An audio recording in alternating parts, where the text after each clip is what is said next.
Welcome to the Nomad Network, your first stop for complete and comprehensive Chicago Bears football coverage. Dive deep into analyses, updates, and all things Bears. Subscribe to our YouTube channel today and never miss a beat. Thank you in advance for your support. We promise to bring you the best because together we're unstoppable. Go Bears.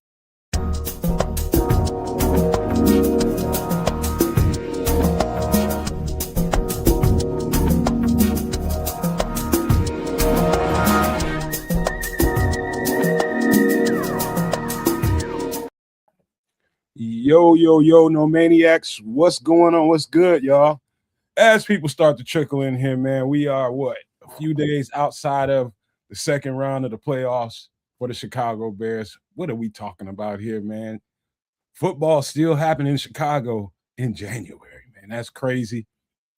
I'm not surprised, but a lot of people might be, man. But I'm feeling real good tonight, Trips. Big show planned for you all like usual on Wednesday nights. A lot of stuff planned for you all, including the Bears conversation, which we'll get to as quick as we can, man. But how you doing, bro? Welcome into the chat, everybody. How you doing, man? How's life been? I'm good. I'm enjoying it. It's the middle of January. You know, we're still talking about Bears football, and I know that it's petty, I would think is the correct term, but it's beyond just enjoying the Bears victory, but the meltdown of the Green Bay Packers fans after that loss. Fucking licious. Crimson. He said the breaking news: Packers feelings have been added to the injury report. Sources believe they will be placed on season in the IR. Now, when I try big up to all those that join us for the live call on the game, and if you haven't, make sure you do so, as we have one of the most entertaining live reactions calls during the game as we've had all season. But at the end of the game, I mentioned how Ben Johnson was kind of a hit and run handshake, but he shook his hand, he kept it moving. The Packers Twitterverse just got so into their feelings, clutching their pearls, clenching up their butt cheeks, and it's like, oh my gosh, well, couldn't they be gracious winners? What is all this vitriol? Where does that come from? Oh my God. And it's like, guess what? Eat a Richard. So yeah, FGB, FTP, that's to be discussed. But yeah, it was a good week, and now it's on to onto the Rams. But before we get there, we're kind of in the middle. So where we wrap it up from last week and look forward to the next week plus some extra stuff. So I'm looking forward to this evening's program. Hey, you know what, man? The only thing I've watched is really I've just been keeping an eye on the floor news and seeing how that's going to play out. And I watched the game a couple more times just to see. I'm looking for stuff, but not like that kind of stuff. But I haven't seen any really. I've seen a lot of videos as I'm scrolling through YouTube, but I ain't really stopped to. It's in my rear view, man. I hope everybody enjoys it, man, because I'm looking forward to the Rams. Well, yeah, but I mean, it's the game that just passed. Gotta enjoy it. Gotta savor it for a little something, and then you move on. And then it's all about the Rams. That's cool. But there was something else that was, I know it's news, but something else during the live game reaction after the Pittsburgh Steelers game. I mentioned that, hey, do you think Mike Tomlin will be another coach that Ben Johnson, is writing their epitaph for? Holla at your boy. That's crazy. Holla at your boy. I was just talking to my guy Bishop, just busted up in here. I'm gonna wait for him to give me the green light when I see him. He'll give me a thumbs up when he's ready. He just busted up in here. But yeah, my homeboy is a real deal Steelers fan. And he didn't even know when I called him because the news broke and boom, boom, boom. I hit him up on the phone. And he was just like, I kind of seen it coming, but he's that motherfucker every year always talking about, man, ain't nothing gonna happen to Tomlin. People say this stuff every year. I was like, nah, this feels different, man. I'll let your boy. Bishop, give me a thumbs up when you feel like you're ready. Can you hear me? Oh, he said he's good to go. What's up, baby boy? There he is. What it is, fellas. What's going on? What it was, what it will be. In here talking about Mike Tomlin. You know what? I was going to save that for the Bears conversation, but why not, man? He didn't brought it up. Now let's talk about it. It felt like a funeral to me, to be honest with you, man, because in my opinion, all they missing is the quarterback. They haven't been right. They've been right there since Ben Roethlisberger left, but they ain't had that quarterback to really get them over the top. They thought Aaron Rodgers was that guy, but even he wasn't enough. Well, it's funny you say that, man. A couple things. I think it was a little bit of malpractice on the organization because they did not prepare themselves post Ben Roethlisberger. They didn't really have a true successor. They just had a backup. For whatever reason, I guess they must have thought Ben Roethlisberger was going to be around forever, which we all started seeing the decline about 2 years before his exit. But with that being said, for their fan base and for everybody else to think that it is so easy to replace a guy like a Mike Tomlin, first of all, let's take a look at it. 19 years as a head coach, never a losing season, all 19 years. He has won a Super Bowl and gone twice. Granted, I know you want wins when you get to the playoffs, but let's be realistic. How many teams have actually made it to the playoffs and have actually had playoff wins? So if you put it in true perspective, there's been winning, there's been success. If you want to say, has there been any lack of growth? Yes and no. On one side of the ball, they've always been pretty dominant when it comes to defense. Now, one of the issues that you have to say with regard to them defensively at this point is they've aged out in terms of the contracts and the guys that they have on the defensive side of the ball. Offensively, they've been hit or miss on receivers. They have not found that replacement at the quarterback position to help catapult them and move them into that elite status or that status with regard to being able to quantify wins once they made it into the playoffs. It's unfortunate, but at the same time, this might be a blessing in disguise for Tomlin in terms of get a chance to take a step back and really take a look at the landscape of the NFL. So when he does decide to move forward and coach again, he'll have a better perspective on some things that he wants to do moving forward. But I really think right now, man, the sky is going to be the limit for him in terms of on TV, sitting at a desk, giving his perspective regarding the NFL, regarding the play within the NFL. And if nothing else, he's going to give us some good one-liners. Yeah. He's going to give it. And you got to love him, man, because he's authentic, man. He's true to who he is. He ain't gonna fake it for nobody. And you either he's not everybody's flavor, but you get what he's putting down when he puts it down. So look, man, I have nothing but the utmost respect for Mike Tomlin, man. I wish him nothing but the best. When he does become a coaching candidate, you best believe it ain't gonna be. It ain't. Whenever he make the announcement that he does want to get into coaching, back into coaching, if he just and I'm just speaking prematurely because it doesn't. It's not necessarily saying that he doesn't want to still coach, but it would have to be, I think, the right job for him. And I think right now, for him, it'd be best not to take a coaching job this coaching season. I would take a step back and let these other guys, fight over these 9 jobs that's available. Yeah. So. Yeah, I mean, especially since he's still under contract, so it's not like he's going to another team. I mean, he could if they traded for him, but it's been 19 years. Let the brother take a breath.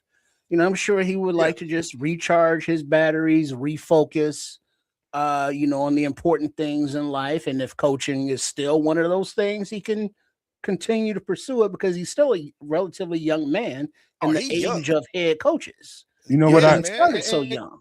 To close this we got a lot of stuff to talk about. And I appreciate y'all giving him his flowers. So the thing is, as from the fans' perspective, it's cool to win during the season, but to get your ass bounced every year in the playoffs, and it's like, all right, you got us to 2 dances, you won once, but it's like we need a change. You just need a different voice. And I think the expression goes, for every single hot chick that you see, that only means that there's some dude that's tired of having relations with her. And it just got to be, Mike Tomlin's still a hot coach, but Pittsburgh is like, yeah, we just need a change of pace. You do you, and we're going to do us. Yeah. To close this out, man, real quick before we get into other stuff, we got to keep moving. I just want to say this, man. I think this is the ultimate compliment this is from man to the man I never met. But I think Mike Tomlin, to me, I've seen so many mic'd ups of him over the years. Kids, you ain't chiming in on this one, man. You late.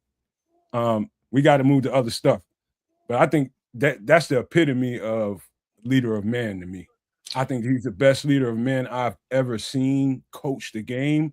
And I mean that with my chest out.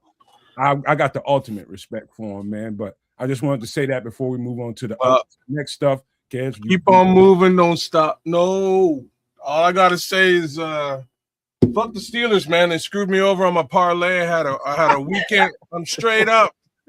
Big ups to Mike Tomlin, but right there with the Steelers. The degenerate gambler enters the chat. Yeah, right on time with you.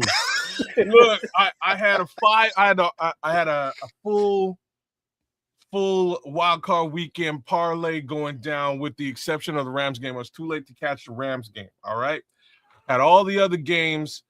Pittsburgh was the grand finale. Fucking like $3,000 on the line. Everything else green. Boy, Aaron Rodgers got me again, boy. Man, that's all I gotta say about that. But yeah, I don't understand you, man. You got people around you that know this game intimately, man. And never in my time knowing you, since we've been friends, have you ever reached out to me that, hey, no, man, I got something I'm thinking about doing. What you think about? Never once. Listen, I don't consult. All you have to do is fucking text me. I do not consult. That's not what I do. It's not what I do. I do not consult. I do my own thing. His pocket, so he gonna make his own thing when he's betting his pocket. And you know what, Crimson, that is on me, and I feel it, and I'm letting y'all know. The facts is, it had everything. It had little to do. It had everything to do with the numbers. Like that's sometimes you got to go with the numbers, analytics. You know what I'm saying? That's what I was going with. Like that is a poor. The flip side is the odds were. That's a poor. You don't bet like that. Trust. That's how you win money. What are you talking about? Analytics will get you broke, man. You get your house up. You my brother, I ain't putting my house up now. Messing around with analytics, bro. I put up a couple of bucks. You put a couple of bucks up. You go by the odds. No, you lose. No, kids, no mess. You go by emotion. You go by feelings. That's how you win. Well, there was a little bit of emotion and feelings in there. Under normal pretenses, I avoid those. The emotion and feelings was really that I knew the Niners were going to win, and I knew the Bears were going to win. Just how I felt about those situations. That was all emotion and feelings. Mind you, the odds were on my fucking side right there too, though. You know what I'm saying? I'm crying about losing, man. You got me, you got Bishop, you got Tripp, you got Samuel. You got all these people that you can lay some of that shit on. Man. I do not Don't come in here crying about it, man. That's what you get. I do not consult. But just one more time.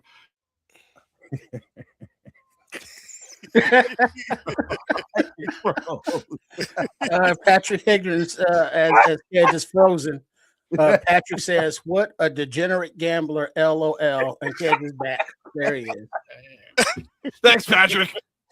And it's not smart, man. If I'm gonna put money on the line, I'm gonna go and holler at some people that I know can give me another perspective. But no.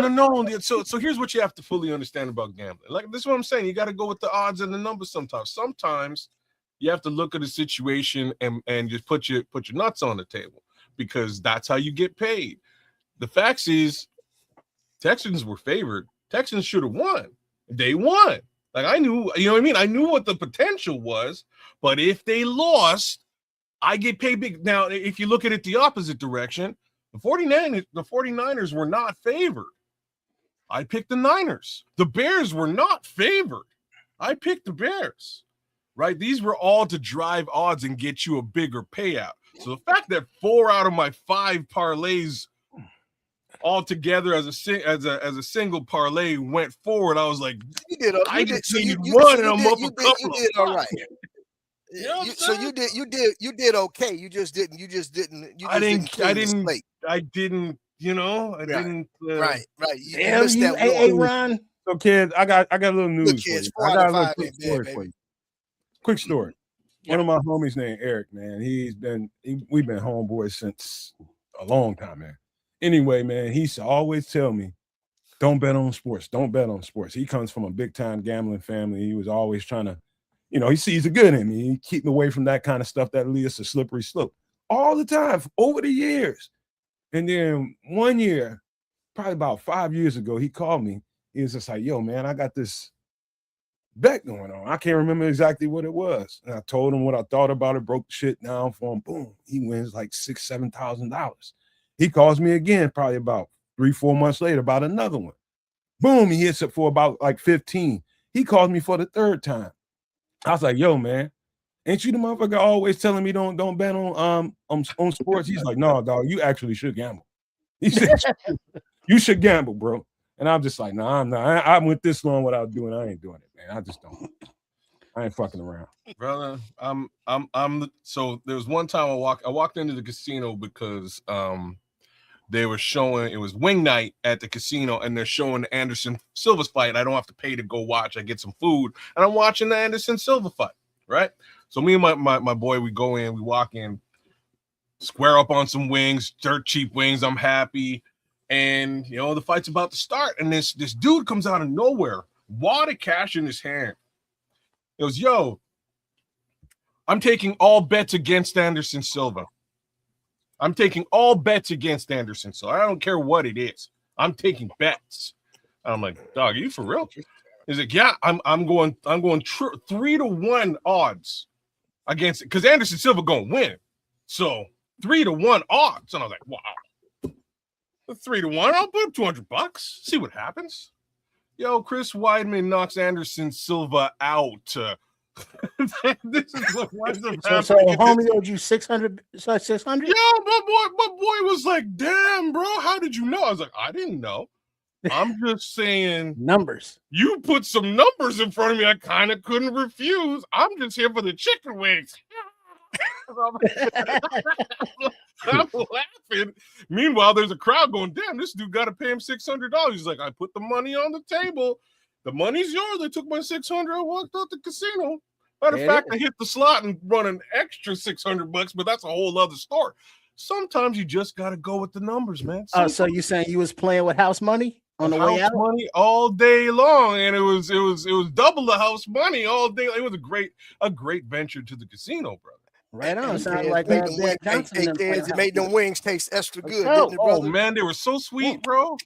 No, leave the kids to come in here. Leave the kids to come in here and screw everything up. Man, let's gotta get going, man. All right, on to the next one. Where are we headed now? We got to get human real quick before we get into the show, man. Like we always do, man. Check in and see how everybody's doing, man. What's your life been like? Triple R. Let's go clockwise. Well, you know me. I'm real low key with it. Very chill.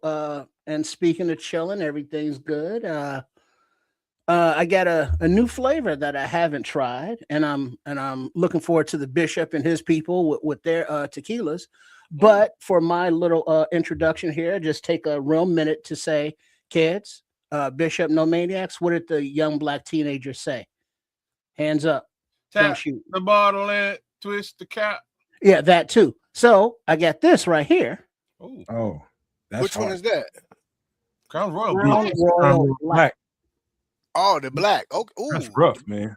See, I've never tapped it. Pass it to the crew because the crew be So on that. I gotta tap that first. You know what I'm saying? I It's don't rough. wanna break I'm no telling you, cup. it's strong, bro. It's strong. Well, so am I. What you saying? Oh, I'm just see, saying, there you man. go. 2 for That 2. got some bite to You it. know Right? what I'm saying? You know something? Oh, a lovely bouquet. Yeah. Do you smell like the char in it? I do. Yeah, that's what I taste. What are you talking about? It's charcoal? It smells burnt. You could tell it came from a charred barrel. It smells My like mother, a my cinnamon. mother's a bar owner, so they came in all the time with all the new everything. So I got to taste all of it. Oh, okay, okay. I still got some. Man, you know what, man? Like, Oh, that's nice. I'm such a Ooh, snooty. there's a smokiness to it, but then a caramel sweetness Yeah, yeah. that dances on the lips, kind of like honey, but not honey.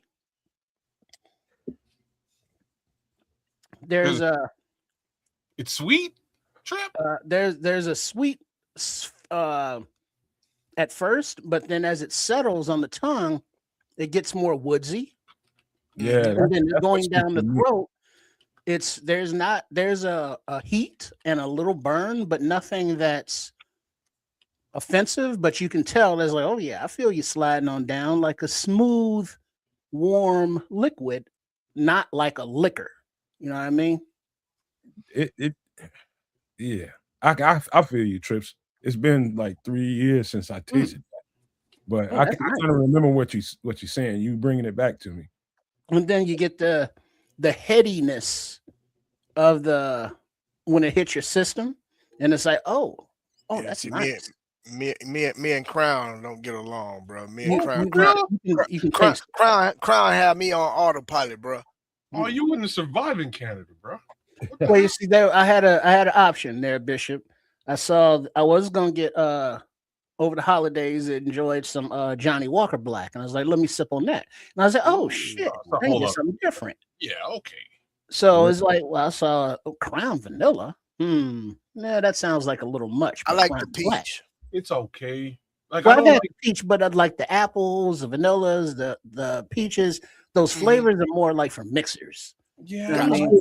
I tasted their whole lineup. I like some of it, man, but I'm kind of traditional in my way of being. You know, I like it the original stuff more than like it. But every now and again, you get like they had some. Trying to remember what that's brand very that was. What was it, maple? Very smooth. Maple is okay if you like the sweet, but See, like I'm like you with that. So it because I mean, I've it's gone not to a sweet. scotch and a It's whiskey tasting, it sweet. changed my whole palate, like my whole appreciation for whiskey. After that, I'm looking for your Glenfiddichs, your Johnny me. Walkers. You know what I mean? Like I'm looking for some high end. And because I've grown up on Crown, I'll walk right past that shit in the store, man. I don't even mess with it. The last I had was I had the apple, I tested the maple, and there's another flavor I tasted, and I was like, man, this shit's it's just too sweet for me. I'd rather just a Glenfiddich on the rocks, or even a Jameson on the rocks, man. I'll tell you, this is why I keep my mind open, man. There was this new brand on the market, man. These people came all the way from Duluth, Minnesota, down to the club to deliver this stuff. And they had different flavors, man. They had all kinds of, and it's a vodka. And there was this black cherry vodka that they had in there, and they gave us like 3 of everything. There was black cherry, raspberry, all kinds of different flavors. They specialize in berry flavored vodkas. Okay. And that blackberry was special, bro. Man, I fucked around and that night that it came, I was there for the delivery. So I'm helping them unload shit, put it on the shelves and all this kind of stuff in the back. And my uncles came down there little early before everybody got down there. It's about like 7:30, 8 o'clock. So I'm sitting on the patio back there with that bottle. And it's like, what's that? It was like, I'm like, man, this is new shit somebody brought in here, man. And it's just like, I was just like, smell it. Before you even taste it, just smell it. It's like, damn, that shit smell good. Let me go get some ice. Get some ice. Both of them get some ice. And we knocked down that bottle. And we on the second one before fucking 10 o'clock. We on the second bottle. That's how good it was. I wish if I had the name of that brand right now, I would help them market it. But it's a new brand out there. So there's some good stuff, new brands out there on the market if you are willing to give them a try. If you like flavored, like I like flavored vodkas.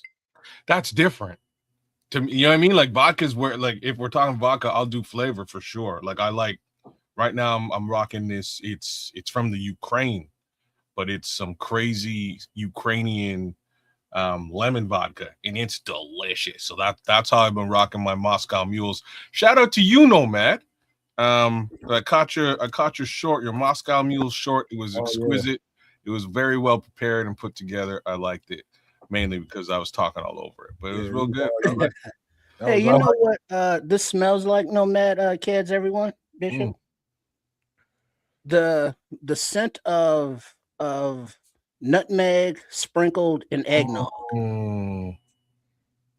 I love nutmeg, man.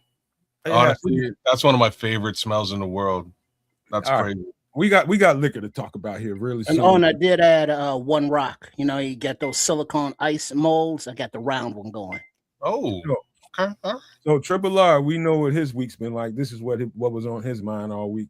What's been going on with you in your life, man? How's everything, family, and all that? Everything's cool. The young man's going back out west to get at quarterbacks one more time. You know what I'm saying? I lost that bet, won a couple of more bets. It could have been better. It wasn't as good as it was. Outside of that, it's mostly just been business, man. Trying to get ramped up for this new year on the business side of things, and things are pretty crazy, man. Not to mention listening to the entire world pull their foots out their mouth. You know what I'm saying? Like the whole general media. You know, everybody pulling their foot. You know what? I said Caleb Williams sucked, but he's friggin' Houdini. You know what I'm saying? Like this is basically what's going on out there in the world.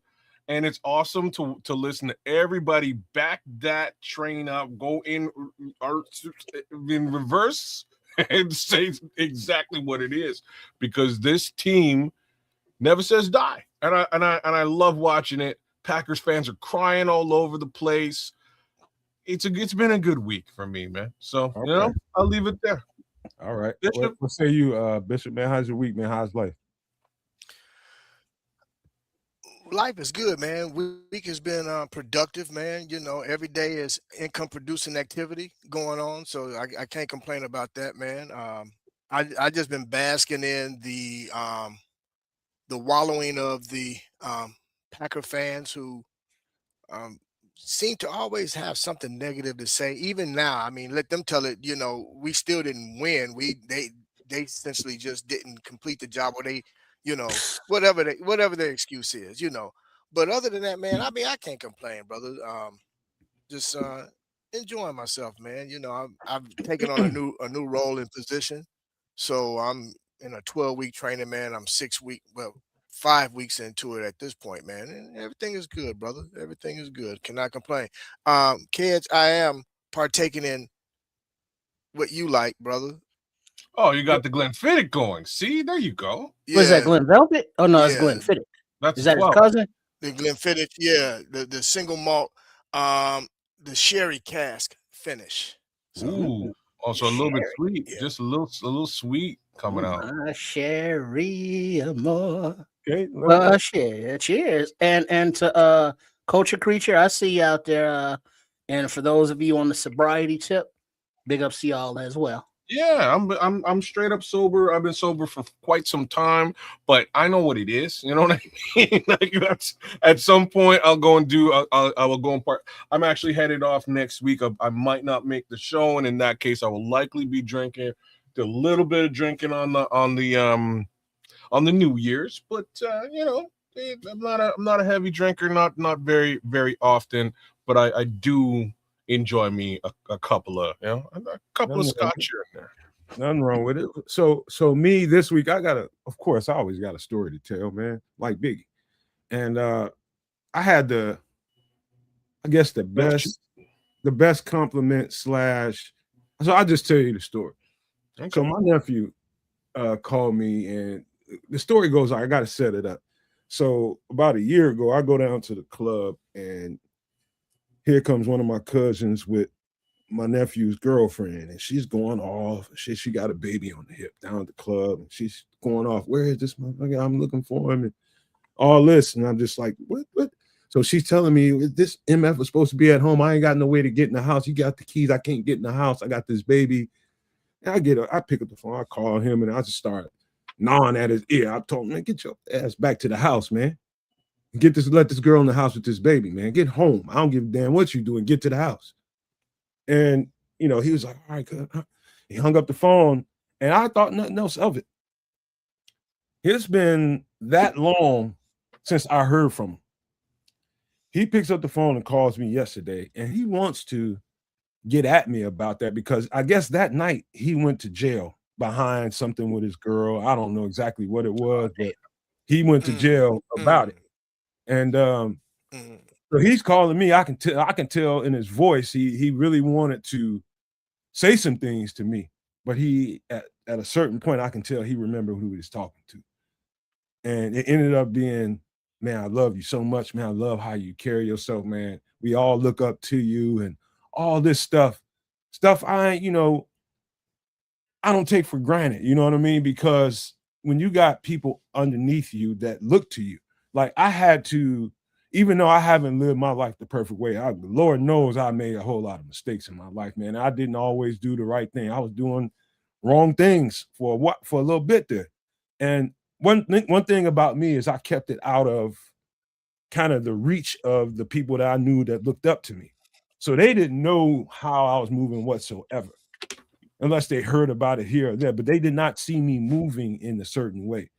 And so it's like everything that you do and everything that you're about, what you stand for, how you carry yourself, all came to fruition in one phone call with my nephew last night. He wanted to chew me out about that because he was like, man, because he wanted to say, because of you, I went to jail for all this time, man. I'm gonna tell you about yourself. But he remembered. It's like, look who I'm talking to. I respect the dog shit out of him. And it didn't come out of him that way. So I let him know. I said, I know what your intention was. I know how you felt about it. I didn't have nothing to do with what happened to you that night. That's all you. But I respect the fact that you gathered yourself and you came to me with respect like you're supposed to. You're a man now. You have a child. It's time for you to start acting that way. Carry yourself as a father, because that's what people see first, a father. And so I just had to, snatch his collar a little bit. He's past the point where I need to guide him. But once in a while, it helps that your elders, the people that came before you, can tell you something to kind of redirect your mind to help you get forward and move forward in your life, man. I think that's what happened last night. It was beautiful. Well, I would disagree with one thing that you said, is that he is not past the point where, he is beyond advice from the elders. Because guess what? You never get to be that point, because you ain't to that point. Kids ain't to that point. Bishop ain't to that point. I ain't to that point. We can always learn something from someone else, younger and older. Absolutely, but specifically older because they've lived it. Yeah, man, lived experience is a whole other thing. And it's funny, I've had so many of my, my younger cohorts come out of from doing a little bid and want to blame others for their situation in some capacity. And I've had to have that same conversation, and it's been, hey, you know what?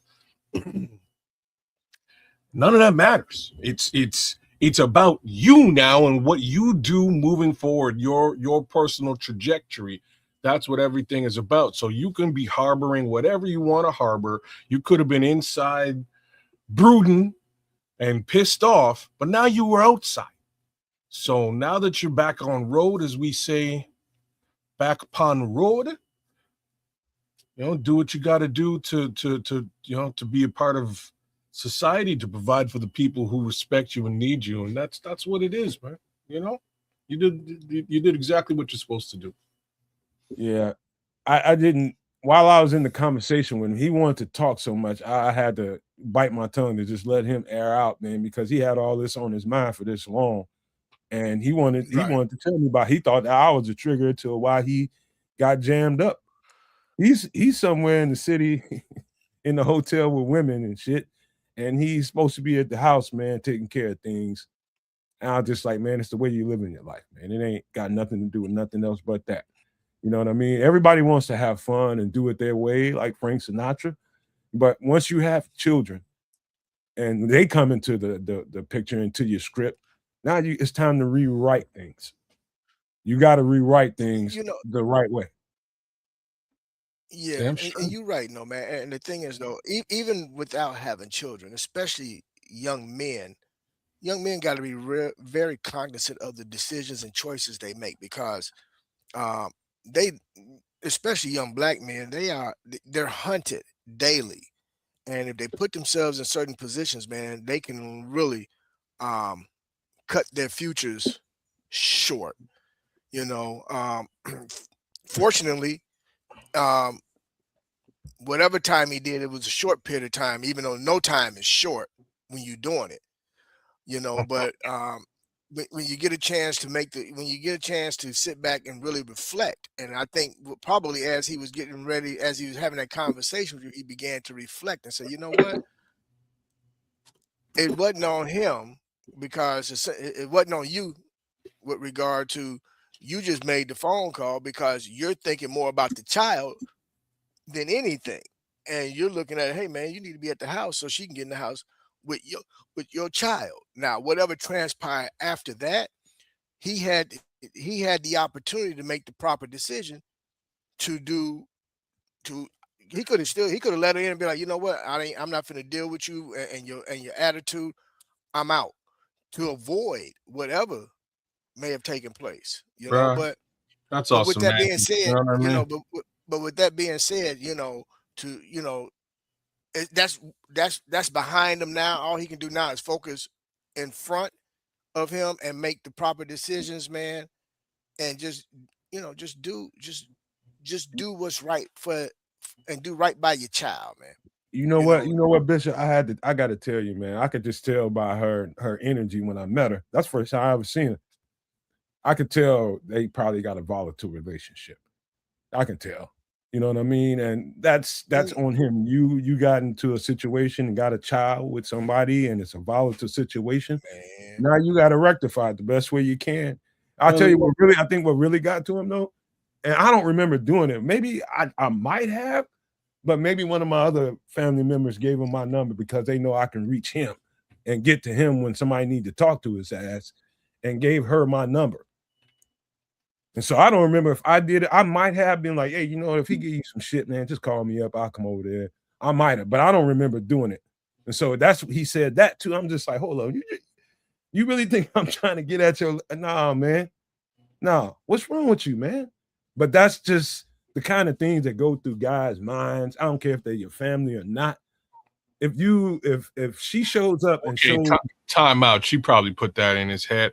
Like I'm saying, like at the end of the day, man, inside you never know what's going on with your lady outside, man. You can only trust what you can see, feel, hear, and touch. And sometimes what you're hearing ain't trustworthy. So end of the day, man, the way I look at all of what you're saying is, unfortunately for him, it's semantics. And if that's his life, he just has to own where he is in it and his responsibilities therefore and thereof, man. And none of that personal business between him and his lady is on you. Like that's on him to manage, right? Like that is for Yeah, that is all his management, man. If he mismanaged the situation and it unfortunately led him to a bad place, as they say, oh, trust me, whatever will be, will be. hey, Cass, trust me, he had other shit going on. There's something I can't talk about on a I'm live sure. show. I'm sure. Yeah, there was a lot going on. What's going on? Yeah, we are black. We are black. What the hell are you asking me now? We're black. Either All right, you- man. Let's get to some other stuff, man, before we get this conversation Let's go get on. to it. Let's get to it. Let's hop on this other stuff we need to get to. And that is, gotta talk about some food, don't we? Before we start drinking. That's what y'all said last week. All right, food hop and on. then drinks. So, Food kid, before I put this up here, man, let me tell you something, man. When you do touch down in Chicago, one of the first things you're gonna want to do is go and get you some Chicago pizza. I'm telling you right now, if the pizza don't look like this, don't freaking eat it. Ooh, in squares? baby. Gotta be like it's cut in squares there. No? Yes, sir. Yes, yes. Is that like yes, a thing? Sir. Yes, that's a thing, brother. Okay, Tavern all right. style. brother. Cornmeal. Yes, sir. What the? All right, let's do this. Chicago tavern style. Chicago tavern style pizza. Ingredients: dough, cornmeal, homemade sauce, olive oil, Italian sausage, mozzarella, Italian seasoning, basil, oregano, seasoned pan. Interesting. I knew I shouldn't have put this up until Trip got back because I know he's gonna have a mouthful to say. Well, he would have said mozzarella and he would have said Italian, but it would have basically been the same. if your pizza don't look like this when you get here, just walk right on past it. If you go somewhere where they got slices and shit that look like that you can fold up, you gotta fold up and eat, please. Don't eat that shit. Don't eat that shit. And if they call it pie, run. That's just normal pizza, Lord Crimson says again. Yeah. Italian. So the ingredients, let me tell you something, kids. Mm-hmm. This is easily doable. I've done this myself at home. I have a quick question before you go any further. How is the cornmeal presented on this pizza? For the bottom. On top? It's all for the bottom, man. It's basically it gives it another added layer to the texture of the crust of your pizza. Okay, I got you. And it helps it to slide. I think that's the most important thing. While they're doing the dough, it helps so it doesn't get traction on the surface. That's mostly what it is, but it does add extra layer of crunch to your crust. Okay, that's kind of, I wasn't sure what they're doing with it, but I can dig it. All right, interesting. What say you, Bishop? This is actually a Italian fiesta. Ooh, baby. Yes. Oh, come on, bro. You know, every time I touch down, there's two things I have to have, and that's one of them right there. You know, pizza. Gotta have the pizza. And this is the thing. Please understand this. For all those who are not from Chicago that is tuning into our show, we know that the media and everybody always harps about our deep dish pizza. Chicago started with this right here. This is thin crust pizza. This is what we're really known for, and then from there we evolved to pan and then deep dish. So there's layers to our pizza in terms of how famous Chicago is. But know this: the flavor profile, regardless of thin, pan, or deep dish, is superb. You can't beat it. The sauce is and the sausage, bro. Look, no man. I didn't ate already. I didn't got hungry again, man. Well, let me give you another little idea. This is another idea. When you get around here and you start, like on the south side, this is like always been if I see pizza on the outside of that place and I see that tap and it's pizza. Ooh. Yes, sir. That's a good place. Not only hang out and have you a good ass time. It's a good time happening inside. You know it's gonna be good. Yeah. That pizza gonna be good in that motherfucker. But ain't no man, and let's we got to put this out there. The coolest thing about Chicago and its pizza is it ain't about chain restaurants, man. You find some of the best pizza, man, in the smallest spots, man. But you look, the neighborhoods, every neighborhood got at least one spot, man, that they go to for that pizza, bro. And that pizza be on point. on point. And anytime a pizza can make an entire meal, bro, come on now, Dog, man. dog. Man, I'm damn. Trips, This, I I was mean, just showing I'm them like, yeah, hungry, man. I just got hungry all I over was just again, though, showing man. You kids. should have did it to the bishop, bro. Anywhere in the city, you see somebody that has pizza in the window, and this for a marquee, that shit probably fire up in there. I'm just telling Yeah, or if it comes with a free liter RC. Ooh, They RC probably fire. is like a soda pop, like a think Coca-Cola or Pepsi. Who But are you explaining that to? The world or kids? well, any and everybody who don't know what the RC is, but yeah, Chicago tavern style pizza. That got that crispy crust. Yeah, this Crown Royal ain't no punk. You got the light sauce on there. And then and Italian Fiesta. Yeah, that's the South Side spot. See, I told you you'd put And it in like what Smitty here is saying about Italian Fiesta is that when you got a house full of greedy relatives or people, deep dish is for you and your lady. But the tavern style, it's tavern style, that name, FYI, and the way it's cut, not in the triangle traditional pieces, but in the little squares, is because in the taverns, when you're having a PBR or a cocktail, or two one or three. pizza can feed more people, and Yes. it leaves a hand free to drink your beer and eat a Yeah. slice at the same time without it You being walk around double nasty. fisted. Yes, brother. Right. Tell I you, can dig it. you walk around double fisted, baby. Yes, sir. Pizza in Yeah. one hand, drink in the other, baby. Yes, And sir. so even if you wanted to double up, you can stack a couple of these pieces and eat them, like a double burger or something. See, Trip got that's etiquette now. That's bad boy shit. Don't listen. That's tech. But he's giving the technique, man. If you want a big back, But the thing is also that there are people who like vanilla. There are people who like chocolate. There are people who are just lactose intolerant, can't have neither. But the center, you don't want to bogart the center. You know what I mean? Because that's where all the toppings and flavors are. People like that part. Then you also don't want to bogart the crispy, crusty edges, because some people really enjoy that part. Ooh, so you got to have like a mix. You know what I mean? You got to be judicious in the pieces you take, because you're not the only one eating off this pie. I was trying to tell kids that you can do this. Like, one of the things I got that's gonna always stay with me is I had a chance to my aunt, that she passed away recently, several years ago, but she was in Georgia when I was in Georgia, and she was working at Domino's. She was a manager, not in Domino's. She was working at the plant. She was managing the plant. They shipping stuff out and all that. And she came home, and I'm out there at her place out in Marietta. And she came home with some dough and some ingredients and shit. And she was like, all we need is some sauce. You gonna whip it up? I was like, you gonna do the dough? She's like, I make thin crust.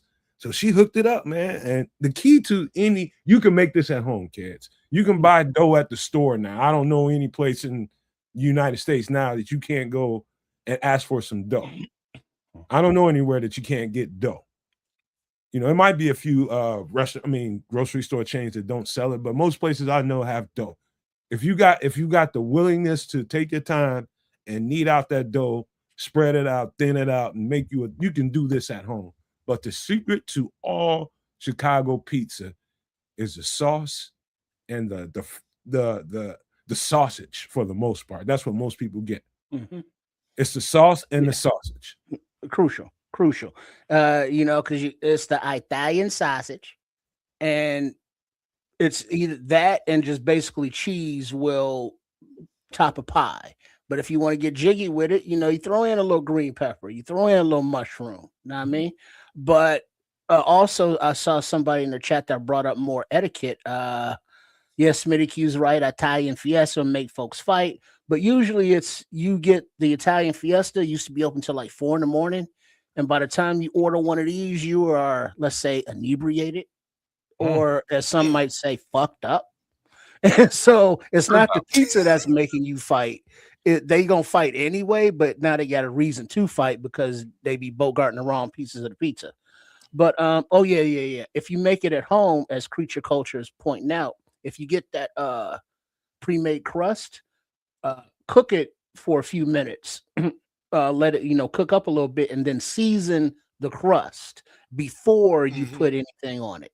It'll keep it from getting soggy. It'll keep it from getting soggy at the bottom. Yeah. He says create culture, not create culture. I'm sorry, create culture. Creature. I'm thinking creature features. My bad. Hey, look, bro, it's the Crown Royal, baby. Hey, sometimes what I'm saying, I ain't mad at it either, because guess what? I ain't driving nowhere tonight. You know what I mean? I appreciate you, Create Culture, man, for being here, man. Got comments in here, but okay. Go ahead. And you know how the pizza good too, man. When they, especially if you go pick it up or it's delivered, bro, and it's in a bag, bro. Them the ones I love. Man, them it's the ones in a I bag. love. Don't bring me nothing cardboard. no damn cardboard, man. Mm-mm. Give me, man. Look here. I want to tear that bag open, bro. I want to tear that bag open and get to it, bro. I'm trying to get to that. You know, but they got to make sure that they got that teepee in there, so the bag don't stick to the cheese. Yeah. It's gonna have that teepee in the center. It's gonna have a little tint. But question, real talk. Yes. We ought to start a poll, because maniacs, I want to hear from y'all in the chat. Whether you're listening on the Nomad Network, whether you're listening on at Kids of Canuck or at Sports Chicago Style, make sure you are subscribed to all three, but respond to whatever chat you are in. Which is better, when the Chicago Tavern style pizza is hot, or the next morning when it's cold? It's definitely hot, but I've learned to appreciate cold pizza. Sometimes the flavors are animated in the cold pizza. That's weird. It's shit to say, but it's the truth. Sometimes you can taste. Yeah, I've learned to appreciate cold pizza, but I don't do like a pizza like this. I refuse to eat it cold. I refuse. Okay. How about this? Let me amend. I don't do it cold. Before you go, Bishop. Before you go, leftover pizza cold. Wait, no, 3 options: hot, leftover cold, or leftover reheated. You asking me? I'm asking everybody. I do. What? So hot 1, reheat 2, cold 3. Now, I ain't never trying like to eat about no it is cold the fact ass that- pizza. You got me on that one. I don't give a shit what it is. Oh, bro, you ain't had Chicago pizza yet, bro. I've had.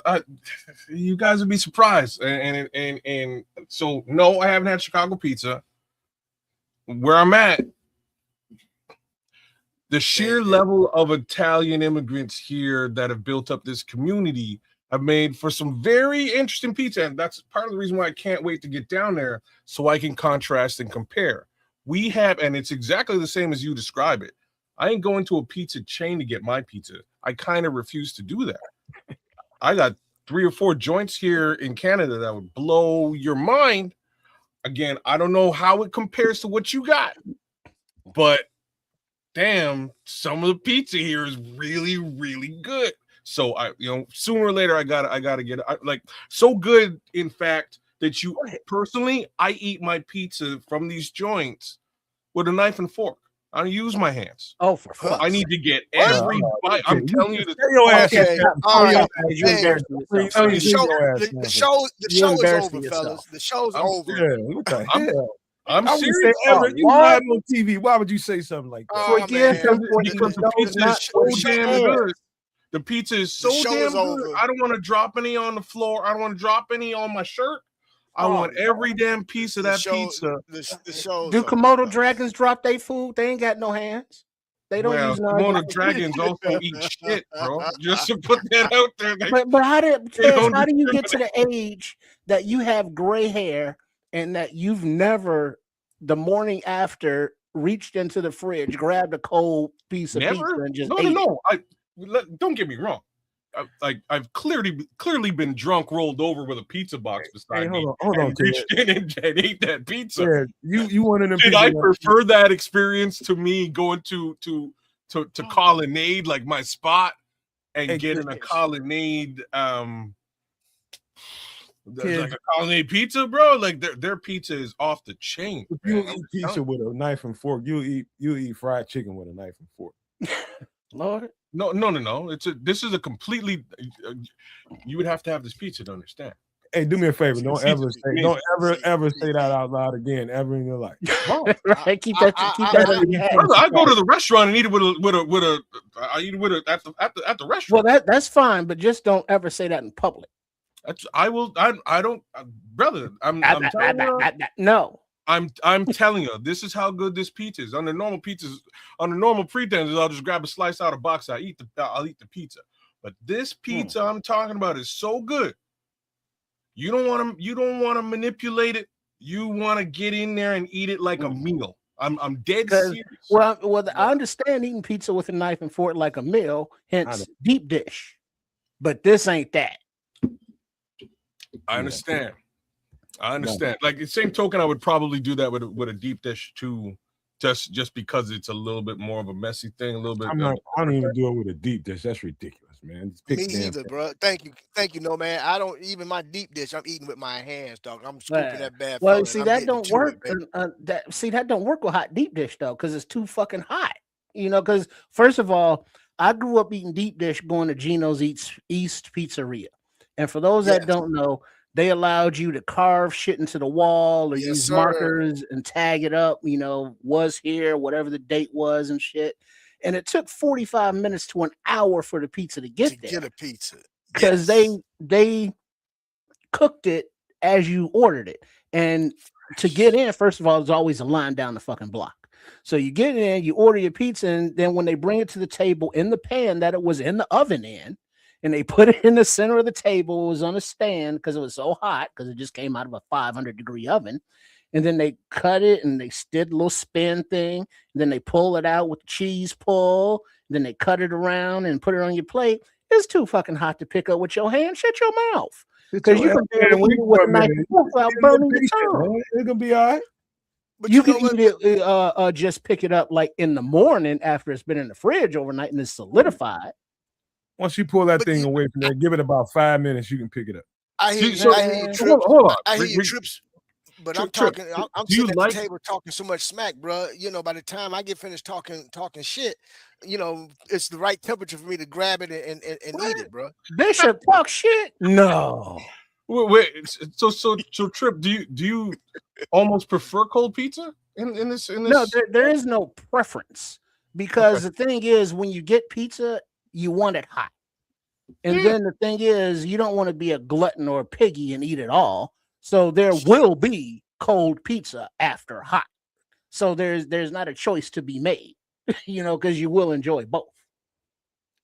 Like I said, kids, this is you see when you come here, you just take a mental note, bro.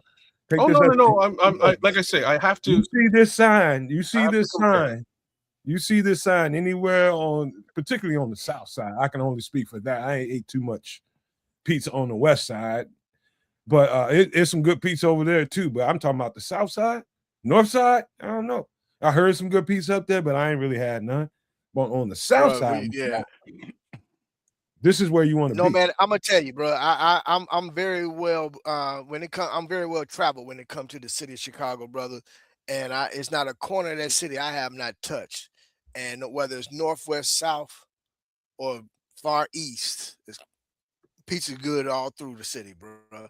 Like I said, you got your little hole in the wall spots. The primary chain spots growing up was Gino's East, Home Run Inn. Those was two of the chain places that was well known for their space pizza, age. Bro. But in all honesty, bro, you go throughout the city, bro. There's little spots, bro, that you bounce into, and it's good when you hit the door, bro. When you can smell it,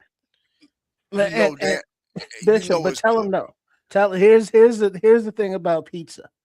It does not have to be the best pizza in the world to be delicious out of the oven when you are leaving a bar at 2 a.m. There was a place in Chicago on Foster and Broadway called Lori's. It was connected to a bar or a liquor store rather, and a bar, all of that. And they were always open till like 6 a.m. And the thing was, they had a thing right on the busy street. 4 a.m, cars would pull up, go in, get their slices of pizza, and burn out. Everybody was intoxicated, of course, but it's just something about pizza fresh out of the oven. When you get drunk, that grease and that oil, helping sop up that liquor so you can get home on Lakeshore Drive. You know what I mean? Sometimes it be hazy, but that helps you make it. One last thing, Triple R. One last thing that I do like as a feature of a really good pizza, when they putting that, and I had somebody bring me in the back and show me how they put it together a long time ago. It's like, man, somebody pulled out the little steel can of oregano seasoning. Give me a little bit of that on top of that cheese before you throw it in the oven. That's a great feature. And maybe a little olive oil on top of that or something, whatever that. Sprinkle a little olive oil on top of that cheese. The cheese is going to produce its own oil, but I'm telling you, it's a great feature to kids. If you want it, I know you ain't going to do it, man, but if you ever decide that you want to make a pizza at home, grab the dough, go back to this show and look at this shit, listen to what we're saying, and you can pull this shit off. It's all in the sauce and the ingredients. That's where I draw the line. Maybe the wife. You know what? I'll hold this all down for the wife. See if I can get her, trick her into doing it. Maybe like she makes mini pizzas, but not full go with the. Well, dough. what is your apprehension about it? It's just not like it's just not the style of shit I don't like that I would make. I don't like the baking aspect of it. I don't like the dough. If I bought the dough myself, maybe, you know what I mean. Here's what you do, kids. You go next time you're in the store, because I know baking is not a thing for me, because all that mowing and kneading and like that. Just roll the dough out, bake it for a few minutes, and as Coach here sip, you gotta poke it a few times with a fork to let the air out so it doesn't puff up, and then you season the dough with a little, maybe get fancy with it. Throw a couple heads of garlic in the oven for 45 minutes and roast them out. Then squeeze them into some butter. Throw a little Italian seasoning in there, mix that up, and then brush that over the crust. Mm-hmm. You know what I mean? Like a nice roasted buttered garlic crust going on. And then for the sauce, you don't need to get tomatoes or nothing. Go get you a bottle of generic sauce. Put it in a pot on the stove. Throw in some garlic powder, onion powder, a few red pepper, crushed red pepper flakes, some basil, oregano, Italian seasoning, or whatever, and let that simmer for a little bit. Let all those flavors get in. Maybe even throw a little roasted garlic into that as well. Or if you don't want to roast the garlic, just mince up some garlic and put into that sauce and let it come to a simmer. Then let that cool down and put that. Scratch trip. Fennel as well. I would in the sausage. I'd grab just a can of tomatoes, man, and start it right from that, and crush those fuckers down and spice it up the way that you're saying. But you're gonna have to blend them. You can't just you're gonna have to blend. Well, I would boil it. If you boil it, once you boil it, you mush it up enough. It's the same you mush it up, they'll kind of dissipate real easy. So there's no body to those. Yeah. Hey, no, man, I don't know where you at out south, brother. If you out south, but if you are, there's 2 spots, man, that my boy own, man, called Dreams Pizza. One is in Cal Park, right off 127th, and the other one is off 159th. We call it off the 9, but it's called Dreams Pizza. You ever stop in there, man? Holler at the owner of Dreams Pizza. Is my boy Mickey. Tell him that Keith Harris sent you, brother. And trust me when I tell you, the Italian sausage pizza is superb. But brother, he has a chicken sausage that is to die for, brother. Trust me when I tell you, brother. Well, here's the thing about what Bishop is describing is the levels of edamame, the different levels of flavor. What we describe with the crust, that's its own level of flavor. What we're talking about with the sauce, that's its own level of flavor. And what Lord Crimson is talking about with the fennel and the Italian sausage, that's its own level of flavor. Yes, sir. And so you put all that together, and then it's just a part in your mouth, and everybody's invited. Man, yes, sir. dude, I Yes, could sir. talk about this for the next Man, 2 you done hours. made. I'll get I'm telling myself you, bro. hungry. I just ate, bro, and now I'm hungry again, bro. Dog, You done dog, did it. I'm just gonna Bishop, say, I'm it's trying Damn to you, bro. I'm trying to keep everything Chicago because I'm so excited about my team. The whole city is happy, and so I'm doing these things because I know kids are getting close to. Remember, kids, when you see this, all right, I'm hunting for old and stuff. if it says anything about beef on the outside, that's the place to go. But See, this is I'm much more Oh, interested in. I'll be honest with you, man. I really want to have one of these, man. This looks so good to me, man. Chicago Italian beef, y'all. Ingredients. Okay, you know what? Straight up, I'm gonna make this at home real soon.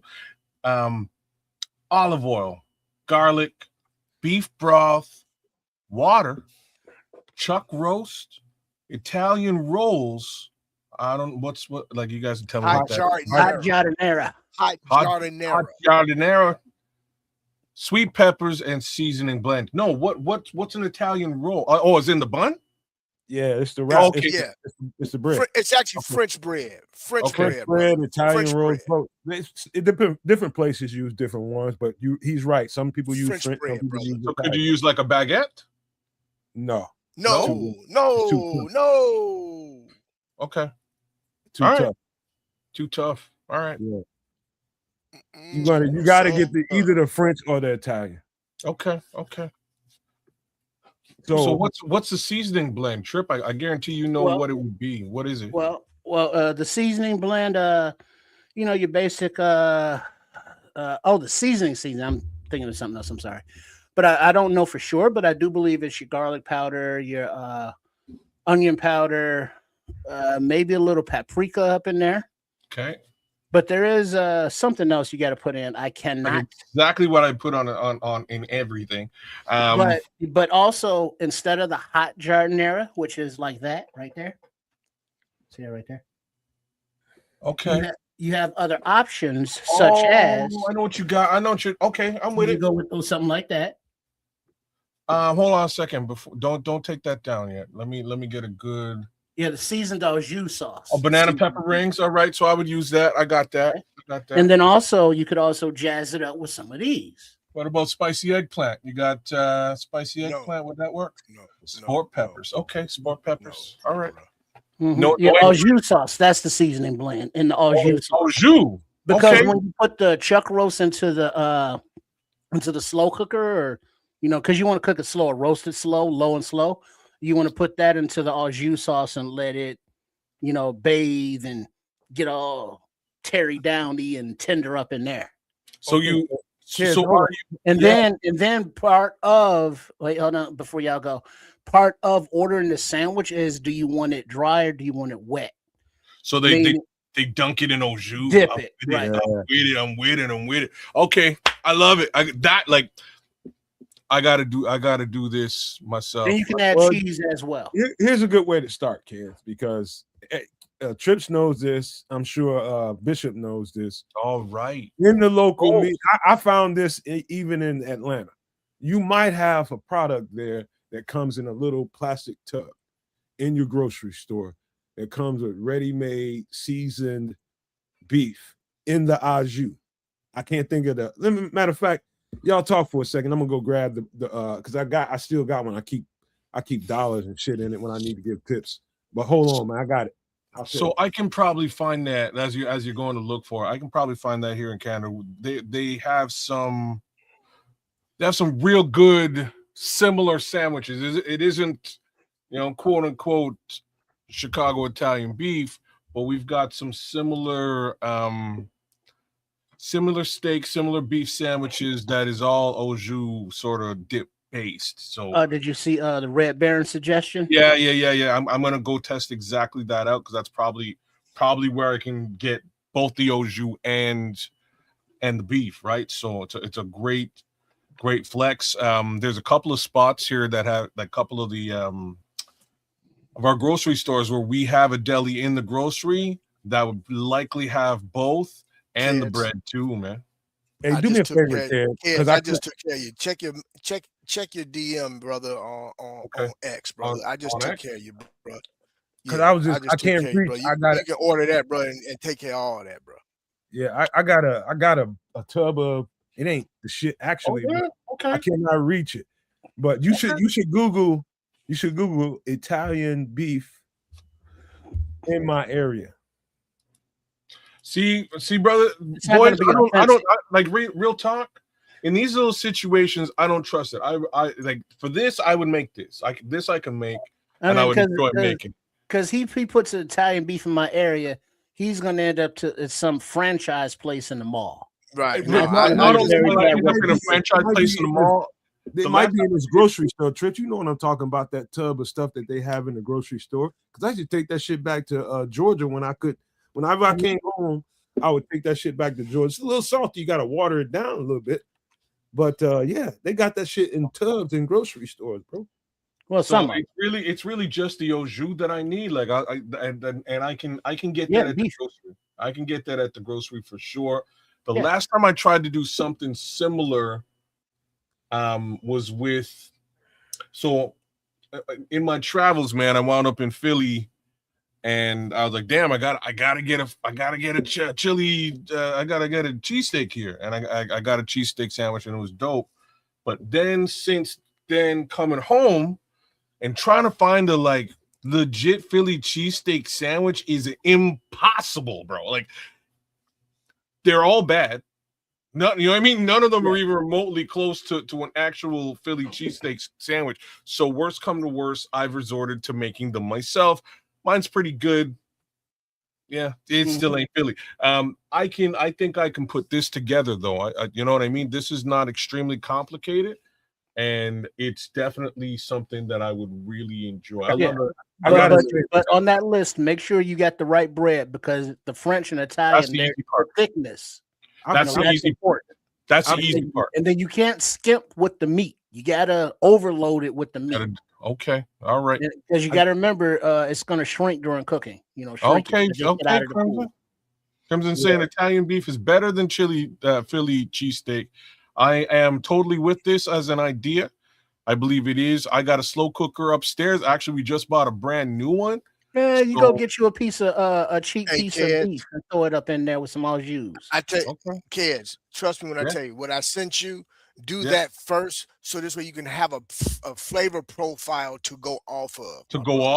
Right on. All right. This is not hard. This is not hard to do. Do that first, brother, and then you want to venture off and do your own next time. Right. You can, but trust me when I tell you, you will not go wrong with what I sent you, my brother. But this will take time. This is a meal that takes time.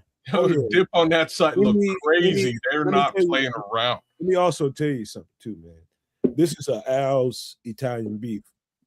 I remember I was a kid riding around Chicago with my uncle, man. Which Al's you go to, man? Which Al's? I don't remember. I'm a boy. The one I went to, I'm a boy. I can't remember. I'm just whipping around the city with my uncle. And he was just like, come on, boy, let me go in here and let's introduce you. He had you on the west side. It's nothing but fucking white dudes in here. Nothing but white dudes standing at a counter. Taylor Street. You was on Taylor Street. And he was just, and the motherfuckers knew it. The motherfuckers knew who he was. Yeah. Excuse my language. The cats in there knew who he was. And I was just like, damn. And he was like, man, you gotta. He was in Little Italy. And he was just like, man, let me show you how to eat this the right way. He got his with mozzarella on it and dipped. He said, I'm gonna let you you ain't finna do what I'm doing. Wait a second now. So there's no cheese on this, right? Is that no? That's add-on. That's an add-on. Okay, so and if you were to add it on specifically mozzarella, well, you get mozzarella and or there's cheddar also. Okay, like all right. The not creamy, but the flowy cheddar. The not like the what do you call that? There's a name for it. The liquid cheddar. Oh, yeah. Okay. I got it. I got you. I'm a cheddar guy across the board, much more so than mozzarella. But I might just make this without cheese. But I mean, so that's the thing. You can get it with or without cheese, dipped or not dipped. You know, giardiniera hot or without, or mild giardiniera. You know, banana peppers. You know, there's many different ways to have it. Yeah. Okay. So let me I'll finish telling y'all the story real quick. So I'm a little boy. It's my first time getting that Italian beef. He's like, well, let me teach you how to eat this. You ain't gonna get yours like mine. You need to start off with the original stuff first, like they tell you. And he got it for me just like that, dipped. It's wet and it's running down my arms, and I couldn't stop biting it. They was in there laughing at me. It's like the first time. I was like, yeah. And I was just tearing that motherfucker up. My uncle's pulling all this cheese off of his, and his shit's running down his arm. And I'm telling you, the mozzarella on it is a different level. If you you got to eat one of these by itself naked first with the dip, then you graduate to the cheese level. But the mozzarella cheese is something special on that shit. Hey, Nomad. Yo, you want to blow his mind? The combo? No, hold on, Bishop. Read what Red Baron just wrote in there. You got to go combo. Blow his mind, Nomad. Let me pull it back up. Hold on. Let me just describe. The combo is a combination of Italian beef and Italian sausage. Oh. So you put a Italian sausage, you lay it up in that thick bun, and then you dress it up with that beef. Oh, on top of it, and then you add the accoutrements as you will. Have you ever had a good Italian sausage? Don't forget to dip it, baby. You got to dip it, baby. So the combo, okay, so you get this by itself, kids. You come in and you want to get the Italian beef for the first time in Chicago. You just order it with the sweet. Nice. You say sweet and mild. You say hot and mild, and they'll know what to do and say dipped, and that's gonna get you everything you need. Now the next time you come to that, because you're gonna come back tomorrow, I promise you. You're gonna want another one of those. You need another sandwich. Give me another one of them sandwiches. This time, not a lot of leftovers here. Give me the combo, or give me mozzarella. You can say you can just tell them all the way. Yeah, ahead, or you can tell them to dip it, or you can tell them to baptize it, bro. Tell them baptize it. They know what you're talking about, bro. That means like fully like submerge and count like 4 and then bring it out. Okay. Baptizer, baby. You definitely going back the next day. You're gonna be like, hey, give me that same thing all the way, bro. With some Italian, with some not with Italian, but some mozzarella cheese. You might even go with the combo. Like I only ate the combo a couple of times, and it's so filling. It is filling. I'm good with the beef. I'll be real about that. No, I do the combo, man. I do the combo, baby. I do the combo because I'm a pig, man.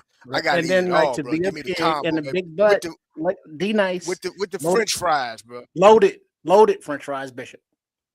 Yeah, so with the cheese, yes, sir. With the cheese, oh man. Well, with the cheese, the bacon. Come on, you can't have the cheese without the bacon. I don't do the bacon, bro. I do the cheese. If I do the fries with the cheese, I don't do the bacon, man, because I'm already knee deep into the combo, and I don't do the regular size, bro. I get the giant, bro. So I'm all into it, man. Yeah. Oh, and see, this is something that you got to be careful with because this is not a in the car food.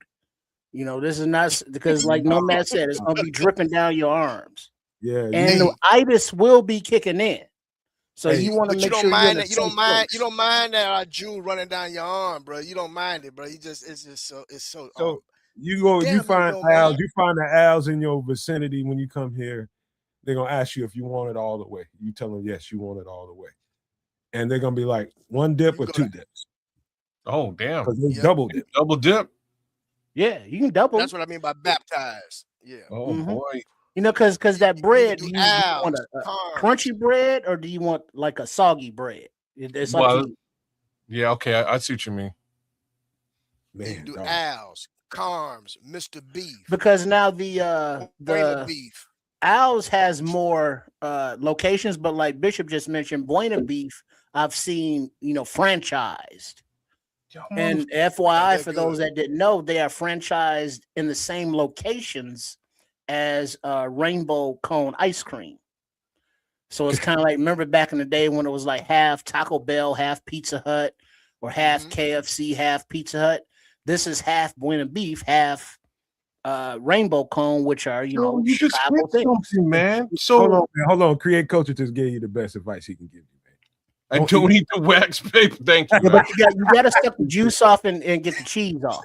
That will happen. Don't eat the paper. Pause. So I was. You just hit on something that's completely off topic, but I didn't realize that KFC Squeegee. and Taco Bell were also like partnered up in the U.S. too. Is that Yeah, like they're a owned by the same company.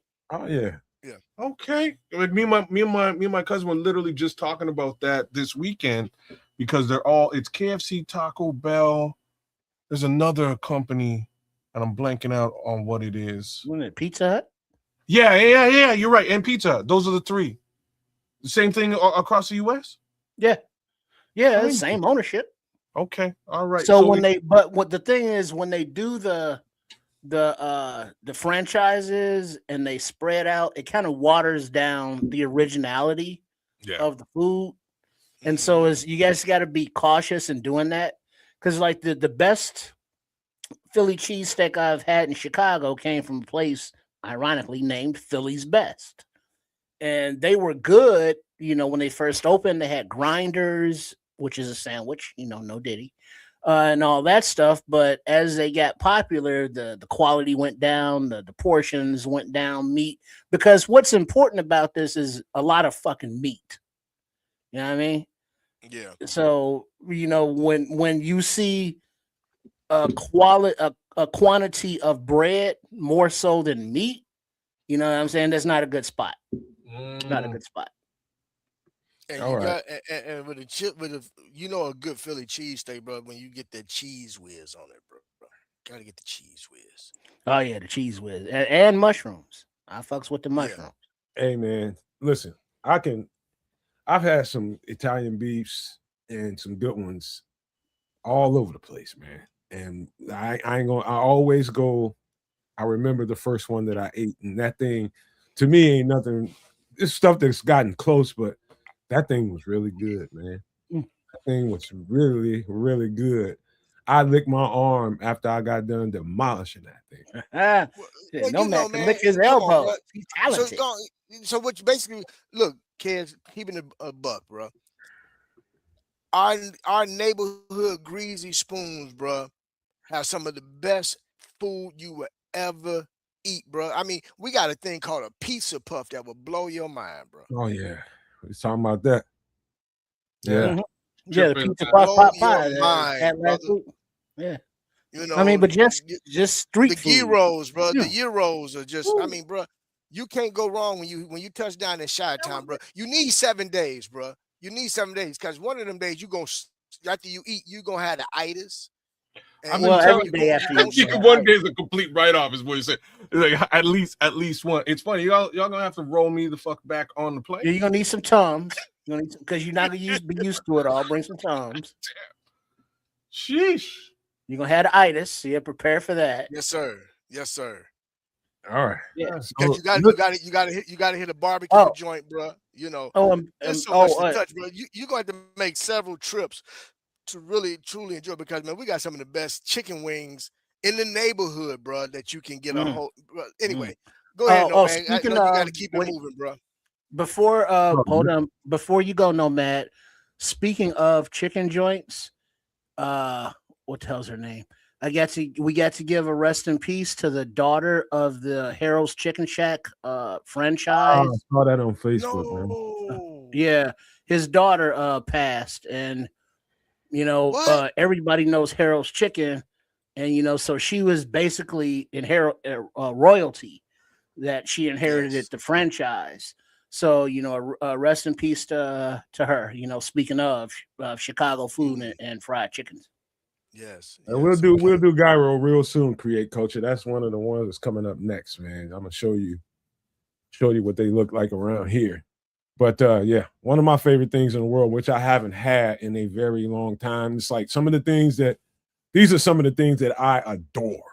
These are some of the stuff. This is some of the stuff that I completely missed, and it was part of the reason why I moved back home. But the things that you love the most is the stuff that you need to discipline yourself with. I'm just telling you. Because you can Hey, easily overdo these things. yeah.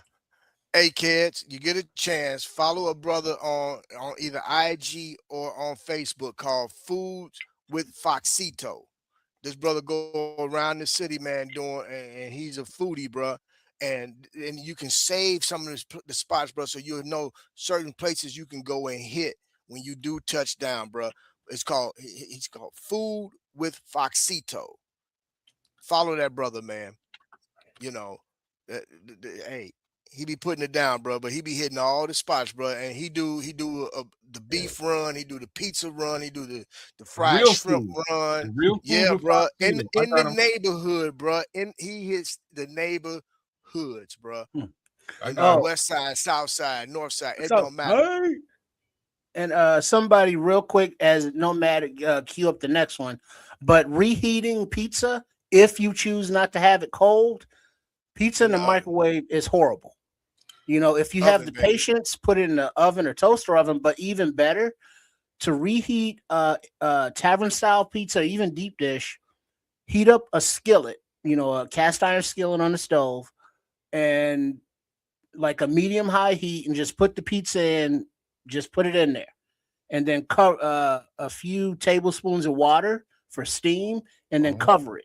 And so the steam will melt the cheese, and then the Couple hot minutes, yep. skillet will toast the crispy crust. So it's crispy, the cheese is melty, as opposed to the microwave, which just fucks it all up. So I'll give you another little trick. Butter it, but it got to be real butter, no margarine. bro. Butter Okay, your wait, you pizza, talking about fat bags? throw it in Huh? the air fryer. This is a quick little look. Yeah. Boom. There's a lot of different ways to reheat pizza, man. But this is one of my joys and one of my loves in life. What you seeing right here on the screen. But you'll be surprised when the last time I had one. I'm telling you, it's been well over a year. And that's just me Shame on disciplining you. myself. That's just me disciplining myself. The things that I like a lot. Just trying to, keep them away from me, man, because it ain't the healthiest thing in the world, but it's all kinds of joy in that bun right there. But we Oh, do hell, man, have you to gonna get die of into something, man. You gonna die we're from gonna get something, man. I ain't gonna die from that, but we're gonna get to some other stuff. So last week, man, I noticed that a lot. Well, I told people there's a bad bug going around. And I don't know what it is, man. It's some kind of flu strain that's tearing people to F up. And so Oh, I yeah, don't know how bro. many you'd be surprised how many people I've talked to that don't know how to make this. Anybody that feels like talking, can go ahead and speak on this. Oh, that's a hot Oh, toddy. bro. Hot toddy, baby. Yes, sir. You looky here.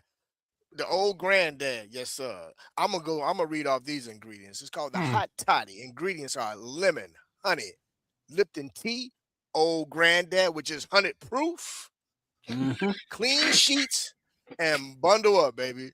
Yes, And sir. prepare to Okay. sweat I your was like, ass what's off. the old granddad? Put All right, because that's what I expected it to be.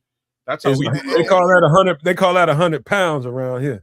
All right. you We know, call it Ray and and Nephews. you put on a warm, you put on some sweatpants and a sweat A top, bro, and weaponized get up under Mhm. them covers. You Sweat wake it up the out. next day. You wake up the next day feeling completely better, bro. So Right. yes, you got to hit Yeah. the hot toddy. Yes, Yes, sir. sir.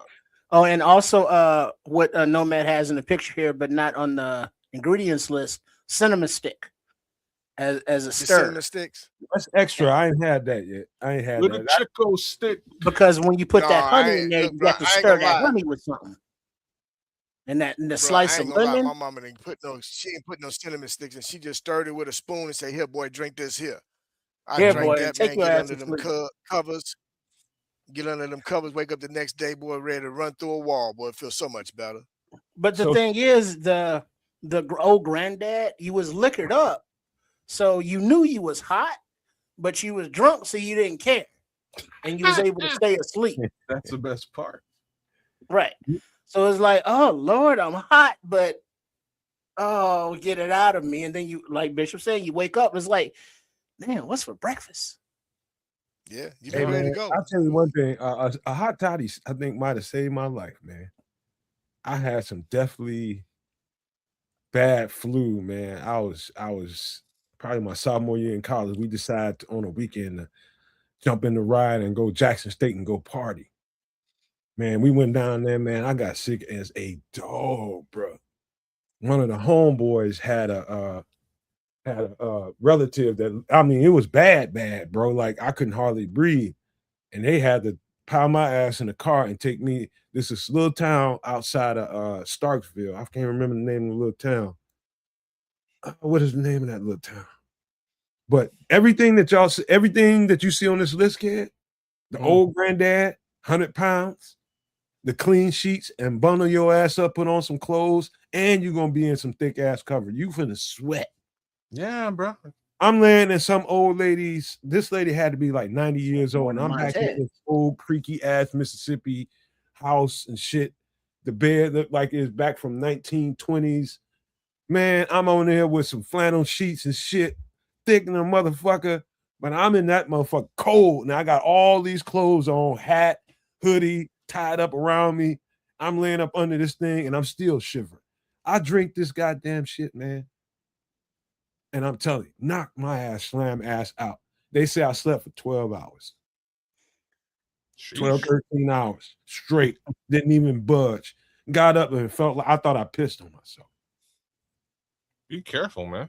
Squeegee. No, it was just sweat. That was how much. I mean, you literally are like in a sauna sweating. Like, you are literally drenched. The idea is to make you sweat to get that bug out of you. Yeah. So all the toxins and shit. I sweated so hard, bro. I actually woke up, got out of those clothes, and put on something else, and got back in the bed, bro. Brother, the Jamaican that I am, this is how we pull them sheets off, put on fresh sheets, and get back in the bed and sleep the rest of it off, bro. This is how we handle sickness, right? This is how we handle it back home. This, like, I say back home, but I mean my mom's. One of the things my mom's blessed me with as a child was basically, baby, you know how to take care of yourself when you're sick. You're good. Like, you've been trained on how to do it. Me, how I handle my sickness is basically what you're staring at here. I'll whip up one of these Ray nephews in the glass, bundle up, put a hoodie on, you know what I mean? And, watch some TV, pound that down. But the other thing that I do with a sickness that isn't just drinking, eucalyptus. I don't know if y'all really fuck with eucalyptus and a humidifier, but those two things together, you're good to, like, the only sickness real talk that ever smacked me up for more than 24 hours was COVID. Everything else, hot toddy. They say this bug here is almost as bad, man. Like if you look up in the comments, scrolls saying this. Yeah, he said he got something real bad. Weaker man. That's why I'm putting it up here, because this shit ain't no joke. And for the people out here that don't trust medicine and don't trust doctors and all that kind of stuff, get you some eucalyptus oil, man. Put it in. Well, here's also the thing. As a create culture saying, then a sauna. Well, saunas aren't always readily available for everybody. You're right. But if you got a shower, try some of these joints. So I got you. You can get the eucalyptus, or you can get the whatever. Do you guys flavor, know about? You put them in a shower with you, and it gives those essences, those flavors. You guys know about Buckley's mixture? I never heard of her. Oh no! So this is the most Canadian of cold fixes of them all. This stuff tastes like the worst shit you could possibly think of, but it like almost instantly clears your sinuses. I gotta, man, I'm gonna show you guys a bottle of Buckley's. I don't know why they don't sell this in the United States of America. I swear to God, the Buckley's company sponsored Kids the Canuck. Give me a couple of bucks. We'll push this into Chicago. It's cold as all get out there. We'll make billions.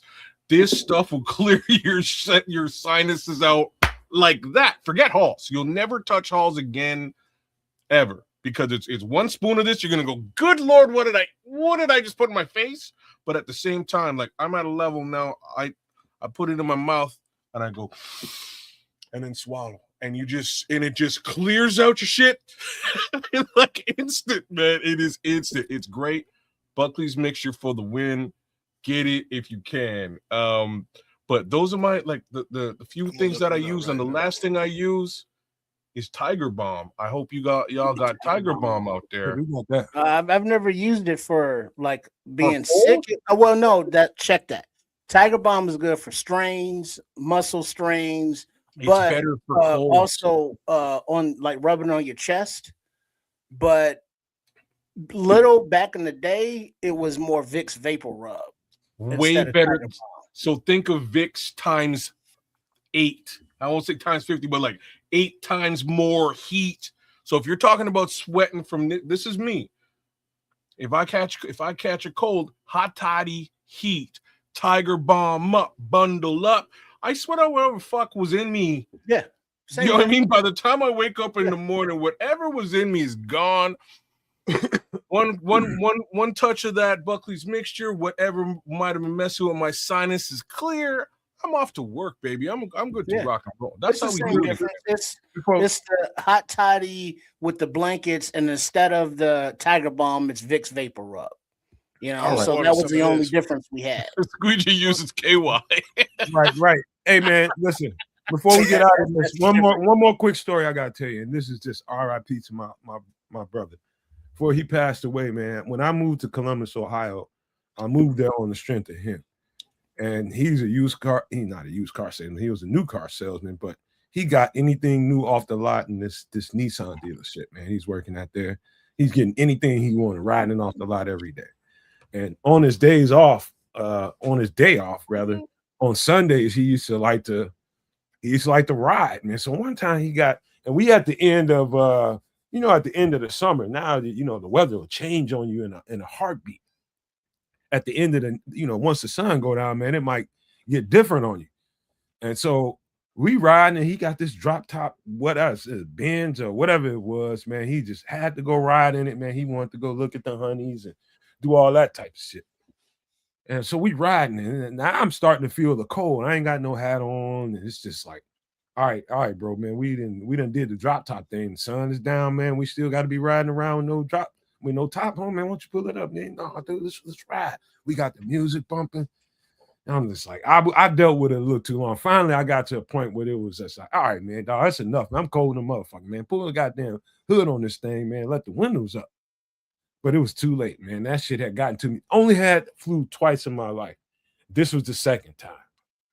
Bro, when I tell you it's the worst thing I ever did, I couldn't even breathe without being over a dehumidifier with a towel over my head all night long. That's the only way I could get air, and everything that was coming out of me was green. Out of my nose, out of my lungs, everything was green. And so I called up somebody that's like, dog, you need to get you a tidy. And I was just like, you know what? I remember that. And so get all the shit you see on the screen, y'all. And within 24 hours, 48 hours, it was pretty much, I had no signs of what I was going through, sweated it all out. So this is how I knew my bro was a bad alcoholic. Nobody's drinking old granddad. Trust me when I tell you, nobody's just drinking that shit. I didn't even like the taste of it. I had an uncle that did, bro. Really? Yeah, man. Hold on. No, man, this is great. I wouldn't call him an alcoholic. He just liked to drink. But he drank this shit one time, man. It was fucking summertime, bro. My mother cussed him out. He was supposed to paint our house, man. He was bent out. Bro. He was bent off that damn old granddad, bro. And he was like, motherfucker, how you drinking this? And it's 90 degrees outside. Man. So yeah, bro. No, Matt, Bishop, kids. I don't know about you kids. But there was always somebody in the hood, old school dude that didn't have no teethuses, that always wore a pair of dungarees, which are long ass Levi's, and had a pint, the old granddad in their back pocket. Oh man! Tell me you didn't see that dude. Tell me you ain't see that dude, and I'm gonna call you a motherfucking liar. Skid Row. That's Skid Row. If he didn't have old granddad, he had some Canadian Miss. There it is. Yeah. Oh boy, I got to. Oh, let me finish this story. So anyway, I got a Canadian Miss story to tell you too, but that's a whole other thing. And old dirty man fan club and shit. But so my brother's wife. So about a week goes by. I'm back and forth to work. I'm pretty much got the money I need. I'm getting ready to move out of his house. I got my own apartment set up. So I'm like 2-3 days away from moving there. So she stops me on my way out the door to go to work. She's like, hey, did you drink the rest of that old granddad? I said, what? I said, why would I drink the old granddad? I just needed that for while I was sick. It's up in your cabinet, top of your cabinet. Look up there. She said, no, it ain't. I said, what you mean it ain't? She said, that shit ain't there. She said, that shit ain't there. I said, that shit up there. I went and looked, and that shit was gone. She said, your brother got that. He said, he got to it the day after you went back to work. Shit was gone that night. That's when I knew my bro had it bad. Had a problem. Yeah. That's a whole fifth. I only drank, I didn't even 1/8 of it. That's about as much as I drank of that thing. The bottleneck.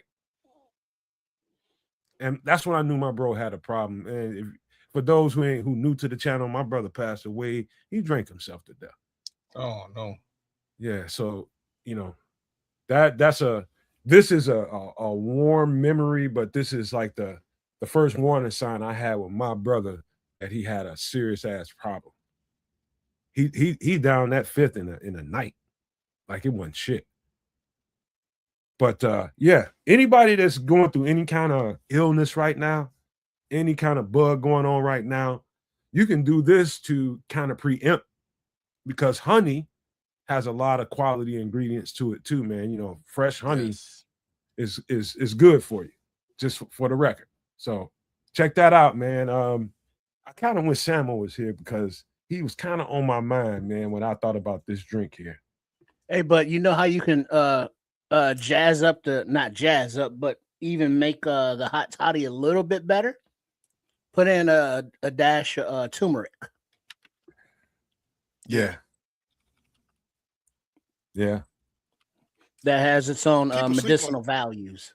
Boy, people sleep on turmeric, man. They are so sleep on turmeric and ginger. Peace out to FFG. He got a bill, man. Peace out, bro. Right on, FFG. All right, FFG. Yes, sir. Peace, bro. Yeah, and then that's the thing about like teas and stuff. You can add turmeric, you can add ginger, and it's not gonna, change the profile of the healthy benefits of whatever it is you're consuming. You're just adding to it in one drink. So I mean, add as much as you can, because you're not drinking a hot toddy for the flavor or for the taste. You're drinking it because you're trying to filter and cleanse your system. Yeah. A lot of benefits from honey, man. But this drink, I was actually thinking about. So I can, you know what, Bishop? I got a feeling that you one of these kind of guys too, man. Like, even though I'm a sports junkie and I wear athletic gear all the fucking time, every day of my life for the most part, but I know how to fucking put it on when I need to. I can fucking put it on, and this drink made me think that. This is called the Boulevardier. No. Boulevardier. Okay. So go ahead. Boulevardier. I had to give you the French there. All right. So ingredients: sweet vermouth, rye whiskey, orange squeeze, lime squeeze, Campari, orange peel, rock ice. Boom. Now you've got yourself the Boulevardier. That look at here, bro. That there would pair well with a nice cigar, and considering I will be at the cigar lounge this Saturday night when my lady arrives. We're gonna go and hit the cigar lounge and enjoy a nice steak. I'm gonna have to order one of these since you chose to share that with me, brother Nomad. Thank you very much, brother. Yes, sir. This is for the people that know how to get their grown man on. Yes, sir. I can put it on when I need to. I ain't the biggest. I don't like dress clothes, man. I ain't gonna lie to you, but I know you got to keep some in the closet for certain occasions, man. This is definitely a debonair kind of looking drink. Mm-hmm. To me, this is one of them. All right, I'm a grown man drink, brother. It's a grown man drink. But now you only order it this way when you in the hood. When you want to be refined and civilized, you say sweet vermouth. In the hood, you say sweet vermouth. Yeah, I thought it had an H in there, but it's Mr. Charles is right. It has some of the similar ingredients with the vermouth, especially that an old fashioned has. Mm-hmm. Yes. Now, what is Campari? Another mixer. It's like a vermouth, but it's got another flavor profile to it. I had it one time in something. I just can't remember what that taste reminded me of, man. But it's sweet. It's a liqueur. It's Negroni. Yeah. That might be more. You might be more familiar with Negroni. So it's an Italian bitter. Yeah, I've had Negroni a couple of times. Negroni. It's sort of Negroni.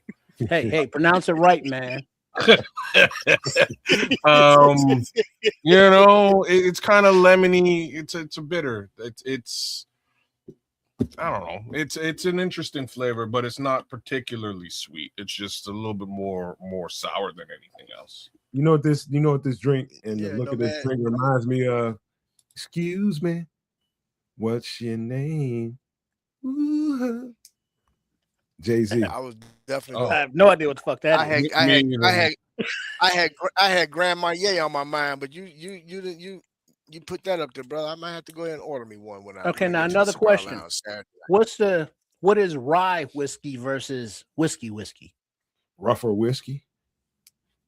Yeah. To me, so it's a specific thing that if you go to the store, you're buying rye whiskey. Yeah, it's just an extra ingredient when they, as they're processing and distilling it, bro. So you can't use like just regular Jack Daniels in this?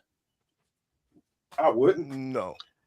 You don't want to put Jack Daniels in anything, really. Yeah, Jack Daniels will fuck up the flavor profile. The profile. It'll jack up the profile, bro. Yeah. Jack Daniels a little too sweet. So I mean, is rye whiskey is one of those things that you buy specifically that's just on the shelf until you like make one of these or something? Yes. You should probably grab you a small thing of rye whiskey and just taste it for yourself. And you can taste it. You might try it out, bro. You might like it. Some people swear by rye. It says, I know guys that drink rye whiskey when they have they do a heavier gauge of a cigar, but rye whiskey, yeah. Rye has a little spicy. Yeah, harshness? I like where Scrolls put that. That's a fair description. I don't know if I would say spicy, but harshness, I definitely agree with. It's spicy, but spicy not to the point where it's hot, like a heat to it. I know what you're saying, suppose. It's just a. No, that's Minister Charles. That wasn't Scrolls. Oh, Minister. Yeah. With it has a different profile to it. Rye whiskey it's not bad, man. It really isn't, man. But I prefer it with a nice cigar, bro. The only whiskeys I don't like are sweet whiskey. Like if you added some sort of maple, I ain't really trying to do it if it's sweet. Rye's all right. Rye's pretty decent. Jack is a little bit harsh and sweet for no good reason, so I only drink it in certain situations. But yeah. So have you brothers tried Uncle Nearest? Yeah. True Rose Sigma, what's up, bro? Yeah. I was telling him about that a couple weeks ago, if not last week. Yeah, that's someone just say whiskey.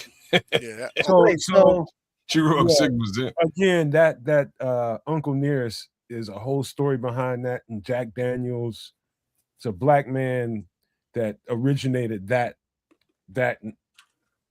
slave recipe. And so you got Jack Daniels and you got Uncle Nearest, but the original is Uncle Nearest. Jack Daniels ended up beating him out. Oh, you did tell us about Uncle Nearest. It's funny that Bishop in here talking about it. I was telling y'all that. Yeah, that's right. Now another question is like rye whiskey. Is that the same thing in Bye Bye Miss American Pie? Drove my Chevy to the levee, but the levee was dry. And good old boys was drinking whiskey and rye. Is that the same thing? Yep. Yeah. Okay. Yep. Yeah. Hey, cigars, man. I might have to add that as a feature. I'm not a cigar person, but I have partaken in some cigars, man. And when we do that, bro, I don't never have to pay for them, though. when we do that, no man, let me know because I would like to have my boy V Dub because he is a cigar aficionado and he can really break down cigars, man, to where really get those who are interested, or more likely, you have some people that smoke cigars but don't truly know the breakdown of cigars, and how they're really put together in terms of the leaf, the fillers, the tobacco, the different types of tobacco. So let me know when you're ready to do that, brother. I would love to have that brother come on, man, and help educate everyone on We'll cigars. we'll we'll do that. We'll do a segment on just whiskey soon, man. And like in the next couple of weeks, 2-3 weeks, we'll do just a whiskey segment and just talk about some of the good whiskeys out there and some of the stuff that pairs Pair up 'em with well with the cigars. Yeah, we'll do that, man. That's okay. some they Man, do let that me on Smoke Fellas, but we'll do it a little different way over here on this channel, man. Because I ain't gonna tell you I'm not no aficionado when it comes to this. I'm just not. But I got some people that are. Yeah. Some people that really do this shit. Do this shit. You know. Yeah, Yeah, it's a my thing. boy, It's my a man Van culture. Washington. Van Washington, my boy, man. I'm telling you, he's deep into the culture, man. He really is. He's actually in the process, man, of I'm not gonna put his business out there, but let's just say, man, be on the lookout for that brother within the next year or so, man, when it comes to the cigar culture. That's all. All right, man. Listen. You look at Mr. Charles say he's a cigar aficionado, licensed and certified. Damn it. There you go. All right. Yes, sir. People keep trying to pull me into that world, and I'm nudging into it. I'm nudging into it, man. But in the meantime, man, you know what else we got to talk about? The What? doggone, the doggone Chicago Bears, man. There it is. Let's get to And it. let me just, Let's because get to it. Stevie called for it a minute ago. He was just like, "Hey, man, it's about that time, so let's do it." Let me put up this injury report. Anybody that wants to speak to it can feel free. Okay. While you're pulling that up, rye wheat is ground in water, sugar, yeast added to allow it to ferment. The yeast eats the sugar and starches from the rye and converts to alcohol. In Europe, you can distill it for yourself. In the USA, it's illegal, bogus, without a license. However, you are allowed to make up to 200 gallons of wine or beer legally a year. Well, that's something else for your bug out bunkers, your basements, your doomsday shelters. Get you a little liquor, that help pass the time and alleviate the mood. What up, Terrell Jackson, 82 busted up in here, man. Hey, welcome in. But let's get on this, man. Anybody that wants to read the injury report can. I can read it if y'all don't want to. It's scrolling back to the top right now. And as it scrolls, anybody can pick it up. I'll And grab it. this is probably the best injury report we've seen all year. Go ahead. So the Bears injury report, we have cornerback CJ Gardner Johnson, full linebacker Amon, I can't say the last name. Amen Full participant, Agbomiga. I got you. offensive tackle Braxton Jones, full participant, wide receiver DJ Moore, limited, defensive end Joe Thyron, full participant Roma Dunze, wide receiver, limited, and Nick McLeod did not participate, and Josh Reeves Maben, limited. That's So let's probably get to it, fellas. That's probably the best looking injury report we've seen all year, considering the circumstances. In a long Yeah, time, brother. In a long time. very long time. And considering that TJ and Ozzy are out for the year, this is a good, really good prognosis for us, man. We're gonna have hands on deck. We're gonna have a lot of reinforcements here. Hopefully Jalen Reeves Maben can get back up to speed by the end of the week and get him in the game, because I love the way he looked on the field too, man. He was a demon out there.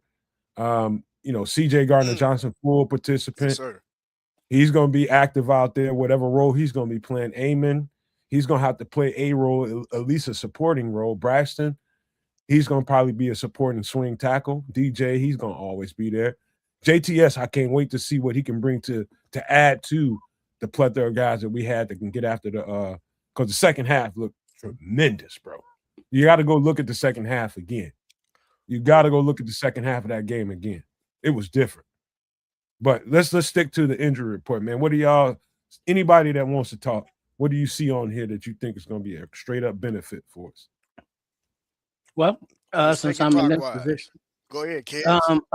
kids, yeah, you're over there. Go ahead. Go. Go ahead. Okay. Well, one name you don't see on this list is C.J. Gardner-Johnson. We'll start right there. So C.J. Gardner-Johnson missed this last game. C.D. Johnson missed this last game. I think that the best situation we can have is him and Kyler on the field at the same time. I think that's awesome. Wait a second. Strangely, we don't have this list is missing the two major hits, which is TJ Ed. They're on IR. They're not I on know. the list no more. Fair enough. So that's why they're gonna put them on them. Yeah. So they're completely off. I still think that's the biggest boost here. Nobody's really hurt. This is a clean list as far as I'm concerned. I'm excited, man. I like the fact that CJ is going to be back, and I love the fact that he'll be playing alongside in some capacity. Kyler Gordon. They figure a way to get those two guys on the field at the same time. I think it really changes the dynamic in the center of the field, along with DeMarco Jackson, who I think might have been the savior this past game. But that's a whole other story. Trip? I like to point out that the brevity of this IR report I'm loving. So as the playoffs continue for the Chicago Bears, the team is getting healthier. And the guys that came back last week, like your Kyler Gordons, your Rome Odunze's, should be even healthier going forward. But also, it's I think noticeable that Braxton Jones is back healthy, and we've seen the way that Ben Johnson has deployed the tackles this season. When Benedict was starting at left tackle, Ozzy was still coming in the game as fullback, as a decoy tackle, running routes, what have you. When Ozzy was starting, we saw Theo out there running that deep post, putting up the mailbox, like, throw me the ball, Caleb. You know what I mean? He's out there doing things. So they have multiple tackle usage. Now it's going to be interesting to see how Braxton Jones is utilized against the Rams, because that's a huge part of the offense, having that third tackle coming in doing stuff in different plays and formations. So Braxton Jones coming back off of injury, filling that role as the number 3 tackle, and how he's being used and how that affects Ben Johnson's play calling is going to be interesting. I think Well, go ahead, Bishop. So, first of all, I'm excited to see that CJ is coming back. I think as well as actually, I'm glad to see everybody back, and those that are full participants. This is the healthiest we've been in a very long time, especially defensively, which is going to really allow Dennis Allen to really get deep into that creativity when it comes to different blitz packages and different coverages, which we got. If you think about it, the two-headed monster that they have at wide receiver, we need these guys to be healthy at this point of the season. So I'm excited to see how Dennis Allen uses CJ along with Kyler, in different packages. Do we play more? Are we going to continue into playing a lot more man, or are we going to be able to fall into some different zone packages now, where we can really keep guys in front of us, and more importantly now be able to get some pressure on the quarterback, get Stafford all, with the happy feet, get him off his spot, as well as him having his index finger being injured on his throwing hand. And it's going to be and the 12th man, which I call the weather, the 12th man is going to really be beneficial in this game as well, because them Sunshine Boys, man, they blood is thin, bruh. And at kickoff time, I believe the temperature is going to be like 12 degrees, feeling like 0. and the wind is going to be whipping between 20 to 30 miles per hour, perfect bellwether. Perfect bellwether, man. So I'm excited, man. I'm glad to see these guys coming back, man, and ready to get at it, man. Yes, sir. Well, let me give you a little quick breakdown of what I see. And this is coming off of looking at the Rams game. I watched them against Carolina. I was riding the bike watching and shit, and I was noticing some things. One thing I know for sure that Matthew Stafford is probably pound for pound the best quarterback in the league outside of Patrick Mahomes. This dude is in that pocket when he's comfortable, he just breaks you down. The last thing in the world you want to do with Matthew Stafford, because he has answers at the line of scrimmage pre-snap. If he detects a zone, he knows to tell those guys what to do. He knows exactly what to tell those guys, and they will just pick you apart and just inch you down the field and score on you or take chunks out of you in those zones. This is where having the extra DBs available that we have right now is going to benefit us times 10. The fact that we can match up. The fact that we can match up and man up, that's going to provide quite a bit of a fluster for Matthew Stafford, who is probably the best at detecting zones. Outside of Aaron Rodgers, he's the senior most veteran quarterback in the league that knows how to do this, man. He does this shit, man. We do this podcast and shit. He does that football quarterback shit like a motherfucker, dude. And so we have to know, Dennis Allen has to know that you have to mix up your coverages. It's going to be times when we're sitting in a zone, depending on what down and distance it is. But for the most part, it's going to have to be a lot of man-to-man coverage. Because zone coverage is he just eats that up. He knows where the holes are. And so they are not indestructible. If Carolina can do to the LA Rams what they did to the LA Rams twice this year, not once, but twice, we can run ruckshot over these dudes. We can have our way with them. It's just when about we was garbage last year, we beat them, didn't we? What's that? When the Bears, when we had probably the worst roster you can think of, we competed against them and beat the Rams. So imagine now here we have an actual roster, man, that can actually compete. Man, dude, let me tell you something about the Rams and the matchup between us and them. There's a lot of things that work in our favor. The worst thing in a Dennis Allen defense is a mobile quarterback. He can get everything covered. He can get everybody matched up and covered up for the most part. But if you got a quarterback that can slip in and out of the pocket, that's a different thing, man. That breaks your defense down. It does, man. It just ruins the integrity of your defense. People got to come off their man, and then they come off their man. He gets to the line and tosses the ball down the field, and big play happens.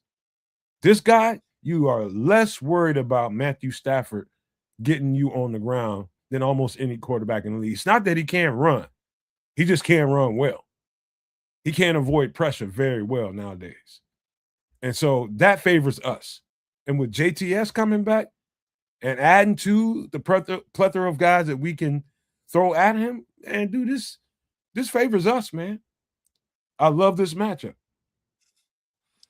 It's an interesting one. I don't know if you guys really got the chance to see this here Rams versus Panthers game. It's pretty interesting. This week, the game just before us earlier in the day. It was a good game. The Panthers really took them to the fourth quarter, and I didn't see that coming. For a lot of folks sort of look at the Bears as that team who shouldn't be in the playoffs, right? To another degree, the Panthers were also viewed as that, and they took these guys right to the bitter end of that football game. I have to say it. End of the day, Matthew Stafford saved the day. I have a strange feeling. I think this Bear squad gonna pull it out again, y'all. And it just might not be one more time, the way that everybody expects things to go, or anything like Well, that, you know. But I have a feeling that this team just might pull a rabbit out of their hat. But that trick never works. well, This time for sure. let's show them. Presto. Show Sorry, them. I had to do the whole Rocky and Bullwinkle thing. Show them. In any event, I think that's what's going to happen, man. I think we are going to pull this one out. Stafford is a dangerous man not to be trifled with. He is not the Matthew Stafford of the past. He does have. He's more dangerous than he was before. To certain degrees, he is, but in other degrees, he's not necessarily as resilient as he once was. So if we can get to him, and Austin Booker's been proving that he can get to quarterbacks as of late. Perhaps we might be able to rattle his cage. If not, hate to say this, put him out of the game. Well, but that's highly dependent upon the front four.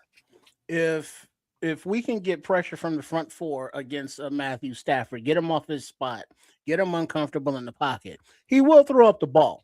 And we know that this defense is, Johnny on the spot when it comes to getting those interceptions. So, I mean, he is beatable. And then you get the stats of, he's 1-9 in cold weather games, but McVay is this in cold weather games, and it's like, weather will play a factor, because it's gonna be a factor for everybody. But people who live here, who are acclimatized, like the Bears, are gonna have a little bit advantage there. But my question really is not what's going on the gridiron, but who are the Rams fans? I mean, sure, there are some people from St. Louis that are still talking about horns up. I don't understand, because the Rams said fuck you and moved across the country. And then they're in a city to where there's another football team, and some people go to the game and some don't. Who are the Rams fans? And does anybody care if they win or lose? Well, they do care. But let me speak Good to question. something Jan Heeman just said. And thank you for being here, man. This is the exact next line of conversation I was going to bring up. Funny that you came here, and this is exactly what you said. Stafford is 1-8 in games 40 degrees or less. And that's where I'm going to stop. I mean, he's got a sprained index finger, but that's the point. Jan, that's the best point tonight so far. He sucks in bad weather games, and we're going to have some rough weather come Sunday. It's going to be cold. Well, let me add this, man. Here's some teams that put enough on film in terms of beating the Rams that we can use in terms of being able to study. So the Eagles, who beat the Rams early in the season, but the Eagles, who was an NFC team, beat the Rams. Let's talk about the 49ers. 49ers beat the Rams. Also, we have here, of course, the Seahawks, along with the Panthers. So there's enough on film to be able to utilize, to be able to say, okay, we know how to get at them. Along with now, again, having a healthy defense. And I think that second half of last week's game is going to carry over into this game. And to Tripp's point, they're not going to have anybody in the damn stands, man. So we talking about another frozen tundra madhouse on the lakefront, where the fans are just going to be crazy, to where, I mean, and I know some people that was at the game, and I had a chance to talk to them. They said, brother, when we tell you that the stadium itself was shaking to where you could literally see your whatever it was, your beverage, man. And these people was in the press boxes, bro, and the beverage, man, is literally shaking, bro. That's just how much the fans were just, it was that loud. It was just that crazy, bro. And Do to you know think that it's gonna this will be be the like that this last week, game. Bishop? Yes. Yeah. Yes. I'm just saying, like, Yes. I'm Yes. asking the question because it was the Packers, right? Like, you go up against a Bruh. division rival and the whole building goes crazy. I really hope the building's going I'm glad you absolutely said that, nuts kids. this week. But understand this, brother. This Yeah. is, bruh, this is the first time that we've actually had 2 playoff games played in Chicago. This is the They are spirit. not, they are not, brother. When I tell you that these fans ain't playing with it, brother, they not playing with it. They're going to be out there, man. The game kicks off at 5:30. You're going to have people out there at 9:30, 10 o'clock in the morning, tailgating in that weather, brother. They are for real. Look, man, they believe, and we're one game away of going up to Seattle if they happen to beat the 49ers. So But I have if a not, feeling they're going. This is what if I think. not, if the 49ers happen to squeak out a win, guess who got to come to Chicago, baby? Mm-hmm. So sweet sneak peek in the Keds parlay for this week. I think the 49ers upset the Seattle Seahawks. That's my little sneak peek, and I think it's going to be a rematch in Soldier between them 49ers and the Chicago Bears, and the Chicago Bears are going to pull it out. Here's the homer in me, kids. It's funny you said that. Here's the homer in me, bro. Right now, looking at the AFC and how that's starting to play out, I would not be surprised, brother. And again, this is just a homer in me, man. And please, people, don't hold nothing I say. Don't hold it against me. I'm not going on record. I'm just saying there is a possibility. And just think outside the box for a minute. What would it imagine a Chicago Bear New England Patriots Super Bowl, bro? That's it, brother. So you knew where I was going with all of this. I was just waiting for things to sort of come back around to me, because that's what it's gonna be. At first, I thought, wait a minute, we have the ability to bury Aaron Rodgers, but it looked like he kind of buried himself, and that's fine. He buried my parlay along with it, as we have discussed earlier on. But it's 40 years, y'all, to the friggin' letter. It's going to be exactly what you just put down. At least that's how I see it. I think it's going to be the New England Patriots representing the AFC. One more again, just like 1985, versus the Chicago Bears representing the NFC. And if that's what it is, that's historic. That's craziness. The level of competition is wild, because we're talking about the number 1 and number 2 picks at quarterback in that draft. This is kind of it's historic for multiple reasons. But I have a strange feeling, and like things to say about both of these teams is they're both on an upward trajectory as of this season with new coaches. Kids, think about the head coaches, bro.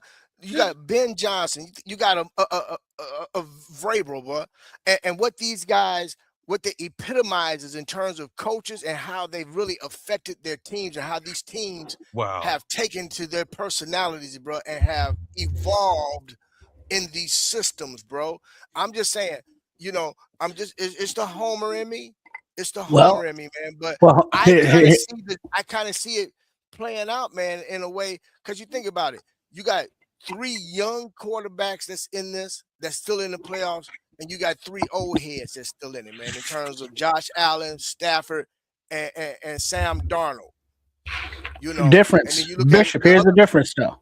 You got right here, brother. The rookie class quarterbacks. You got Bo Nix, you got Caleb Williams, and you got Drake May. Now, Drake May is coached by Mike Vrabel, who's had experience as a head coach. Yep. Bo Nix, you got Sean Payton, who's had experience as a head coach. Yep. Caleb Williams is on his second coach, third offensive scheme, and a first-time head coach in Ben Johnson. So I think the uphill road, while they all had to battle, I think the Bears are higher on that hill as far as like this really shouldn't be happening to this team Right. right now. So This this team is where should not people be this far ahead. this is where people say we're ahead of schedule, right? And No Ahead of such thing. schedule. you know what I mean? I somewhat agree with that as a take for this particular team, but you know, I got to give a big shout out to our guy Sean Sierra, because what we've just sort of touched upon right now is the truth of the matter is coaching fucking matters, y'all. Like this is really where we are Yes, in this playoff at this present time. Coaching matters at a level that is exemplary, exemplified by every single team that has showed up in this postseason, including the Jacksonville Jaguars. You know, we were laughing at the whole Duval thing at the beginning of the season, but regardless of how he says it, he brought Duval to the playoffs for the first time in a long time. Let me say something to you guys, man. Before we take off into Super Bowl conversation, which I'm with, let me reel y'all back into this Rams game, and let's talk about them from the defensive standpoint. Let me tell you something. That defense is young. I'm talking They're about good, buddy. front. I'm talking about their front. I'm talking about their front four. They drafted. Let me tell you something. Yes, they did. And not only are they probably the best team I've seen getting after the quarterback on third down, they can get at you from the edge, and they can get at you from their defensive tackles. The edge rushers, defensive tackles, their rush plan together works very, very well. And you know what they give up. I'm talking about the D tackles. What they give up in size and girth, they make up for in twitch and speed. They can really, really get after the quarterback from the inside and the outside. And so we have to have a plan to make sure that on critical downs we have adequate pass protection to keep that pocket clean for Caleb Williams. And I'm sure that Ben Johnson is working on that probably at this hour, making sure that they got the right calls set up for them to make sure that they can handle the edge and they can handle the D tackles, because those dudes are quick. Yeah. They get off of blocks really well, and they really can get to you from the inside. And that's the worst thing in the world for a quarterback, is to get interior pressure and get you off your spot in a timing offense. So before we get to running away with the Super Bowl now, we got to stay here. I mean, I hear you. I'm just being a homer, man. But I'm gonna be honest, bro. I think this game. I honestly think, man, we're gonna see a running attack from us that we've kind of been devoid of the last couple weeks. But now that we've gotten that monkey off our back, which is Green Bay, I think we can settle back in now and really get back to the basics. And I honestly think, man, that we're going to really pound that rock, man, on the ground and keep their offense on the damn sidelines, bro, and wear down that defense, bro. We're gonna have to, because they are light up front. And you know, when I mean light, we got some heavy duty, heavy hitters up front in the interior of and the outside of our offensive line that we can take advantage of them with combo blocks and different ways that we can get after them, because you can move them. You can move them off the line of scrimmage. But in passing formations is what I'm talking about in particular. When you got passing downs, those dudes can get at you from the inside and the outside. Well, yeah, but now we got to look at the strengths versus the weaknesses. Braxton Jones, if he plays, and starting left tackle Theo Benedet, they're better at the run than Ozzy was. All right, cool. So let's also look at the analytics. I see you, kids.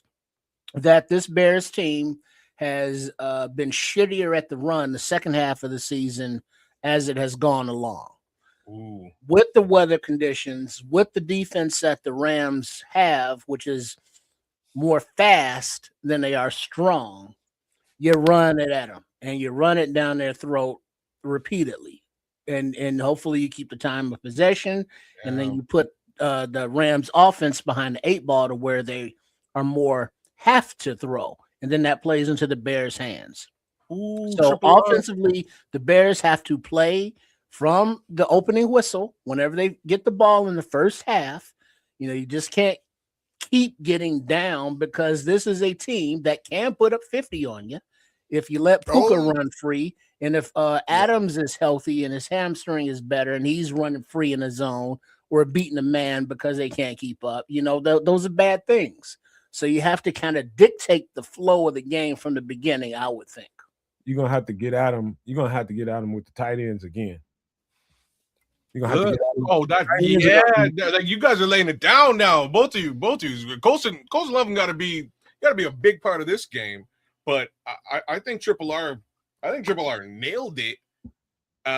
You're right, Trip. And I wasn't gonna be the guy to say it ever, but I'm gonna say it now that you said it. You know what I mean? So you know what I'm saying? So ozzy Trapilo came out and he's played formidably. He's played great football since he took over the reins for Theo Benedet. But Triple R's right. The flip side was that the running the football on the left-hand side of the field was a little bit less powerful, for lack of a better thing to say. Right? Like, so that was the sacrifice. The upside was, again, no issues from a pass protection perspective. Ozzy did a fantastic job. We needed him to do that, to be honest, so that he can actually take that role. We're going to put Theo back there. Nothing wrong with that. But you know what the trade-off is? The pass rush support is going to be a little bit lesser. We know that. Just a little bit. But the run game case scenario skyrockets. So, yeah, you run that ball wherever the hell you want because we already know the other side is locked down. You can now utilize Tooney and Theo on the other side to really push the rock on the ground. But when that ain't working, you can pump that ball directly into the hands of Colston Loveland, get him lit up, and keep the rest of those wide receivers fed as well. Obviously, not just the tight ends, but I think Nomad, between the two of you basically nailed it, man. On as far as us versus that Rams defense, got to keep the tight ends fed, and you got to work that run game. Did you say the two of Utes? The two of Utes. The two Utes. Yeah. Anyway, but that's what I'm saying, man. That's how I think this breaks down very favorably for the Chicago Bears on the ground, as well as utilizing those tight ends. And if they get if they can get to the tight end dealy early, it's kind of gonna start them to it's gonna allow them to get to the wide receivers that much more. So I'm interested. I kind of expect a big game from Luther Burden as well, because he was a little bit Darth Burden. You see that was a celebration in the middle of the game last week. His first catch, he's like, yo, I'm gonna choke him up. Hey, I gotta tell you guys something. And you were just speaking to it just now. Everything y'all just got through saying, you and Trips together, I'm gonna put a cherry on it. We do have a distinct advantage physically up front, offensively. With the we can go with the three tight end set and move them completely off the ball. And now that you have Theo in at the left side, it gives you some options. What run calls that you call. You might want to run more stretch runs over to the left side, because most of the hay that the Bears have been making on the ground has been on the right side. It's on the right with Darnell and Jonah Jackson since Theo's been off the field. Yeah. So we have a distinct advantage. If they go with, you start seeing three tight end sets out there on a regular basis, you'll know that when you watch this show, these motherfuckers knew what they was talking about. Because Ben Johnson is seeing it. He was just like, this is what we're going to call against them. We're going to get them off the line of scrimmage, and we're going to take our 4 and 5 yard runs when we can get them. We're going to use our tight end against their linebackers, and we feel like we have an advantage. No, man. I think it's going to be a Cole Kmet game. If they did, it might just be. If they didn't know we knew what the F we were talking about after last week's game, after last week's playoffs game, I don't know what to tell you. Holla at your boys. You know what I'm saying? Because we sat down here and we said, TJ Edwards kind of looks slow. You definitely want to put DeMarco Jackson on there by hook or by crook. Accidentally and unfortunately, TJ gets hurt.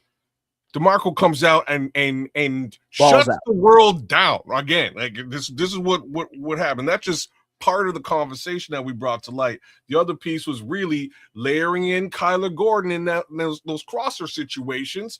And for the first little bit, they were scoring on us. No Kyler Gordon to be found.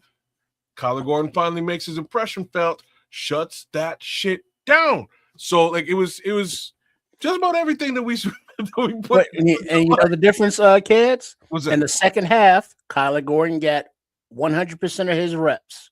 Second half, DeMarco Jackson got 100% of his reps. Second half, the Bears did a better job of slowing down that Packers offense. Wow. I got a hot take for you guys, man. You guys can write this down. I'm talking about everybody in the chat, and you guys too. The Bears will have their best rushing performance by far in this game against the Rams in the 2 playoff games we played so far. This will be the best rushing performance. The best.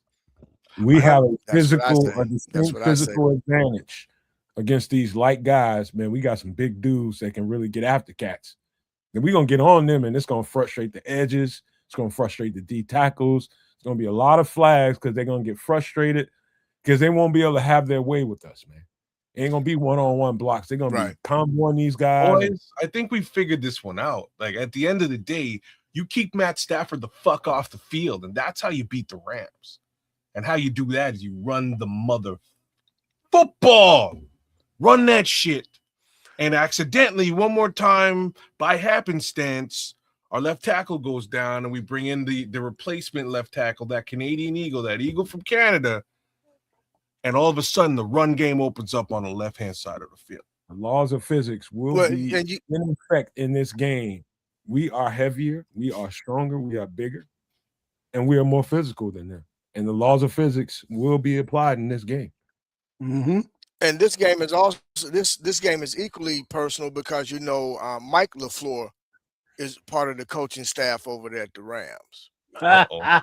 So he got to represent for his brother. You mad his brother got bumped out. So So what you're saying, Bishop, is so you're saying that Matt LaFleur is on the phone with his brother and Sean McVay about you don't think the that's Bears. legit? Yeah, they all come from the same coaching You're looking tree. for a job too, by the way. Bro. Absolutely. Hey, and then think about this too. Did you guys catch the interview with Jalen Johnson? No. So he did an interview and he had mentioned about in terms of the two-headed monster with Puka Nacua and with Devontae Adams. Yeah. And he was saying they, as far as breaking down film and how they feel, how they're going to have to defend those guys, man. And Jalen spoke on some things, bro. I'm just going to put it like this. These guys are getting prepared. They're really diving in deep on this film study, man.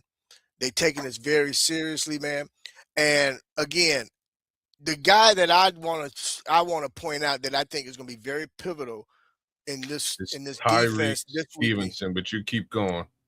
Tyreek Stevenson is one, but the primary one, man, and he was equally pivotal in the second half of last week's game is DeMarco Jackson because he was calling out the play and he was getting the defensive line set. He was telling them when to shift and how to hit those gaps, man. And I'm telling you, this young man is going to do something special. You ain't wrong. Did I jump? Did I get ahead of? Did I get ahead of us again? You jumped ahead a little bit, but that's okay. That's right where I'm going because the other side of the ball. I do it all the time. I'm sorry, brother. No, you right on time because I'm going there. Listen, that's a point I'm coming back to later. The defensive side of the ball for the Bears is it's going to be about matchups and what a quarterback like and you guys remember this shit. Write notes if you need to, but take some mental notes of what I'm saying to you right now. This is all about matchups. Veteran quarterback like Matthew Stafford, every time he goes to the line on a passing down, he's looking for a matchup weakness. Where can he find a matchup weakness? In particular, who can he get Puka Nacua in some of the movement, some of the motion, How can he get Puka Nacua matched up on who he wants Puka Nacua matched up on? Number one. And so for me, I have a Bill Belichick mindset when it comes to these kinds of things. I'm cutting the head off the snake. At times, I'm not gonna show him exactly when I want to put double teams on Puka Nacua, but on certain situations, I'm going to disguise my double team. But I'm definitely going to roll some coverage over Puka Nacua so that I take that away from him. Not that they don't have Devontae Adams on the other side of him. Let me make But a note. this is something when they go in motion, particularly with Puka Nacua or Devontae Adams, they're looking for a matchup weakness on the defense. Just know that off the top. And if we can disguise the double teams, whether we want to take away Puka Nacua, particularly, or Devontae Adams, if you can do those two things, disguise the double teams and use the double teams at the right times, you will absolutely frustrate Matthew Stafford. We will get probably more sacks in a game that we had throughout the playoffs or throughout the season. We will get that guy on the ground if you can disguise your double teams, but you have to cut the head off the snake first. Take Puka Nacua out the game and make him go after guys that he doesn't want to target. Get that first option off the table on crucial downs. But let me hit you with something that I don't know if you guys are aware of. And this was an interview that, again, this interview was with Kyler Gordon. So Kyler Gordon mentioned about how familiar he is with Puka Nacua because they battled a lot in college. Oh, shit. Okay. So he's very familiar with Puka Nacua. And actually, him and Puka Nacua are friends. But he said in college, they battled a lot. So he's very familiar with Puka. So he's got inside intel to give to DA with regard to how to scheme and different things in terms of defensively, and Jalen gave them their kudos. He said, hey, they're physical at the point, they're very physical coming off the line. They're physical. They're strong and physical when they catch the football. So we're going to have to be equally as physical. So, they're getting prepared. They're deep into the film study, man. Now tomorrow they did walkthroughs today. Tomorrow they'll really get at it, and really start putting in the game plan. So, brother, let me tell you, this is going to be another one for the history books, I believe, bro. Also, I really do. But I have to agree with No Man with regard to the run game. I think this is going to be another very complete run game that we haven't seen since probably the Philadelphia game. This is exactly, and that's when the switch happened. The switch happened the following week. Right. You nailed it. The switch happened. Go ahead. The one thing, kids, I want to mention is what we really need to see from the run game that we have not seen enough of, but we have seen the flashes of, are when the holes are there or the Swift or Monangai makes them there, they have to make some more house calls. Monangai missed, I think, a longer house call run by trying to run a guy over. Yeah. Instead of just cutting to the outside and he would have been gone. Yeah. Swift, was a shorter play, but instead of going to the sidelines and either going for the pylon or getting to the sidelines, he cut back upfield. So just in generally, the vision of the running backs has to be more toward open field. You know what I mean? Yeah, Trip. I agree with you. We both. Yeah, I'm with you. We both noticed that right away in that particular game with Monangai, because it was all green field to the left of him, and he went right and tried to run somebody down and got taken down at the same time. So hopefully we'll see a little bit more, better vision in that case. My other hope is, again, what we're kind of missing is Steele's ability to sort of continue upfield into the secondary, continuing the block. And that's helpful. We see a lot of that from Darnell when you're running to the right, and that's why the run game's been successful on that right-hand side still. But if you can do that on both sides, if both edges are screaming up the field and adding a little bit more heat, some additional blocks up into the secondary, that's going to break a man free. So I think, man, what's going to I think what's going to happen here is Theo Benedet is going to really make a name for himself in these playoffs here tomorrow or this weekend. I think DeMarco Jackson is going to make a name for himself in these playoffs here this weekend. And these are unsung Bears for the most part that really don't get the love that a lot of these guys who are making big money or were drafted high get.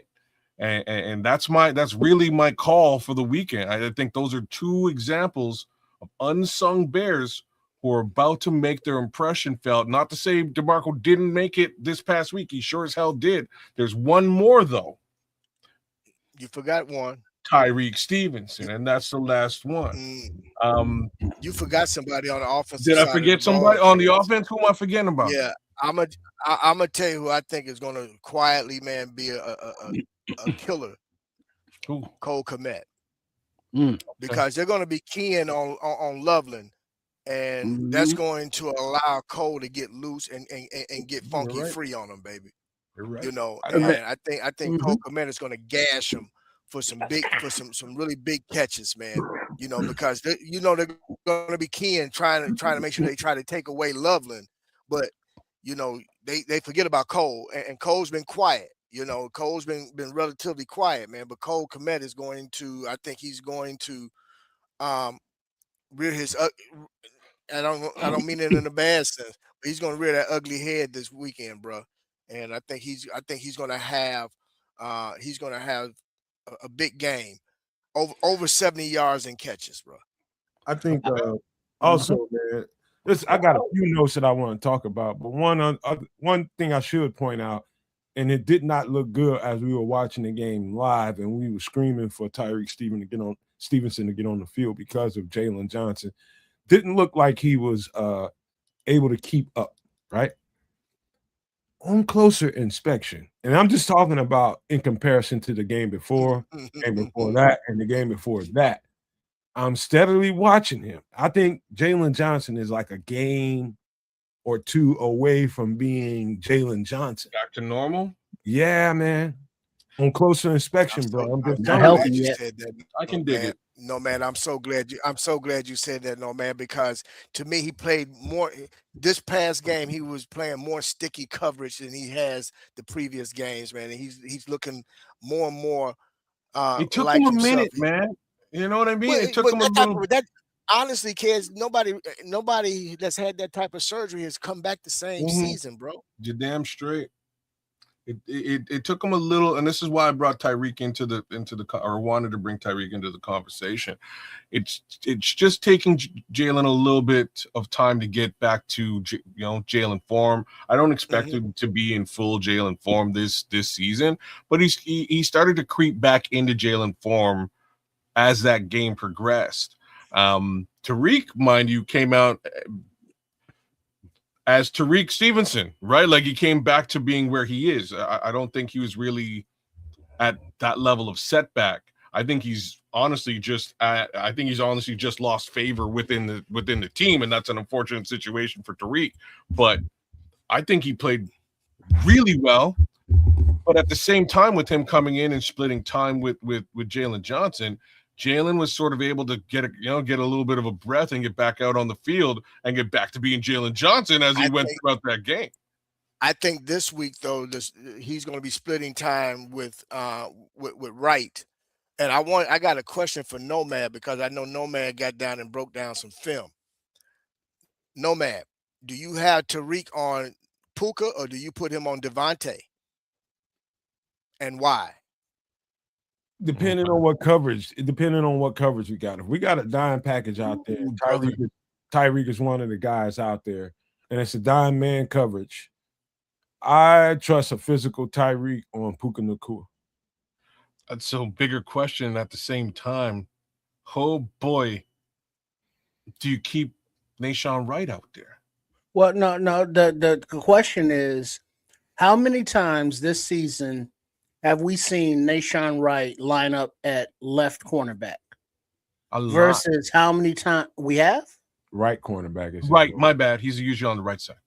All right, and left side is a mix between Tyreek Stevenson, Jalen Johnson, and/or Kyler Gordon.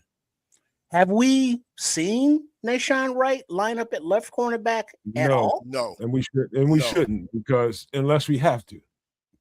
Well, but that kind of answers that question. Is it seems as though Dennis Allen is keeping players in those positions. He's not matching up with receivers per se, saying you're going to follow this guy around all game. It's kind of like, well, who's on the right side of the defense? Well, that's who Nashawn's going to cover. Right. You know what I mean? Right. Yeah. It's more okay, if Tyreek is out on the right side and Puka lines up, let's just say, or on the left side, and Puka lines up over there, and it's a man coverage call. If Puka goes in motion, Tyreek flows. He's going to flow with it, and he's going to carry Puka Nacua no matter where he goes. If it's Jalen's going to follow him if it's a man coverage. But these are some of the things that happens at the line of scrimmage that give veteran quarterback like Matthew Stafford an advantage. These are the ways they detect whether or not this is going to be this play or that play. Is this going to be this matchup or that matchup? Because if Tyreek doesn't go with him or Jalen doesn't go with him, that's going to be his first indicator that it's not a man coverage. I'm gonna say some crazy shit now, and I don't like it. Shout out to the chat, man. Chat's going crazy. We got fans. We got Rams fans in here, Patriots fans, 49ers fans, 49ers fans. Like, share, subscribe, please, to all three, any of the three, or what have you of these networks. Whether it's my guy over at Sports Chicago Style, my network at Kez the Canuck right here on YouTube, or the Nomad Network, hosted by my man Nomad right underneath me. But yeah, I don't know. See, this is where we are going, Cribs. This is exactly where I'm going. I don't know if I trust Deshaun Wright against either one of these. I do, because he fares much better against a bigger physical receiver versus a quicker, scatty, jitterbug type of guy, because he's a longer these guys are route runners, though, brother. Yeah, but okay. I'm telling you, Tyreek fares. I mean, not Tyreek, but Nashawn fares well or better against somebody his size. Yeah, you know what I'm saying. Like he can get sticky on Puka Nacua or Devontae Adams. I trust him on either one of them because they're his size. Now the jitterbug little guys they got, that's a little bit more of a problem. Like the slot receivers and shit. Like they're more of a problem for Nashawn than the bigger guys. And I consider Devontae and Puka bigger guys. So here's a little something. I knew it was something that had escaped me, and it just came to me now that because Nomad brought it up, and this is what hit me.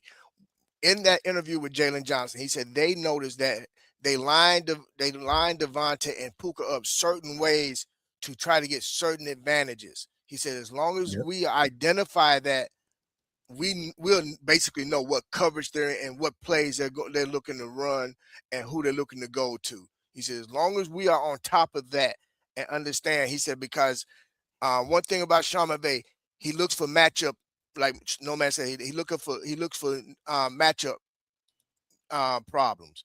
And with that, they know based off of who's going to be lined up where on the field about where that ball is going. Mm-hmm. After so that, that's what I said, man. They diving in real deep on this film study, man, for this game. Yeah, and after that, it's about preempting and not overplaying what you saw on film. Like, okay, if they get in and they get in a 3-stack bunch formation, so you got 3 stack receivers in a bunch formation on the right side, and then all of a sudden, right before the snap, the guy in the slot goes in motion. They know what to look for in that. They know it's just eye candy to get the tight end open across the middle. They know that. Little things, little tendencies. It's football is such a chess match, man, from week to week. It's like, I don't care what I saw on film in the breakdowns that I'm giving y'all right now. Everybody saw them. And guess what? They are planning to have an answer for everything that was put on film last week. That's the different thing about the playoffs. And so now you got to trust that your personnel can and will take advantage of what they think their advantage is. If you think you're going to move guys in motion and find all the the one-on-ones you want with whoever, you can show you that these one-on-ones ain't to your advantage. So make a play on the ball. That's it. But we got a super chat real quick. Let me get to that. Give me a second. Here we go.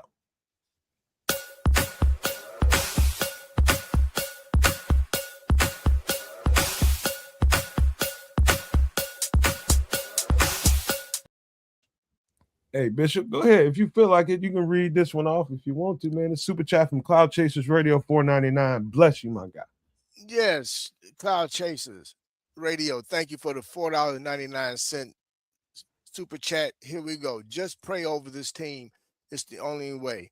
If we get through the number one offense, we will make the Super Bowl. Bears versus Pats 40 years later. Boom! Right on, Cloud Chasers. Well, put it like this. I still don't think it's going to be the Pats, but I love it, though. Hey, Bears, Pats, cool. Bears, whoever the fuck, I think it's cool. going to be the Bills, man. As long as the Bears is there, cool. But now, question though, Matt. No, man. I don't think the Bills going to make it, bro. As someone who watches film, speaking about Nashawn Wright, if you are Sean McVay or Stafford or Nakua or Adams, are you trying to beat him off of routes or off of scheme? Because what I've noticed, or just me, is Wright physically has been covering receivers. They just make a play, make a catch. Mm-hmm. He's on them. But where Wright has seemed to be lacking is in zone. And we don't know if that's a him problem or him looking in the backfield problem or getting lost. Where are his deficiencies? Where do you attack him? He gets caught peeking in the backfield. That game, I think the game Trips is talking about was it became real evident in the 49ers game. I think the eye candy, some of the pre-snap movement before the ball was actually snapped was really being effective on Nashawn Wright. So I won't just put Nashawn Wright out there as the culprit, like he looked really bad.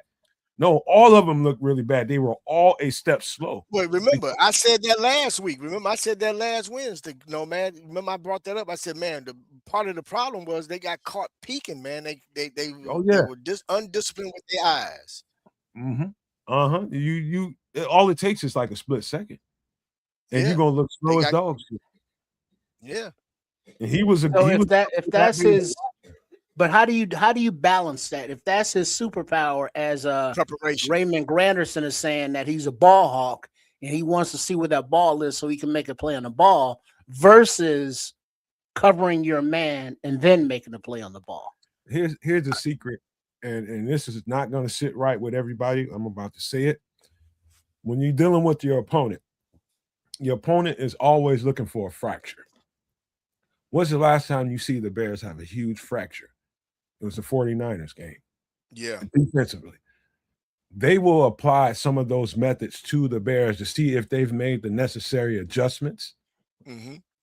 And they will use a whole lot more of the eye candy, the pre-snap movements that the 49ers did to the Bears that kept them on their heels and kept them a step slow, a second behind the play. They will do that. Because Green Bay tried it. And because they was trying to pick on Kyler until a couple times Kyler got his hand in there and got a pass defense. And then they kind of said, well, let's get away from him, because we know if we try him too much, he's susceptible to getting his hands on that ball. But that was the formula. No, you're right. That was the formula, right? So what the Bears have put on tape is they can be beat by speedy receivers in crossers. And that's what the Packers did. That is what the 49ers did. But truth be told, again, DeMarco Jackson was not on the field. Neither was Kyler Gordon. Here's where it gets twisted. Okay, I'm going to put you in this situation, kids. Hopefully you'll feel me. Let's just say you're Kyler Gordon and you're playing the slot. I'm the linebacker closest to you. And when that guy goes in motion, let's just say it's a zone call, but in this play, because that guy went into motion, is that motion supposed to trigger a man coverage based on what we practice? So he goes in motion, and your job is to come to me, who's the next guy to you, a slide, be a man. that communication in the split second, if it doesn't happen in the right way and that slide doesn't happen at the right time, yes, that's how it happens on a football field. If that communication ain't symmetric, I mean, just pop, pop, pop, it's gonna look bad on the field. And I think we suffered from some of that during that game. But that leads into my next question, because I asked questions. I want to know the answers. Thank you, Cloud. And the question is, if you are Dennis Allen and you know what the Rams like to do offensively, you know what your deficiencies are with your players, your defense, whatever, because you know that players are teams are attacking your defense with those, drag routes, with those crossers, man up. What do you in your game plan design to not only counteract what they like to do, but enforce your will? You have to play it a little bit more aggressive, and you just gotta. It's a whole lot of gambling going on, Trent. To be honest with you, I'm gonna go with my aggression to the ball and trust my guys. They see what's going on the field. They can react to it. But what you don't like is what I was talking about before. It's the delay. Like if Kids is coming off that slot and he's coming past me and he gives me the information, I'm late to move with that information. It's going to throw the whole integrity of the defense off. All it takes is one guy, Trip. All it takes is one freaking guy will ruin the entire integrity of your defense. And so a really good call at the right time looks really bad on film when you see it because one guy didn't react at the right time. I mean, the pre-snap stuff is the medicine, bro. If you can detect and stay in flow with what the pre-snap stuff is, everybody's moving at the right time, the defense is going to look exemplary. But if it's not, it's going to look shitty. Am I hearing that? So game plan wise, there should be more of a man up, 4-man rush kind of scenario. It's probably the best thing you can do with the veteran quarterback. That's what I think. This ain't Jordan Love. This ain't Brock Purdy. This ain't Malik Willis. This is probably the best quarterback playing right now. You cannot give him. Agree with Nomad. Yeah, you can't fuck around with this guy. Yeah, so we're looking at man, 4-man rush, right? So that means Montez Sweat, the highly paid, and the young upstart Austin Booker, who is going against, isn't the left tackle of the Rams, isn't he a young guy or replacement for injury that he's going up against? I believe so. With the way that Montez Sweat did come along in the second half last week, if he can eat up some double teams, and if big ass Javon Dexter, as slow off the ball as he is, can eat up something in the middle, Austin Booker should be able to dominate his one-on-one, because I don't see them double teaming Austin Booker to leave Sweat one-on-one. So if a 4-man rush is able to do it, whether it's just straight up or if they run some stunts, which I'm sure they will do, I would also see that this secondary is more than apt to be able to stick with the Rams receivers as long as you give Stafford less time to throw and make sure to roll up that coverage as well, because he's going to be doing the dump offs. Let's put it this way, Trips. You got a great quarterback like that. This is a future Hall of Famer. And his prowess in finding ways to beat teams. Would you trust a defensive formula, whatever the schematics are for that game?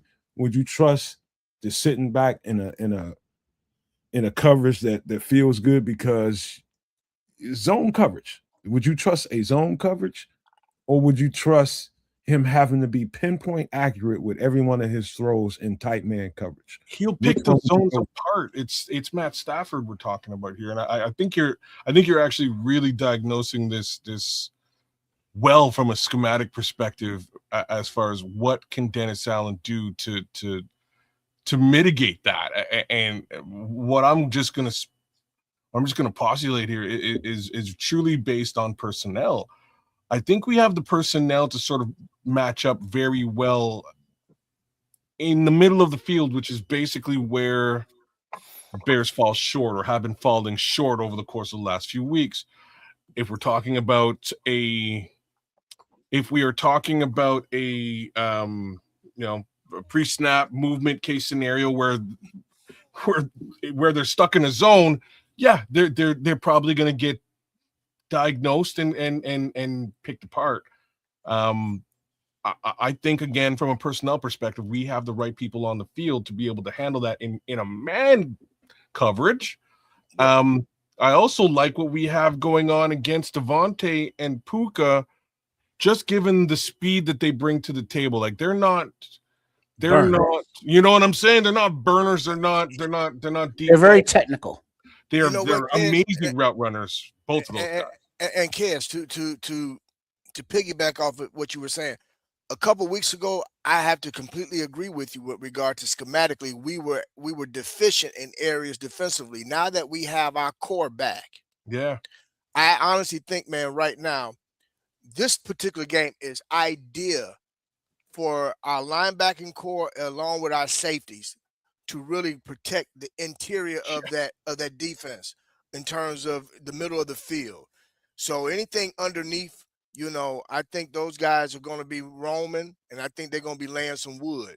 All I'm going to say is this: they're going to be playing with intention, and all I'm going to say is early on, if you with the proper physicality, you can get them guys to where they putting their heads on a swivel because they're hearing them footsteps coming.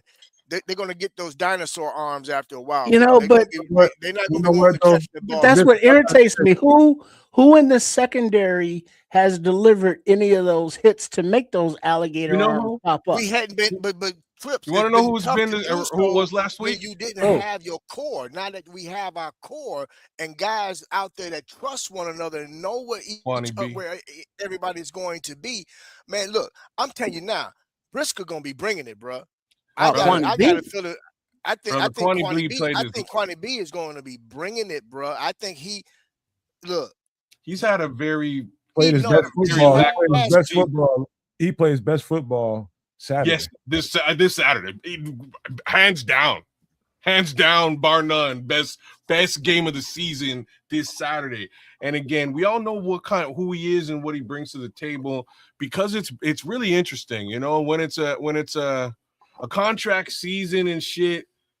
People play different types of football. It's just how it is, and it really hasn't been a favorable season for Kwani B coming off an injury. All of a sudden on Saturday, man, I really got to say it. Things looked bad, right? And the one guy I could look towards who on defense, Kwani B gave zero. He left nothing on the field, gives 0 Fs, man. He gave 0 Fs. He was out there shutting it down as best as he could. He had his bro out there, give him his flowers, he had Kyler out there with him, man. And him and Kyler played good off one another, man. Having Kyler took a lot of weight off of Kwani B, man. That's familiarity. Again, like I said, he was having to bail a lot, man, in coverage because they didn't have that safety valve. Now that you have Kyler, man, that's going to be playing in that slot position, man, as far as that nickel.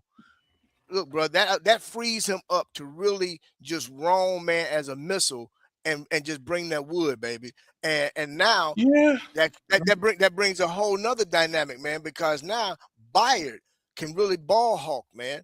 They go look. Stafford is going to have to be very precision, like with that football. Otherwise, brother, we may have multiple turnovers this coming game. I'm just calling it what it is. I think these boys is going to really play loose and play free, man, with it. And I think I really believe as strategic as McVay is with his schemes, you'll know. We already know 85% of those passes he's gonna be trying to get it to Puka. As Nomad said, you cut the head off the snake.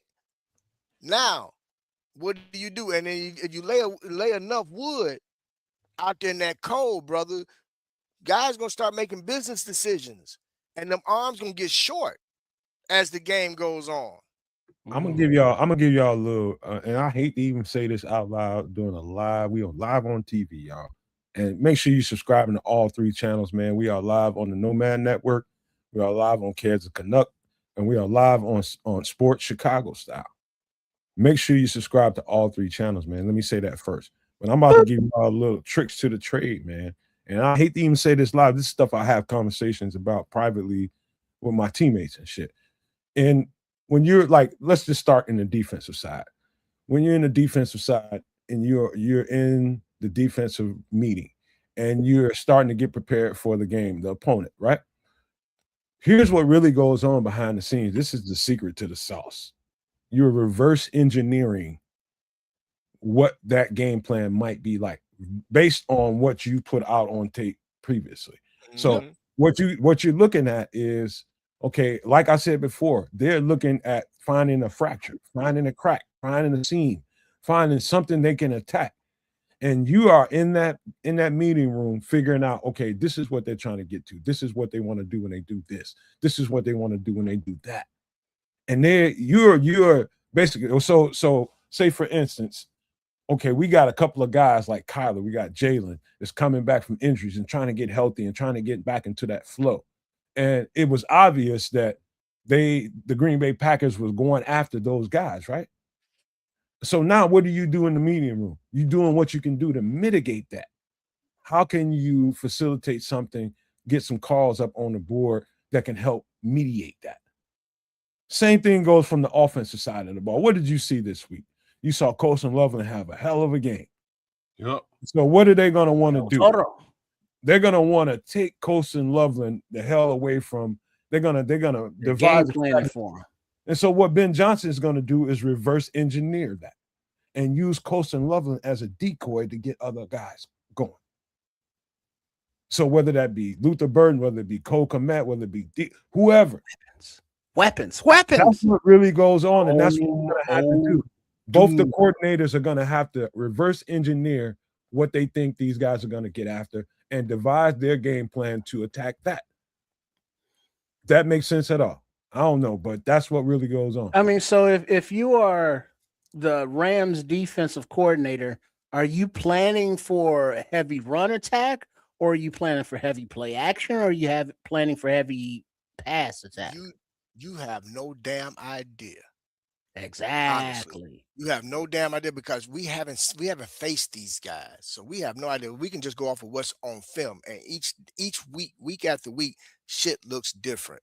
And I'm gonna throw somebody else in there, man. I think it's gonna really pay great dividends to this defense. Not so much on the field as much as in the meeting rooms. CJ Gardner-Brown has played a lot of football, and he has faced the Rams a lot, whether it was with the Lions or whether it was with the Eagles. He knows them, and I guarantee you, him and DA done sat down and they done went over some stuff, and him and that defense and that secondary, brother. When I tell you, I just think, man, I honestly think that we're going to be surprised. And I know I said this last week, man, and it didn't all come together, but for some reason, I just feel like the preparation is really going to be there this week. Because this is all of it, man. This is all of it on the line here, baby. And you are controlling your destiny now. Let's fucking go. Here's if I was Sean McVay trying to figure out a way to attack this Bears defense, it'd be 3 different things I'd be going after. First, it would be, let's see if Kyler is going to be better than he was this week. Let's get after him real quick first. Then we'll get after Jalen Johnson. Let's see if he's any better than he was last year. Is he still hobbled a little bit? Let's test that. But the third and most important thing that they probably want to test is the fact that we've got our glue guy, TJ Edwards, not there. And they want to see, they know that DeMarco Jackson can play the run like an MF. They know that. But they're going to want to see if we can get him matched up in coverage against a tight end, against a running back. Wheel routes and stuff. They're going to want to see if he can carry a running back or a tight end. If they can get a slot guy on him, that's going to be great. But hopefully they won't get that situation going on where it's a mix up and he ends up on a slot guy and boom, touchdown. But That's the name of the game. They're trying to. If you said Jalen said that in the presser, that's exactly right. They're going to try to find mismatches. They're going to try to find ways to get one-on-ones and find a weakness. And so those are the three things they're going to try to attack. There's going to be Kyler. They're going to want to see if that's real. They're going to want to see if Jalen. They're going to see if that's real. They want to see if this guy can cover. And then they're going to want to attack DeMarco Jackson to see if he's prepared for this game. Can he do TJ Edwards type things? Those three guys. I think they're going to really try to see if we can actually defend the run, because Kyron Williams, they running back, he's not no slouch, man. I think that's they can run the football. That's where they. Yeah, I think that's. So I think they're going to try to establish that first to see how we defend that, to see if they can soften us up with that first. And then if we make them more one-dimensional, because we start shutting that down, which would then benefit us. But they're going to first start trying to attack us to see whether we are still soft against the run early on too. I to think see if that they is can the get us on smartest our one. to try to get us on our heels quick and early. You know, that's why I believe if we happen to win the coin toss, we're going to defer. Guaranteed. I believe if we win the coin toss, we'll defer, because we want to see what they're going to come out trying to do out the gate. If DeMarco Jackson performs in this game and holds up the standard that TJ is he's our glue guy. He's a glue guy. There's no other way to describe TJ Edwards other than a glue guy. He keeps everything together. Him, Grady, there's certain guys on that in that defense that keep everything functioning right. If which I think he is very, very capable of, DeMarco Jackson has a chance to really, really solidify himself on this team. Brother, in this game. Get paid. This is what I was saying. But right. You know what? I think a guy, man, that everybody probably think this might be his last season with us. I think Tremaine is going to act a fool too, man. I just think this defense is just going to really rise to the occasion, because they've been if you want to say the negative to the team, it's been the defense for the most part. And I think these guys are just going to look to really raise the game. Yeah, and set the tone early. Yep. Mm-hmm. All right. Hey, real quick, a shout out to the chat as well. But Neff Buck, who's an Eagles fan, who's over here with the Nomad Network with Cads the Canuck with Sports the Chicago Style, aka Triple R SCS, and he's saying run the ball against these fuckers, and keep the time of possession to where you got Stafford off of the field, and you're using your advantage, against their weakness, which is against the run. So that means, a lot of Komet, Loveland, Braxton Jones, Theo are going to be on the field all at the same time, with Stephen Carlson lined up at fullback, what have you, and run against these fuckheads. So you are doing what we know that this team can do. Granted, second half of the season they got away from it, but we know they can do it. And we also know that that's how you can limit this Rams team, because we are not afraid of getting in a shootout, but that is not something that we should necessarily want to do. We want to control the game as best as possible. So that means running against the team that is best rushing the passer. So that means a lot of heavy formations, and you can get your passes in with play action, and you can fucking kill them deep. Let's fucking go Bears. Unalive them. I'm sorry. You can unalive them deep. Let's fucking go Bears. 100 billion. We got to get it going, y'all. I know y'all want to keep talking, man, but we are 3 hours into it. Thank y'all for keep hanging in here with us, man. But we got some stuff to talk about. And got a little ask of any one of you guys that wants to while we get ready to run this intro. But there's this thing called Project Anchor. And I don't know if this is a real thing. Something I came across late last night, started looking at a little bit more earlier today. Project Anchor. And supposedly in I think it is, let me look at my notes here. I think it is somewhere around Notes. August 12th at around 7:30 Pacific for about 7 to 8 seconds. The Earth is supposedly gonna lose its gravity. 7 to 8 seconds. And it's supposedly from two black holes pulling at each other. This is what they're saying. Something like that. I'm not exactly sure. But I'm just gonna give you that as I lead into this intro and more reasons to prepare, man, because something like that could prove to be really, really disruptive to the world we live in, man. So let's get this thing started. Give me 1 second so I can find it. Oh man, where's my stuff at?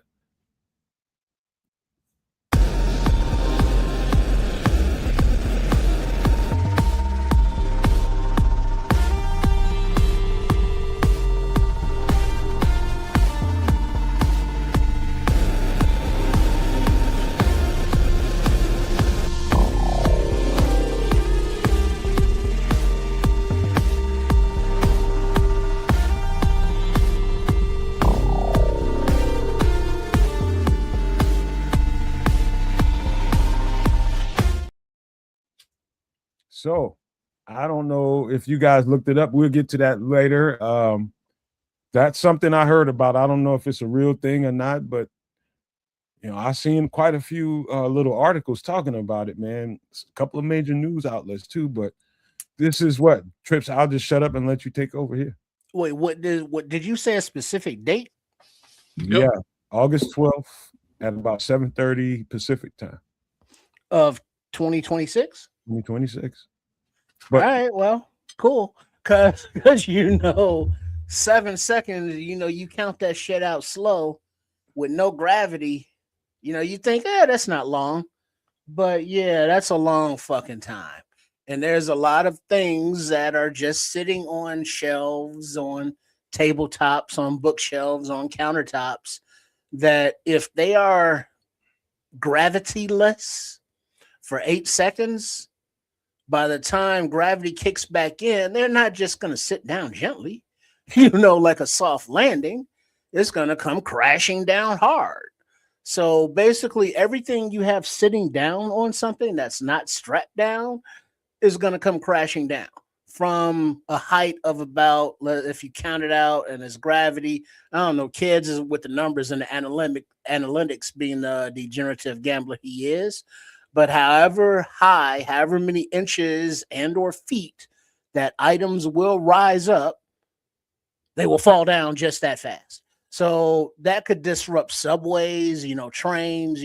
We think that they're attached to the tracks, but your maglevs, your any kind of equipment that is like, oh, that's too heavy to float. And it's like, well, no, gravity, that's a thing. That's what makes it heavy. No gravity, all that shit's floating up. And then for 7, 8 seconds, and it comes crashing down, that's going to cause tremendous damage and mayhem around the fucking globe. So this would really suck if it happens, but let me give you a couple of extra notes real quick, man. So the obviously NASA and the U.S. government would be prepared for something like this. They knew in advance, and according to the reports, they have an $85 billion budget to prepare for it. And some of the prognosis for this event, if it happens, is they expect this thing to be 10 years worth of trying to recover. They expect 40 million people to possibly die. We're talking about power disruptions. We're talking about everything economically could be absolutely destroyed. Man, you driving down the highway at 80 miles an hour and then you lose gravity for 8 seconds. What do you think is going to happen? Say that again. You driving down the highway at 75, 80 miles an hour. You lose gravity for 8 seconds. So that means your car is going to leave the road with that inertia going forward at 80 miles per hour or however fast you're going. And then after that time is up and that gravity reconnects, your car is going to go straight down with that same inertia now going down. So yeah, that's going to lead to a lot of unalivements. Yeah, you're gonna be somewhere between 20, 30 feet in the air, depending on how fast you rise after no more gravity. I'll imagine about 20, 30 feet in the air. And by the time gravity happens again, when you come back down, you're gonna come back down like hard, bro. Real hard. But that's a little side conversation. We talk about that a little bit later. Trips, what do you think about this Dutch oven situation? Because I do know this in a survival situation, what we know we can't count on with regularity is electricity and gas. And so, what is your cooking situation going to be like?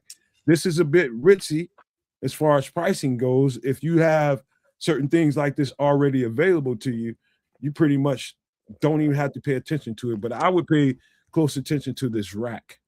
I think that rack has a lot of advantages to it. That little swing set there. Yeah. Yeah. Go All ahead. right. So what we're looking at on the screen here for all you doomsday survival fans as you tune in to some extra sauce Wednesday night. The Dutch oven cook set. Now, many of you may be familiar with the Dutch oven with your ladies when you might have like some mac and cheese or some baked beans, and then you have a little then you might put the cover over here and go, Dutch oven, baby, love me. You know, that this is different. This is a cooking thing, not a Dutch oven that you put in the oven, but it looks like here there's a wooden box. Thanks for the clarification. That's just a container. That's just a container for the pots. There's, you got a pot that you can make soups and stews, a smaller pot for mixing up some canned goods or whatever have you, a skillet, for the menu items for those, that utensil, for your frying and such. Then you have a griddle if you want to make some pancakes or what have you. Then you got a little handheld griddle, so you have all the different pots and pans necessary to make whatever foods, dishes you need to make.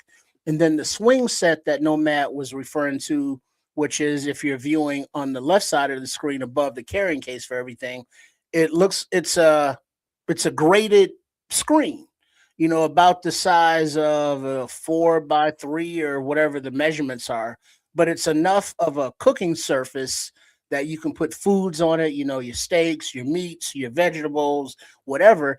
And then the swing setup is so you can raise and lower it over the fire that you have. Now you can make a fire, huge, where you're just out chilling, like a little mini bonfire kind of thing, and cook over that when you're just out having fun. But in a survival or safety situation, you want to have a little footprint, a little flame as possible, so you can lower the swing cooking attachment grill part closer to the fire, so it's adjustable that way, and it's carryable. But just remember, at $139 for the wooden box here carrying case, with the wooden box carrying case versus $130 versus the swing set setup. These are expensive and they're going to be heavy as fuck to carry if you are in motion. So this is something more for a setup to where you have maybe a bug out location in the woods someplace or in the forest or another location where you can do all this stuff outside, because this is all outside cooking gear, not indoor enclosed safe room or anything like that. So these are cook sets that are available that you can use. They the one on the right with the different pots and pans and such are more for the different meals that you would prepare, whether it be soups or fried stuff or boiled or whatever. And then the left side more for the open campfire cooking. So yeah, if you are looking for survival stuff, food, shelter, water, fire are your major components, and this goes a long way for your food part. So, look into it at 140, 130 bucks. Now you got your cookware. I got a little objection to it because in a survival situation when shit goes to hell, everybody's going to be cooking outside unless you got access to propane or whatever you need to heat things up in an artificial way. Everybody's going to be cooking outside. Everybody's going to be using grills. Everybody's going to be using this utensil, that utensil to cook food. And this is where this stuff comes in handy, man, because if you know how to make fire, you're gonna be able to eat. And the cast iron cook set is uniquely qualified for these situations because of how durable these things are. You'll have these things for the rest of your life. Yeah. You know, the price you got there is it's rich given the times that we live in. Everybody's kind of tight with money right now, and I'm one of those people, you know, but at the given the circumstances now, I think it was Create Culture that mentioned a tripod. There's another version of this swing set that you see over here. This thing's those little chains that you see hanging from that thing, they are hooks on the end of. And so they are used to hook those pots, those pans, and everything else you got going on. And also you can use that in another way for meat, to smoke meats and different things like that. That swing in the middle, that grill grate in the middle, it's a dual purpose grill grate. You can use that to keep meat, a pot or whatever away from being so hot on the fire. You can also use that to grill your meat. So there's all kinds of different purposing for this product here. And then also to add on, you see on the right side in front of the wooden box, it's a big more Dutch oven type pot, and it has that big handle that you can literally sit it down on the fire, on your coals, on your wood, whatever your fire's made out of. There's a little stand on the right side that you can mount into the fire and put stuff under it and put that pot down on it. Or you can hang that actual pot from a tripod or a swing over a fire and let it cook. So there's multiple uses of it. Then also something I did want to add about this was remember that if you are in a survival situation, that when you're cooking stuff, it's going to have an aroma. And that smell is going to waft in the air for miles and miles and miles. So remember, whatever you're cooking, the more flavor, the more spice, the more of herbs and shit you got in it, the more of a aroma of a fragrance it's going to put off. Just imagine you driving through a neighborhood and it's like, oh shit, it smells like somebody's barbecuing around here. Or, oh man, it smells like tacos around here. So you will put off an aroma and you will alert the people within miles of your area. So just be aware of that. One more last thing, Triple R, before I'm done with this. I think everybody should itemize some of the things that you have in your house as far as your dishes go, your pots and pans go. Most people have things with all kinds of rubber, plastic handles on it, glass tops on all that kind of stuff, and even a lot of stainless steel cookware. Stainless steel will get you a certain distance, but even that stainless steel is going to wear. This cast iron, you'll have it for your life. You see 139.85 down there. It's just like, man, I ain't paying that much money for them shit I might not even need. Guess what? Guess what? What if you do need it? And the shit that you have in your house is inadequate for the distance or for the duration. I'd rather live with it and be happy I got it than have to live and be sad that I don't. You know what I'm saying? I think this is a very affordable price for what you're getting, man. These pots and pans will live with you for the duration of your life. That's what you're getting. Now the tripod, that's different. I think that's optional in a way, but I think the duality of what that thing can bring to the table, not the tripod, but the swing set of what it can bring to the table has straight up advantages. You get a big piece of meat and you need to smoke multiple pieces of it. This thing's going to come in handy for you. And you can sit this thing on another apparatus that can make it higher. And so that it's going to come in and pay dividends for you. I believe that everybody should have cast iron cooking at the very least in their homes. Now, Should. a few tips to piggyback on what Nomad was saying there. The height, if you don't have a swing set, let's say the 128.99 one over there, you can maneuver something with forest scavenged materials like wood, like vines and such. And so if you really need to go to the bare minimum of something that you wanted to transport and carry with you from location to location to keep yourself safe, go with the pot on the right side, because that pot can do what the skillet can do. It can do what the smaller, go with the big Dutch oven pot, because it can do what the smaller pot can do, what the skillet can do, what the griddle can do, and what the smaller pan can do. Because you can fry in a Dutch oven pot. You can do all of that. It's only one thing to carry, and you can store your cooking materials in the pot when you put the pot into your rucksack or your bag. And then you can rig up the branches and the sticks in the woods to make your own tripod to raise and lower over the fire at will and cook whatever you need to cook. And you want to keep that shit bland, because as Create Culture said, what does he say? Sauce. I have some I don't know. No. I don't see it now, but he says something to the effect of, when you're cooking, yes, it will put off an aroma and that will get you unalived. Yeah. Famous last words in the apocalypse is, that should smell great. All right. All right, let's get to the. I highly suggest that you get some variation to your cookware, man, and make sure you got this in your arsenal. I know that everybody's got the nice, pretty sets like I have in the house, but I also have some cast iron in my home too, so that in the duration I will be able to do what I need to do. I need to get actually more, but I do have some in the house, but I'm in the process of doing more. But this next thing I want to talk about, Trips, Plus, if you you whoop don't mind, somebody's ass with them damn things too, just to put that up. you're gonna destroy somebody's life with them. Wait, what'd you say? What'd you say, kids? I said you whoop somebody's ass with that pan. Well, yeah, I mean, because that's also a self-defense item.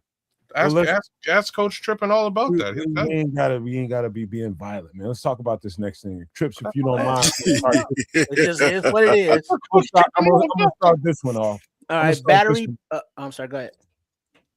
I'm a huge supporter of this Greenworks product. They have all kinds of products. I got several around my house, from lawnmower to weed whacker to everything you can imagine that can take care of home.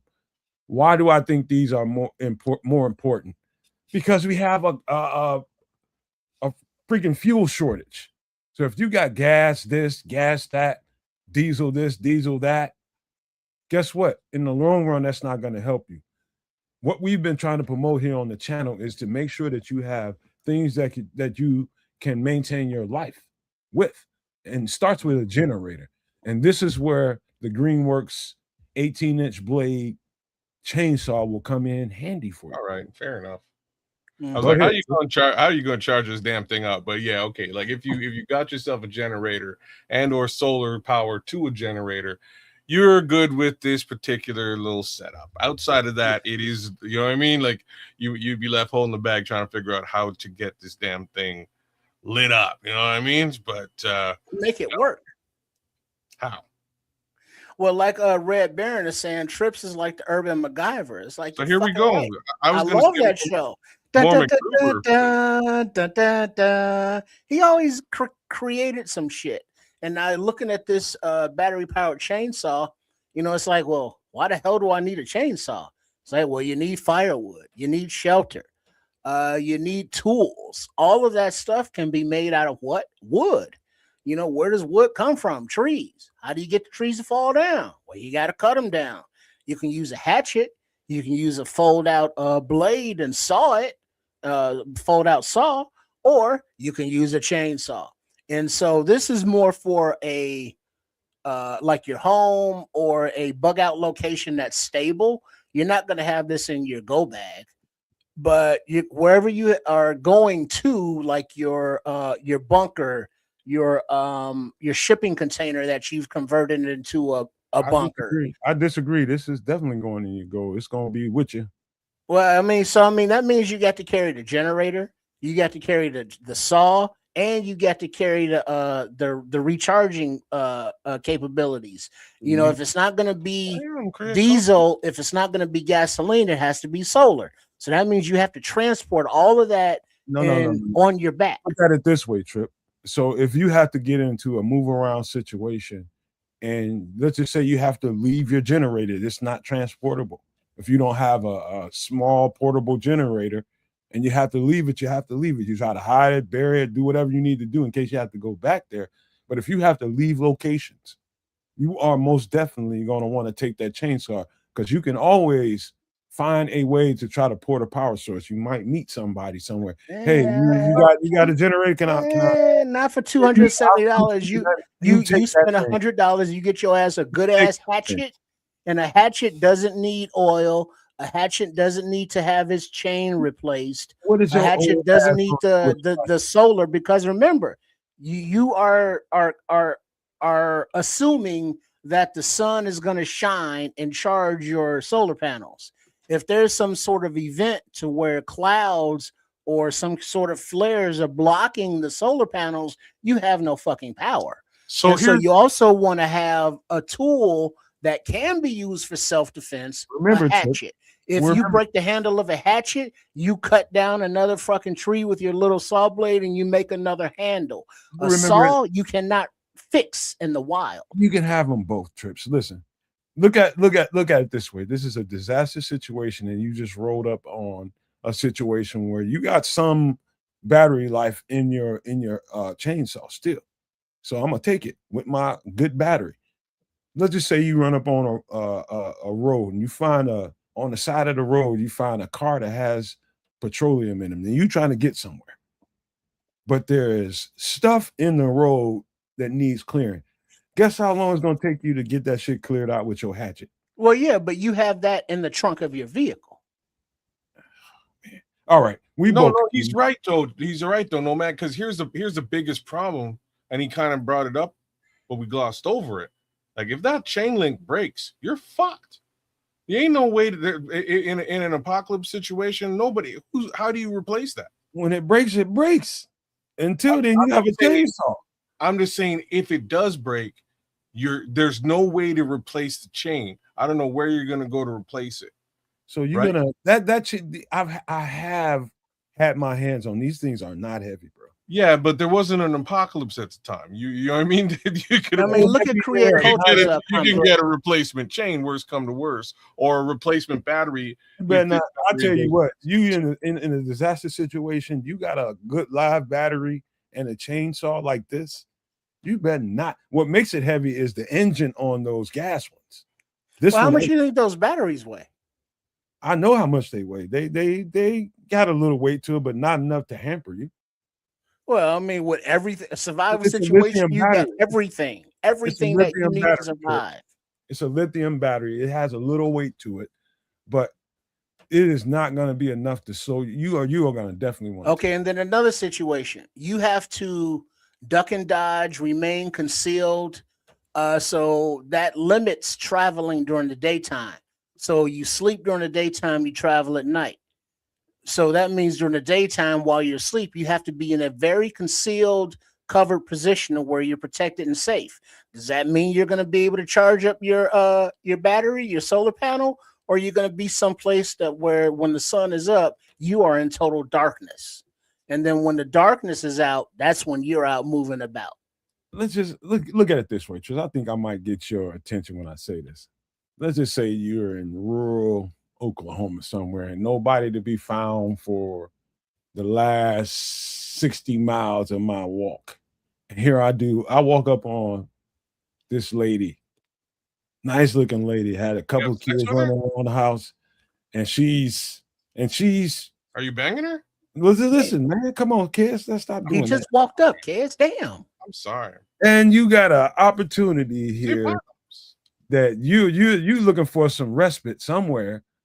And here's this beautiful lady with a couple of kids. She's defensive and she don't know nothing about you, but you got this chainsaw on your shoulder and you've been carrying it with you, and she's got all this shit going on, and all she needs is a couple things done around here before we can be functioning at this house.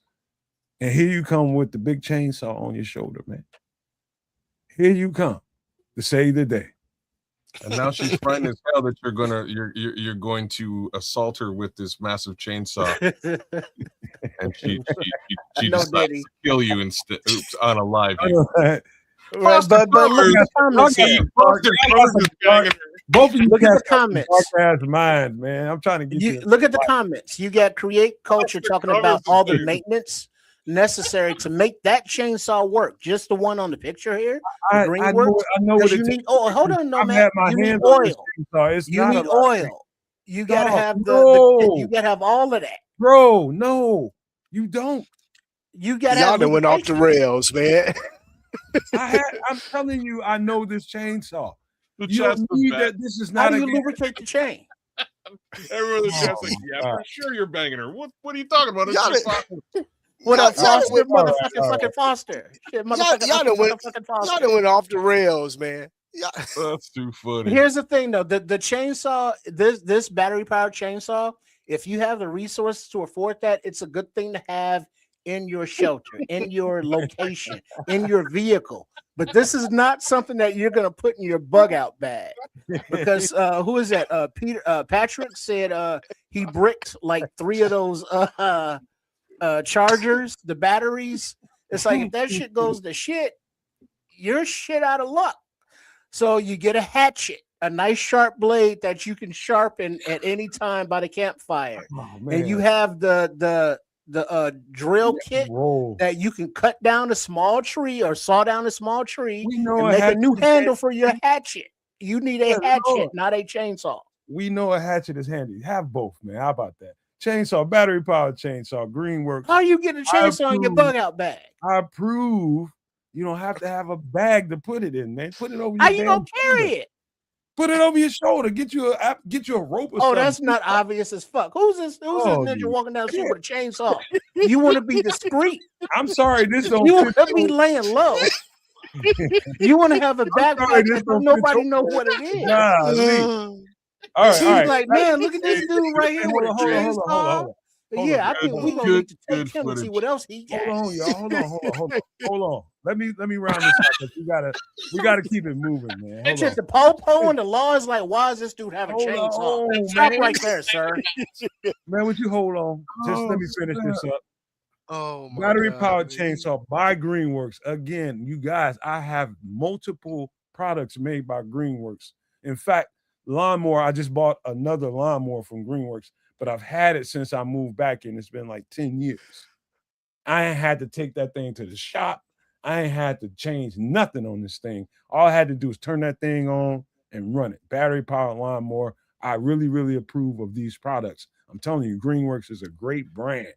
And so people that want to get more into the preparation side of taking care of your home, go towards more solar, go towards more battery powered products. That's just my suggestion to you.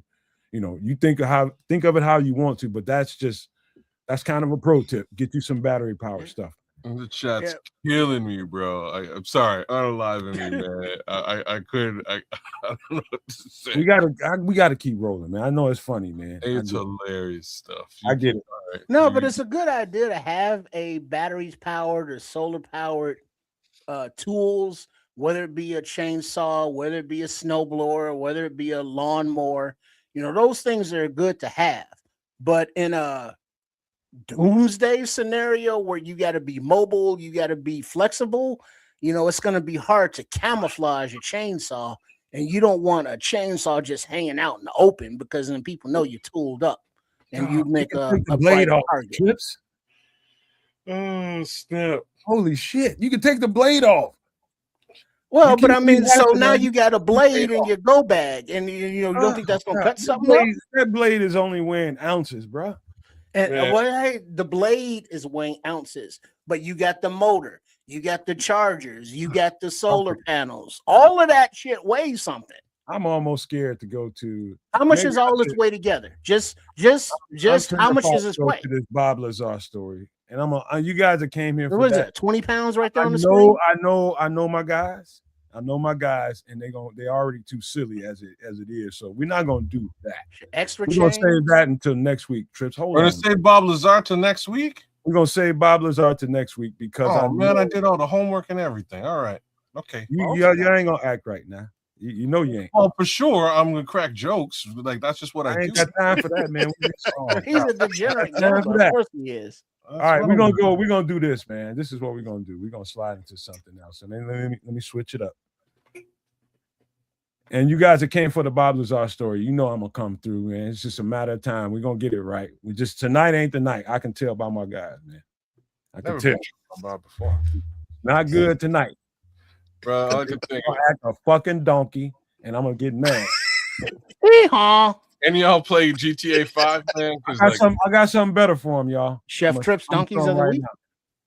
I'm gonna show it for you. I'm gonna show you right now. I got something better for him. We're gonna get into the movies. Oh, okay.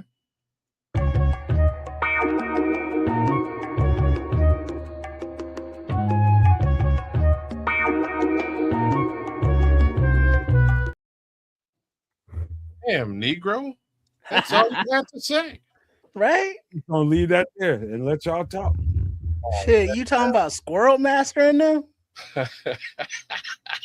Nasty Nate in them? Fine. I didn't know we were going down this particular road. So in my younger days, I used to sport a shag. I used to watch this movie all the time.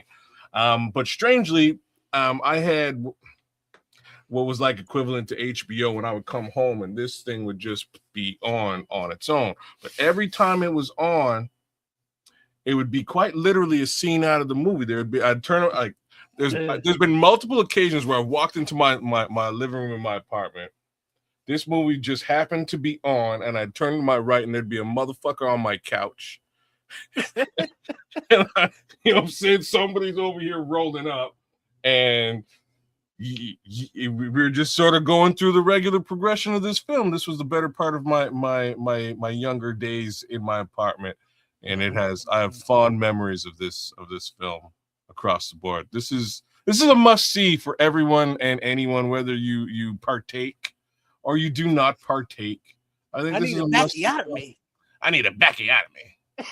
Mr. Smiley Face. Yeah, okay, man. Okay. Hey, Trips, do you have watched this movie? I'm sure it's multiple. Well, more than once, but go ahead. Oh, do me a favor. Break down how the movie setup is. All right. Here's the premise. Very good, Jenkins. The premise is three stoners who've been friends since high school and smoking out together. Four stoners. I'm sorry. And they all live together as roommates. And they all have jobs, hourly wage, menial positions. But one dude is an actual citizen. He's a school teacher, nursery school teacher. But he gets caught up into some shit that he didn't do, and he gets arrested. And the premise is his other three buddies are trying to come up with money to get lawyers and bail and all that stuff. So their idea is to, hey, let's sell weed. Wait a second. And then it takes off from there. Maybe we should sell weed. I'm sorry, because like in the movie, the three guys who are left over they go back to the apartment and they're like, yo, we should probably smoke some weed and come up with an idea on how we can get the money to save Kenny, who's now in jail for feeding a police horse too much candy until it unfortunately because the horse was diabetic. It's a police horse. So and the horse he unalived the police force, and now he's in jail. And there's somebody named Nasty Nate that's threatening his booty. You don't have a picture of Nasty? Like you actually do have a picture. You need to pull up the Nasty. I ain't got it ready, man. Really? And so Nasty Nate is threatening Kenny's booty hole, and Kenny befriends someone in the joint named Squirrel Master. But Squirrel Master, who keeps Nasty Nate at bay, is getting out on parole. So there's a clock on this. Trip? Huh? The Squirrel Master is Tommy Chong, which makes it even better. Tommy Chong is famous for being in weed movies, aka Cheech and Chong. So the best part is somehow Squirrel Mask is in jail, and he befriends Kenny, and he's called the Squirrel Master because he quite literally has a squirrel. You see, he's got a pet literal squirrel. He's got a little pet squirrel that lives in his shirt in jail, and he like sticks up for Kenny and kind of, he's gonna fight Nasty Nate at some points, but that doesn't quite happen. Back to these three idiots smoking in the living room, trying to figure out how to save Kenny. So they go hit the bong, and they have like 3 bongs, and they have to decide which one to smoke. One is Wesley Pipes. That's the only one I remember. What was the other 2 bongs? Anyway, they all had names. There's names for these bongs. So they hit the bong, but each time they hit the bong, like one of the 3 of them is like, you know what, man?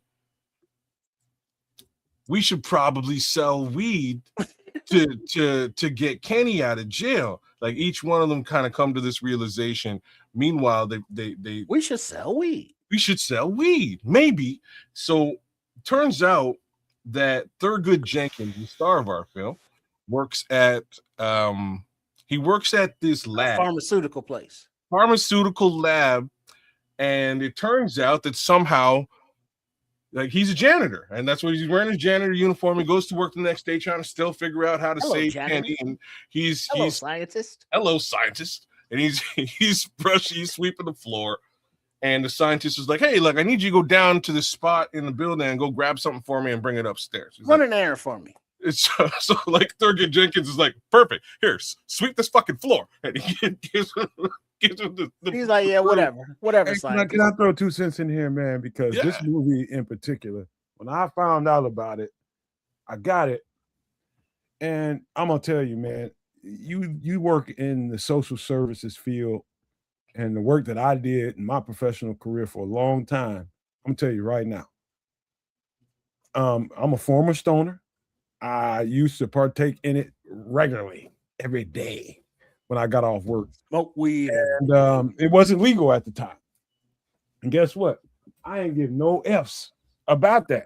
I just needed some relief from what I just roll up, fool. And I'm telling you right now, this movie saved me and made me a better person the next day I came to work every single time I watched it. I'm telling you.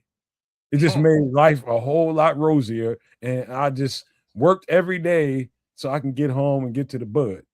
Mr. Nice Guy. I worked my butt off. Don't worry about me, Nomad. We have to figure out a plan to save Kenny.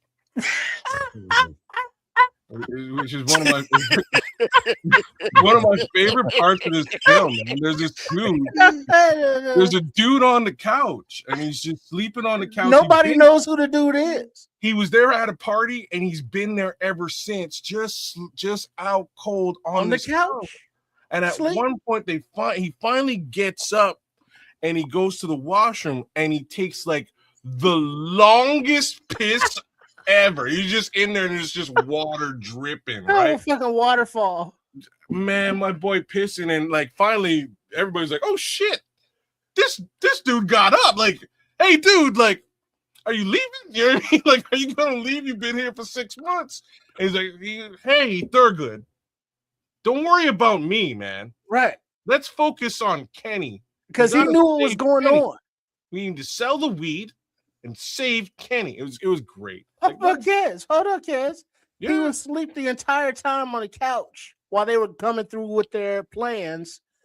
He woke up to take a leak and was like, "Here's what y'all need to do." Hey, yo, that part of the movie was totally some white people shit. Like, I don't know. No, man, no. Like, I had him on my couch in real life after that. But hold on, kids. After he told him, what did he do later? What did he do right after that? I don't know what happened to the dude. He turned over and went back to fucking sleep. That's what he did. You know what I mean? That's what the fuck he did. Went right back to the couch, man. It was. So what's his name in real life? We gotta let the dude hit this. The dude. What's his name in real life? Oh, you guys, because he's a very dry comedian.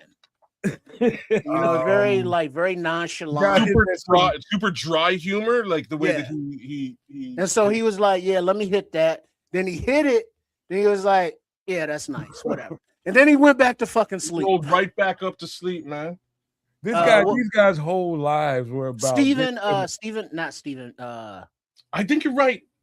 these guys. Steven- Hey, did y'all realize these guys' whole lives were about getting to the next bag of bud? They're stoners, I was that too, but in reverse. weed aficionados. I was that in reverse, man. Stephen Wright. Stephen Wright. He's like bald on the top. Yeah, he's just very, hey, how like you an afro doing? almost at the. Because when he talks like he's really high. He's got very melodramatic. Stephen Wright, huh? There you go, Mr. Man. Thank I'm you. talking about the guy, right? Yeah. That's the dude on the couch. The guy on the couch. Guy on the couch. I never would have knew that. Yeah, he's a comedian. Check him out. He's funny. He's actually got some decent stand up, to be honest with you. Hey, but dude, kids. Yeah. I wonder. Did you ever suck dick for weed? Yay, man.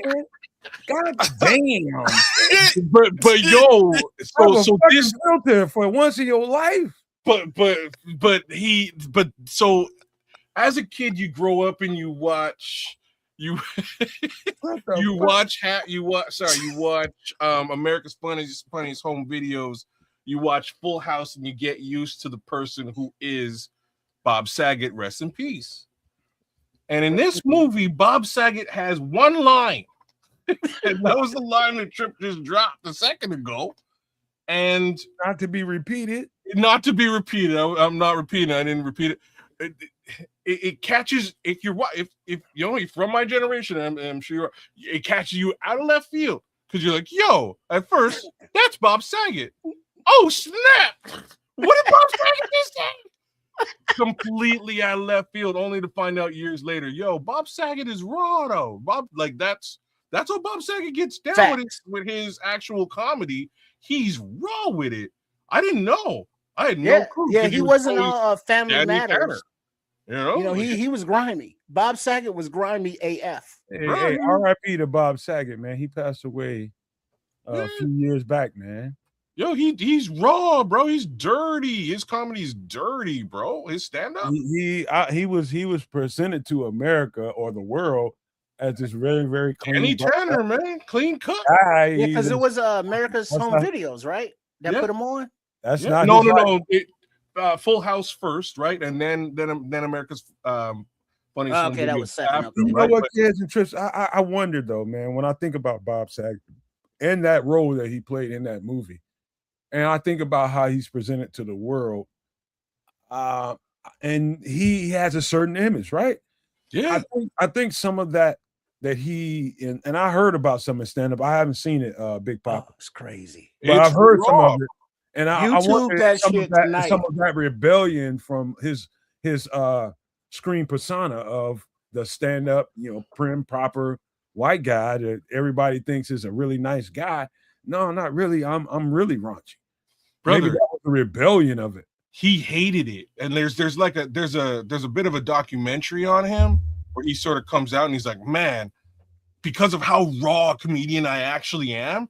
First off, he was like, the actual jokes behind the scenes with him and the guy who played Uncle Joey, really, the jokes those two guys would crack behind the scenes were like the dirtiest jokes. Even with the girl, like the young girls and stuff, they're like, "Yo, John Stamos." Not Stamos. The other one, Cut It Out. The other guy. Oh, that's not Uncle Joey though. That's no, that is Uncle Joey. Jesse. No, that was Dumb and Dumber, right? No, he's a different guy, man. I don't even know his name. No, that wasn't Uncle Joey because I thought Uncle Joey was Joey's Dave Coutier. Dave Coutier, that's who he is. But anyways, apparently they were super raw on set because he hated the persona that they gave him. But it's ABC, which is Disney. So ABC then turned around and they're like, yo, we'll give you another show. And he was like, okay, but you got to toe the line and still be basically Danny Tanner on the other show. So off he goes with America's funniest videos, and he's making good paper, but it's just not really actually him. The real him is a dirty, raunchy comedian for real. So like you don't get to see any of that until that guy was a for real Jekyll and Hyde, man. He had troubles. Yeah, man. He had real troubles mentally. Yeah. You know what I mean? And you just all you gotta do is go look up some of his interviews and you can see it. Oh, yeah. You can see it in the interviews. You can see it in his comedy after this film, because this line exposed the world to like what Bob Saget was actually about. You know what I mean? And just a wild little piece to be included in this movie.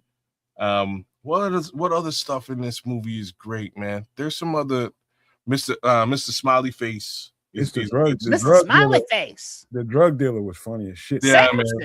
Samson. Oh, Samson's hey, Samson. Hey, boys. You want some of the boobity pop? What's his name? What's his real name in real life? I don't know who that gentleman is. Yeah, because he was in a lot of stuff. What the hell's his name, chat? Y'all know whether you're on the Nomad Network. Clarence Williams 3, bro. Clarence Williams the third. It's that's Candyman. No? He just recently passed. No, that wasn't Candyman. No, that's not Candyman. Oh, snaps! Clarence Williams the third is from. I most know him. I most know him from Hoodlum. Well, no, hold on, because Clarence Williams the third was a role actor who was in a lot of shit. But I'm trying to pull up his IMDb now. I have it up. He's from something else, man. Once you see him with the afro, what is he from, brother? Is it Mod Squad? Mod Squad. Thank you, bro. Thank you. Let's see, Mod Squad, Tales from the Hood, Mystery Woman, Sugar Hill, classic, Hoodlum, Nomad just mentioned, Half Bake, 52 Pickup, Life, Don't Be Scared. Don't be scared. He's a real one. The General's Daughter, The Legend, Reindeer Games, classic, Ben Affleck, Purple Rain, he was Prince's daddy, Against the Wall, The Return of the Mod Squad. Oh yeah, Deep Cover, he was the cop in Deep Cover with Lawrence Fishburne in them. Blue Hill Avenue, 1900, Mystery Woman. Slow down, Trish. Blue Hill Avenue. I suggest everybody within the sound of my voice watch that movie. That is what's old boy's name? He's from New Jack City that played Carl Anthony Payne. Well, not Carl Anthony Payne, but you're talking he played what's the dude next to Nino? What's his name? G Money. G Money. So G Money, that guy plays as the lead in that. That's one of the more underrated movies you're ever gonna see. Blue Hill Avenue is dope. It's dope. You better watch it, or you missed it. Yeah, Blue Hill Avenue, 2001. Check it out.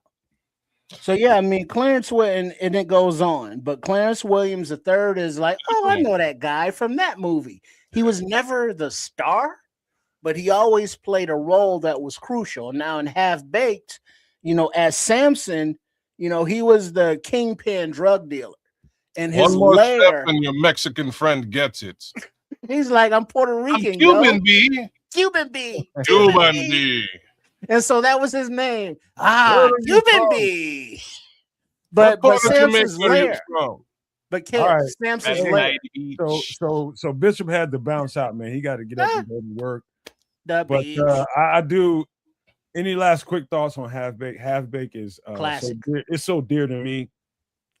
It's like a part of me, man. I watched. If you have been, or might become a pothead, there's all of the above there. Or if you're just like a funny comedy film, this movie's got just about everything you need in it. Greatest weed movie ever. Freaking. I'm not sure. I'm sure. Like, there's a lot of weed movies out there, and a lot of them. This is better than them all, man. No. But listen to the cast. Hold on to the cast though. You got Dave Chappelle. Everybody knows Dave Chappelle. Jim Brewer. He's the teacher guy. but he's a comedian. No, bro, is this guy, this idiot. Yeah, he's a guy on the screen there with Dave Chappelle. But Guillermo Diaz, he's a guy that's like, fuck you, fuck you, fuck you. You're cool. I'm out. When he quit a job. Harlan Davis, comedian. Tommy Chong, as Kez mentioned. Clarence Williams that we talked about. Neil Brennan, comedian. Jon Stewart, Daily Show. Rachel True, Laura Silverman, David Bluestein, Greg Regal. TV. And peace out, Foster. Foster got to bounce out too. Peace, Foster. Thank you for coming here, man. Snoop Dogg, Stephen Baldwin, Willie Nelson. Willie fucking Nelson, bro. Tracy Morgan, somebody gonna get pregnant. Kevin Duvernay. I mean, the list goes on, but so many comedians and young actors at the time did just quick bits on this. And it's just a classic movie that is just slept on. Yeah, you watch it enough times where what Trip just said at the end there, you'll start to notice some of those little spots in there. You'll notice some of those little quick bits he's talking about. He's like, every time I watch it, I'm just like, damn, he's in there. You can't miss it because most of these guys come in like a little vignette that he does in the middle of the movie, and it has to sort of do with different types of potheads. So he brings in Jon Stewart, he's one type. He brings in Janine Garoppolo, she's a different type. He brings in I don't know, like there's a list of guys. There's one guy who like makes bongs out of whatever. He's a mechanic and he's underneath the car, and his brother comes over to him and he's like, hey, he's like, bring me this, bring me that, bring me this. I got this weed. I have no papers. It's like, this movie was out. Kez, this movie was out for years before I found out about it. Really? I mean, years. Wow. I'm talking about a long time, and then I found out about it, and people were just telling me about it, and it was like, what? Whoa, and I'm a smoker at the time, you know what I'm saying? So I was like, and dude, it's like it changed me, man. I ain't gonna even lie to you, man, but in another kind of way. But let me get to this next thing, but this is gonna require a deeper conversation. This is a conversation me and Kez have had multiple times, but this is gonna it's gonna change your brain right quick, but you're gonna have a lot of thoughts about this. Oh, anybody that wants to talk. It's a different what are we looking at? The Matrix. Can I start here? Sure. I am of the curious mindset. I am of a great amount of my mind is very, I'm looking for things. I'm very curious, man. So knowledge you don't have to hit me upside the head with a bag of nickels. No, I'm seeking you. You don't have to hit me. And I've got an active imagination. And so when you have those two things going on in a cocktail as a human being, a movie like this is another one that I found out way later. Okay, so I was just going to ask you, when were you introduced to this movie? Because long time after this came out. There's reason why I would ask. So I watched this movie in the theater. More importantly, the lead up to this film was probably the best marketing spin that I've ever experienced in my life. So under normal rules and shit. Yeah. So under normal pretenses, you're gonna go to a movie. You're in a movie. You see the crash bang boom big theatrical trailer, and that's cool. I'm gonna go watch this movie. The theatrical trailer for this movie was literally, what is the Matrix? 4 words, and just that background that you might be familiar with now with just stuff dropping. Black background, green characters dropping down the screen. What is the Matrix? So I'm in the theater watching, I think at the time, it was probably the first Star Wars, I believe was around the time, first episode 1, if you will. And I'm watching, and this trailer comes in, and I'm like, I don't know. What is it? What is the Matrix? Y'all ain't showing me nothing. Cool. So this builds actual like angst and You know, I kind of want to know what the Matrix is. You didn't show me anything. I'm interested, as opposed to what you normally got with any other trailer. So I go into this movie kind of blind, without any idea as to what this movie's going to be about, as opposed to most folks who watch it later on and have heard some kind of things about this movie. For me in the theater, I'm like, yo, this might be one of the dopest films I've ever watched. And as it ensues, it's a story about a guy who's a hacker. That's how the story sort of starts out. He's a hacker. Wait a minute. Let me be clear. This is the dopest movie I've ever watched. Really? Ever? Ever. Because it ain't just because of the sci-fi that's happening in there. Mr. Mayhem, I agree. I'm talking about the storyline. You're talking about how just mentioned the guy was a hacker and how he was approached. It's got all kinds of Mr. Anders. So basically, the movie is telling you in a nutshell that everybody is living in a simulation, and at this point in his life, he had to choose whether you wanted to remain in a simulation and act like everything is hunky-dory and your life goes back to whatever it was before I met you, or you can follow this white rabbit with your curiosity and your imagination and let it take you where it's going to take you. And he finds out the entire universe. That's what he learned, how the universe works actually. And what you are going through day to day is actually a bunch of bullshit. And the movie takes you through all these twists and turns on how people go about trying to maintain this fictional reality. And what do you do with all that knowledge that you know? Are you going to function, or are you going to lose your mind? And it's a lot of real life that comes with this.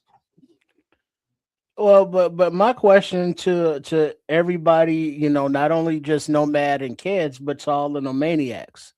Now, let me get it straight first. Mm-hmm. The blue pill is the one that you take to remain in the Matrix. The red pill is the one you take to wake up, right? Yes. Which pill are you taking? Blue pill or red pill? If you had the choice right now, if somebody stepped up to you tomorrow and was like, hey, blue pill, red pill, truth or stay here, which one are you taking? Depends if I'm Neo or not, right? And that's or it depends on if you're somebody important. It depends. What pill are you taking?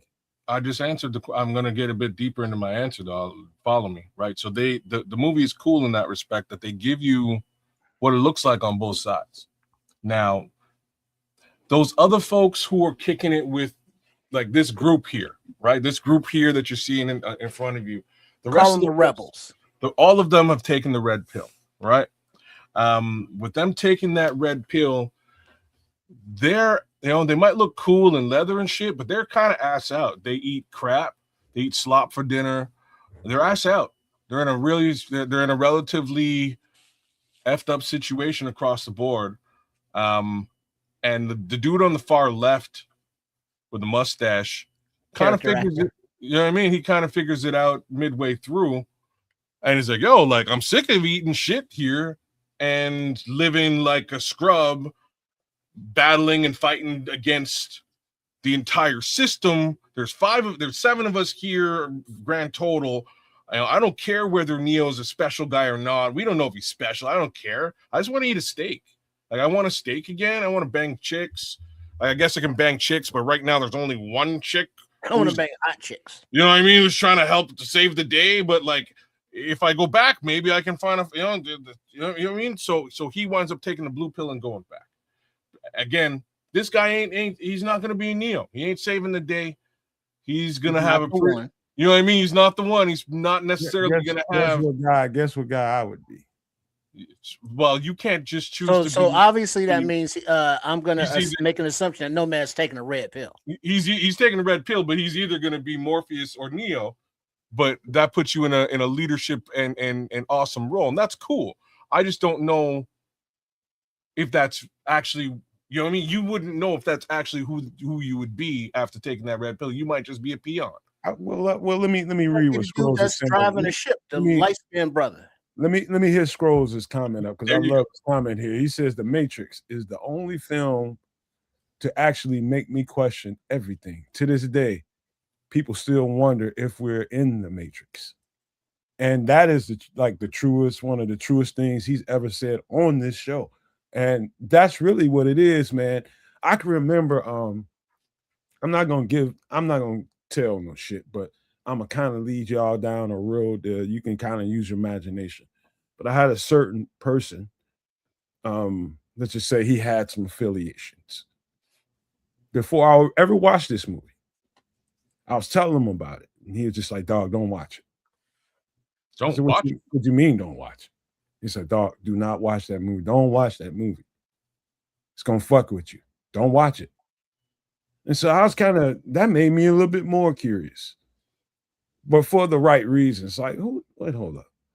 So I watched the movie, and I'm like, Scrolls is. Was there any other movies he suggested that you shouldn't watch?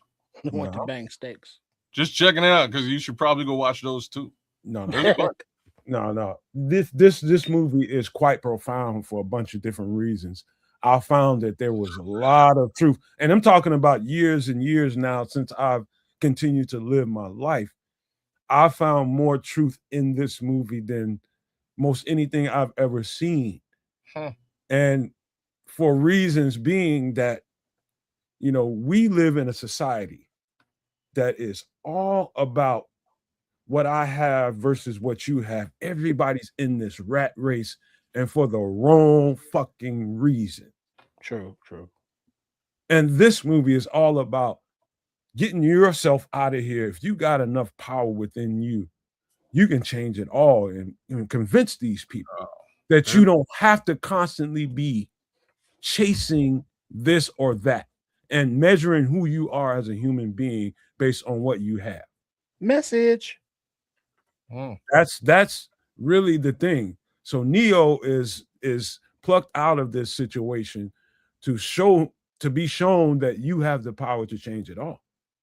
Well, again, you have to look at the broader scope. Neo was the chosen one. The one. You know what I mean? He was the guy who was able to make. You couldn't do this. They went through a lot of other ones unless you before were him. Neo, you couldn't do it. You couldn't be anybody but Neo, right? No, I'm just trying to map it out for everybody the way that they mapped it out to show the breadth of the actual situation. There's some fantasy here, obviously, because we're watching the movie for the most part through the eyes of Neo, but there's another way of looking at it. You could be the light-skinned brother that Trip was just talking about. You could be his brother who gets blasted. You could be this homie with the mustache who wants to eat a steak. You know what I mean? Like, it's not necessarily all awesomeness. It turned out to be awesomeness with Neo because he could, learn kung fu. He was the one and master it because he was the one.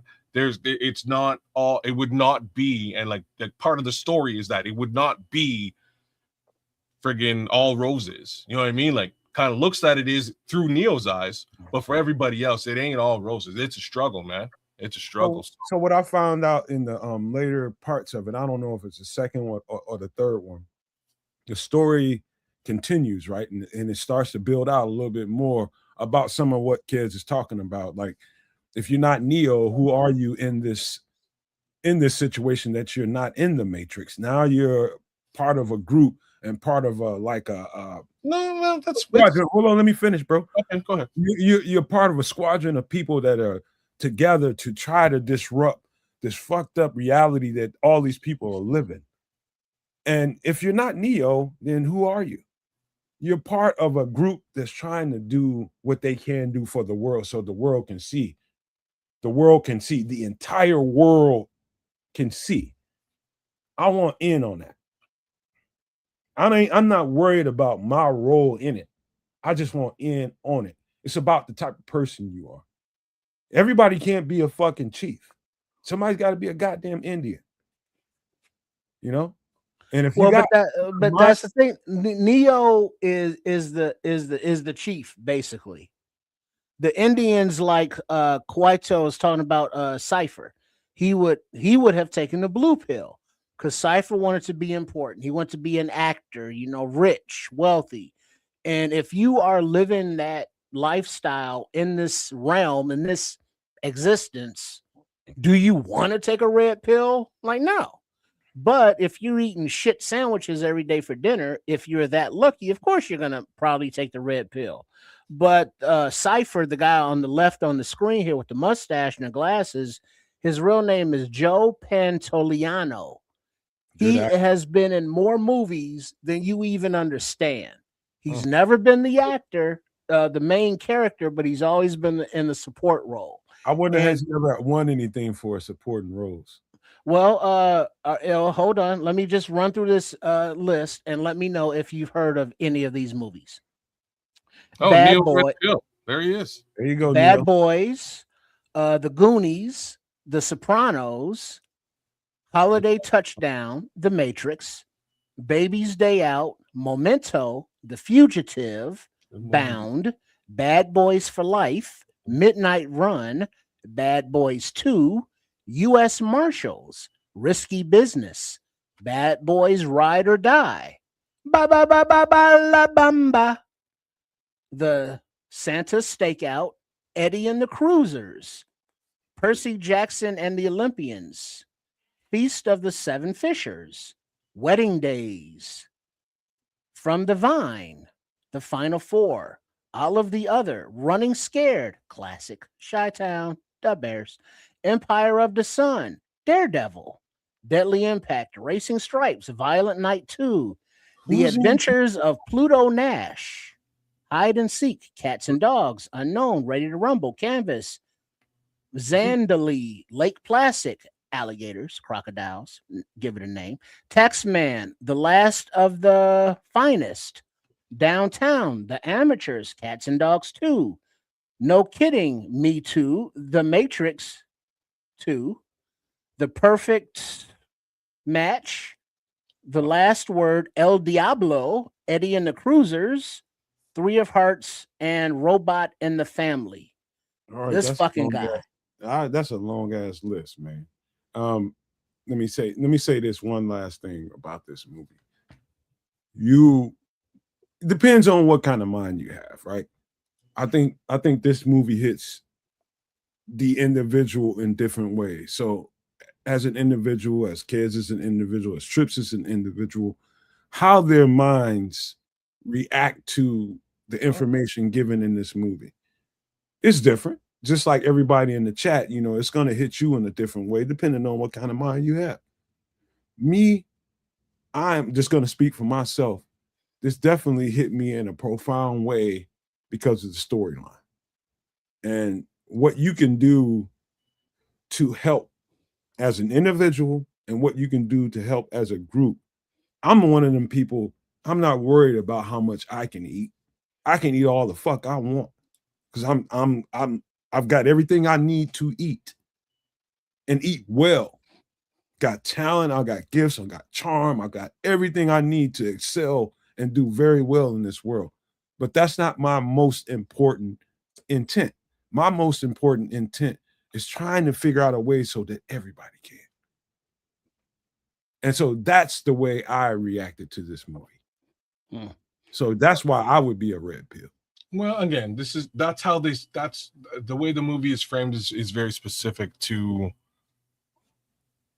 to put you in the shoes of the lead character, right? They put you in the shoes of Neo, and you want to be Neo. Everybody wants to be Neo, and that's awesome. But the reason why I sort of pointed out the Cypher piece was to explain that they show you the other side of this too, which is very deep of them from a writing perspective. They could really have just stuck blinders on, go Neo, you're the superhero, you're the chosen one. But they went as far as sort of saying, hey, there's another side to this. Sometimes it's shitty. And that might lead you to want to put those blinders on and eat steak. So I just wanted to sort of give the world that other side to this. I love this movie. Didn't necessarily personally, I think that this movie could have ended and I would be fine without ever watching The Matrix 2 or 3.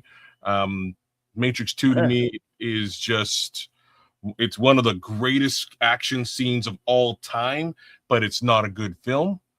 Matrix 3, good film because they figure a way to sort of loop this all together and end it as a grander story. Man, they put Jada Pinkett Smith in that shit. I was done. You were out?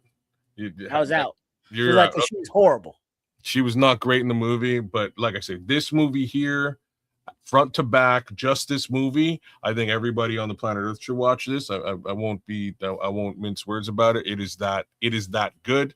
The other two other movies that I think are that good, V for Vendetta, right back there. I feel that movie is that good in a very similar vein. I also think that the movie Fight Club is that good as well. First rule. Okay, I'll say this. This is the last thing I'll say before I let you guys have final thoughts before we wrap this up. But when you're talking about profound impact on somebody, you have your sci-fi nerds out there. Well, I don't want to call them nerds, people that really, really get into that world. Lord of War. And then you got like, for another generation, maybe the people behind us or before us, you had Star Wars was a movie that there's just like, that's the epitome, right? Yeah. And everybody's not the same, kids. I'm just making a point. Yeah. I'm saying that for me in my lifetime, a sci-fi movie to have profound impact, it's on that Star Wars level that a lot of people see in that sphere. I'll just say that. It's that for me. Well, I hear you. The reason why I was like, Star Wars, Star Wars just isn't like, Star Wars isn't trying to show you something. It is just a fantastic story. I mean, but I'm just talking about in the hierarchy of these kinds of flicks. I hear you. I hear what you were doing, and you're really putting it into, the reality that you're not necessarily like a sci-fi guy, right? Is more or less what you're saying. In the realm of sci-fi, for you, this is the tippy top, and I wouldn't argue with that. There's one more movie I would put in that sort of realm, and it's the Terminator series as well. Kids, truth be told, the Matrix, while I believe that the blue pill, red pill, that's a whole discussion. The ones and the zeros, a whole digital thing. Agent Smith, enforcing the law, getting tired of that bullshit after a while. But the thing that is more realistic and is more scary to me, quote unquote, AI and the Terminator. And the things that AI and they have it doing within our actual government right the fuck now, right the fuck today. The Sentinels, bro, that's real. Like those for me, those four movies together are so important to where we are in human history in North America today, right? It's so important. This sort of shows you what if everything you knew is bullshit in a nutshell. True. Terminator says, beware of AI. Here's what can happen. True. Right. So that's basically Terminator. Fight Club doubles down on is everything actually bullshit? And if it is, that was actually crazy. How do you combat against it? And the way that this guy combats against it is a complete other thing. Well, hold on, kids. Time out there, right there. Pause. I understand where you're going with the Fight Club, and I know that we're not quite down this road yet, but I see it as more the Purge. Okay, I see what I can understand where you're going with the Purge. Fight Club is just more of it's two things. It's more of the rebellious state that you might get into before the Purge would happen, right? Hold on, because I think Trips lives and prepares for the Purge. I think he what? I think that's who Trips is. You think Trips is the purge? Ready I to think Trips is living his life every day. No, me. See, me. I'm a lover, not a fire. Now, Coach Tripping. Coach Tripping over there at Sports Chicago Style. Make sure you are subscribed. Yeah, he is living for the apocalypse kind of thing. Yeah, he's ready, man. He'll beat you over the head with just a random art. And then we'll know how to boil you to get the salt out. Oh Lord. Ooh-wee. But yeah, like I say, Fight Club's it's a bit of a different story. People think it's just a movie about people fighting. It's not. It's actually a very, very interesting story about many other things. The first one being letting bullshit slide and focusing on real things that are important in your life. And that is the moral of that film. But this one here, if you're talking about, and it's super overlooked, most people don't really think about it. If you're talking about a film that, and just, quick 2 cents, V for Vendetta was written way before the year 2000, way before the things that you would make the obvious comparison of it to, which is 9/11. Point blank and easily stated. This book was written well before 9/11 happened. And the question is, hey, what if the government, did some false flag stuff and maybe experimented on people and stuff? Maybe the government did that, and what would the fallout be? And would you be pissed off at your government if they experimented on you? And that's sort of where this movie starts and goes towards syphilis. And it is crazy how they map it out. Again, mapped out well before any sort of thing like that actually occurred on American soil. Now my final comment, Nomad. I think that most people and myself envision us being the Neo character, the main character, whereas I think I could be other Morpheus. I've lived. I can share my experience. I can keep control in a leadership position, or you could be Cypher. It's like, what? Fuck all this dumb shit. I want the hot honeys, and I want the finer things in life. Or could I be Trinity because I look fantastic in leather? I don't know. But the first movie was cool. The subsequent the next two were nah, and they didn't answer, they didn't push along the story of any subsequentive nature. So yeah, The Matrix just in general as a standalone movie is good. You don't need to see the remakes or the sequels. My last thing is, I feel different about the sequels. I think you should see them. Number one. Number two, I think the most profound part of that movie is the very intro, how Neo got out of the Matrix and, what he was presented with and his options after he was out. Most profound part of the movie. Second most profound part of the movie was the Oracle interaction. To me, that's just the way, for me, that was the nucleus of everything. Cookies and shit. Yeah, it's there is no spoon. It is mental training in that movie, and it's a great little conversation. What's really sad is the way that they sort of had to leave it with her after that actress passed away, unfortunately, and they had to sort of rehash it later on. It didn't hit quite as powerful. It wasn't as powerful as it was in the first film. That's because the first actress was so profound. She was really good at what she did. She was the Oracle. Yeah, she conveyed it very, very well. And like I say, this film by itself, front to back, amazing. As far as Fight Club is concerned, get over the Brad Pitt thing. Think about Edward Norton. Edward Norton's a fantastic actor. He's a great actor. I got to tell you real quick before we get out of here, how another movie, years after the shit was out, I go home and I turn on one of the cable channels I had with fucking HBO or whatever it was. And I'm folded. I'm coming from a night out, but I ain't all the way sleepy. So I eat a little something and I jump on the couch and turn on the TV, grab a blanket and just start watching something. And that shit comes on. Fucking Fight Club. And I thought it was the weirdest shit. I turned it off. I was folded. You know, I ain't gonna lie to you. I just came from the club, and I was just trying to, you know, I had the next day off, so I'm just trying to look at something before I get ready to fall asleep and ate. So I'm in that, Did we lose him?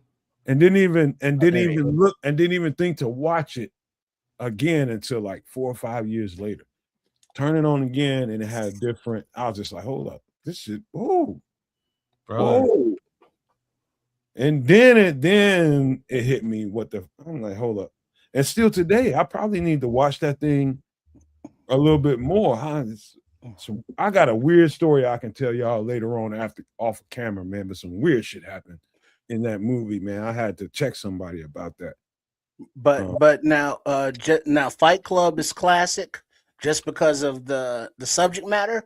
But don't hate on Brad Pitt, because another, I think, well, in a certain niche, it gets its love. But the movie Seven with Kevin Spacey, with Brad Pitt, with what's black man's name? With I the think it's Morgan Freeman. No, Morgan Freeman. You know, that is a classic movie right there. What's the girl? The wife. oh, She's damn, famous now too. you caught me on the wife. I don't like but that a lot of movie. young up and comers. I'll tell you a slept on ass movie, and it's a Denzel Washington movie. It's a subject that I've had to tussle with kids a little bit about. It's called Deja Vu. Should watch that. It's just because I don't dream. That's all. But that Gwyneth Paltrow. has a lot more to Thank do you, with the Patrick. movie Half Baked than anything else. Yeah. In any event, all Gwyneth Paltrow. All of these movies are super solid. I haven't. Yeah, the Running Man remake just came out. Quatu. I don't know if I can do it because I couldn't do it because the first one is too like it's it's ingrained in my heart. I love that movie. I do. I honestly do love it. It's The a little bit different premise, and The Running it's Man? not like a one for one remake. Let's say. I had a feeling it couldn't be. And the reason that I'm saying that is because the premise of that film is the same premise as the Hunger Games, if you really think about it. Right. All right. So they had to sort of maybe slide a little bit in a different direction. But love that film, especially the first guy whose head explodes within the first 15 seconds of the film. That's just a great way to enter a movie. Ba-boom. Anyhow, Schwarzenegger Well, film. but what's my man's name in the Running Man remake? The young guy, what's his name? The lead character. He's a up and coming actor. He's a good personality, and he carries a movie well. You know, he's a good actor, and I like his movies. What's his name, kids? Glenn Powell? Glenn Powell or Clayton Powell? Glenn Powell. Glenn Powell. Yeah, he's had some nice roles coming up in his career, and he's now getting that leading man role, and I think he carried it well in Running Man 2. Now, granted, it's a remake, and many aren't fans of those, but for what it was, with the little different premise and what he did in it, I enjoyed his role, his character, his acting. All right. One last thing before we get out of here. I think you're talking about profound impacts on people. I think this is the next most profound movie that's going to really, really impact people, and it's coming out soon. Disclosure. This is the original. Spielberg? Oh, shit. Yeah, this is the original promo for it, and this was just a basic promo for it. And I think they've called it Disclosure Now. I think they've added to the name or the title of the movie. And Spielberg has made these movies, profound movies about aliens throughout his career. He's 70-something years old now, and I think this is going to be his genie. I think this is going to be his swan song when it comes to these things. This is a movie you better make sure you go and see. In retrospect, I'm not sure if I like any of his films looking backwards. As a kid watching his movies, I liked them all because, again, they're really all just fantastic stories and they're really well directed. But outside of them being a fantastic story, just given the movies we're talking about today, all of those movies sort of have a little bit more oomph. You know, it's not just a fantastic story, but there's a premise behind all this. There's a grander idea and thought train to all of those films that we talked about today, and that's the difference. I wonder if that's where he's going with this as far as Spielberg is concerned, but I haven't really seen him Well, do you go do yourself a favor, kids, and go start looking at. He got a couple of trailers out there, bro. Yeah. So one thing you'll learn about me, and I'll just say it now, because of the Matrix, since considering what we're talking about, after that Matrix promo, which showed me nothing, I do not watch trailers. I avoid them like the plague. If I go to the movie and the trailers are on, I go to the washroom. Depends. Like some producers, directors, writers, executive producers, like you know proven when you know proven. This guy's proven. No, I know he's proven, but I know what he's about, and he hasn't been about unveiling anything other than a really cool story for me. So I like that's sort of where I you know what I mean? I'm not a big Spielberg fan is really what I'm saying. Kids, you tripping. Am I? What is he really Right, well, hold on. All right, check this out. Nomad, no maniacs. Just TV. Were you not a fan of Band of Brothers? No, I didn't watch the series. Okay. Pinky and the Brain? Love the series. That was Steven Spielberg.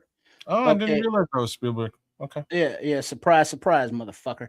All right, now movie-wise, Jaws, Schindler's List, Disclosure Day, Jurassic Park, E.T. the Extraterrestrial, The Famblem, Ready Player One, which is a good reflection of society, Indiana Jones, Saving Private Ryan, classic, Close Encounters, Hamnet, don't know that one, Duel from 1971, that trucker movie on the highway. I've never seen that fucking love that movie. Catch Me If You Can, West Side Story, I Love to Live in America, I Love to Live in America, Back to the Future, Indiana Jones Part 2, The Terminal, Tom Hanks, Robin Williams, rest in peace though, Color Purple, Fight the Power, War of the Worlds, Poltergeist, They're Here, AI, the Artificial Intelligence, Jurassic World, Minority Report, another Tom Cruise there, Munich, I like The Adventures of Tintin, The Goonies, classic, Truffle Shuffle, Gremlins, really? Gremlins? Jurassic World, Lincoln, how was the play, Mrs. Lincoln, otherwise? Hook, Robin Williams, rest in peace, Indiana Jones Part 3, Bridge of Spies, Tom Hanks, the BFG, Empire of the Sun, Japanese War, classic, War of the Worlds, Indiana Jones, another Indiana Jones, Super 8, dark, very intense, 1941, a more warish kind of movie, Shrek, and all of those comedies, more Jurassic Worlds, The Post, Transformers. So none of those movies you liked? So don't get me wrong. I'm just saying I'm not necessarily a fan of his because of what he does. Like all of the things that you've listed, except for, in my opinion, maybe two. So the first one would be Ready Player One, and the second one would be AI, are just fantastic stories. Don't get me wrong. We're talking about Steven Spielberg here. Mm-hmm. He's a fucking fantastic storyteller. Everything you've listed here, for the most part, is an example of that. Jurassic World. I hate the Jurassic series, but that's neither here nor there. So yeah, but the first one. Explain why you're not a fan. I want to hear that. Because of what I just said a minute ago. I prefer films where you're not just giving me a fantastic story, but you're also giving me more meat on the bone, a little bit more, the Matrix. As let's step Saving away from Private Ryan. Let's step away from all the things that we've said so far, and let's just say Avatar, for instance. Avatar is a fantastic story about some weird alien shit.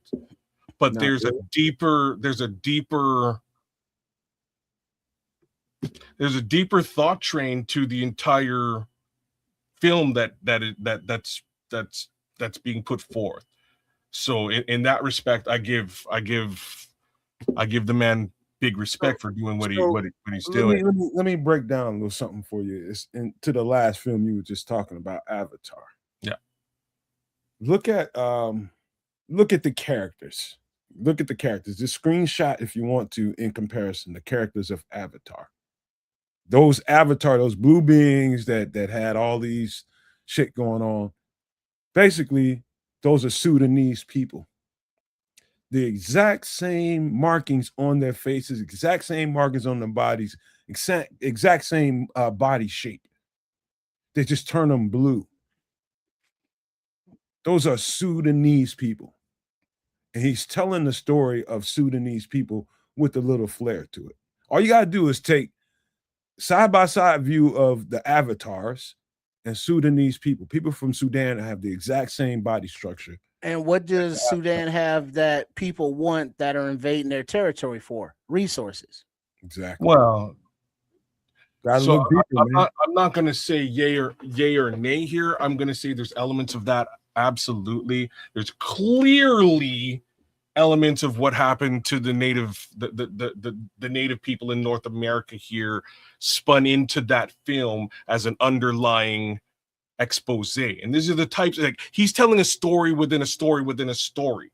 And that's the type of shit that I like. You know what I mean? Like, Steven Spielberg's just telling a story. But I'm gonna have to I have to take a step back because the Ready Player One is a story within a story. If you can figure out what the back end is, I'll just leave that alone. Same thing with AI. AI is a bit of a story within a story.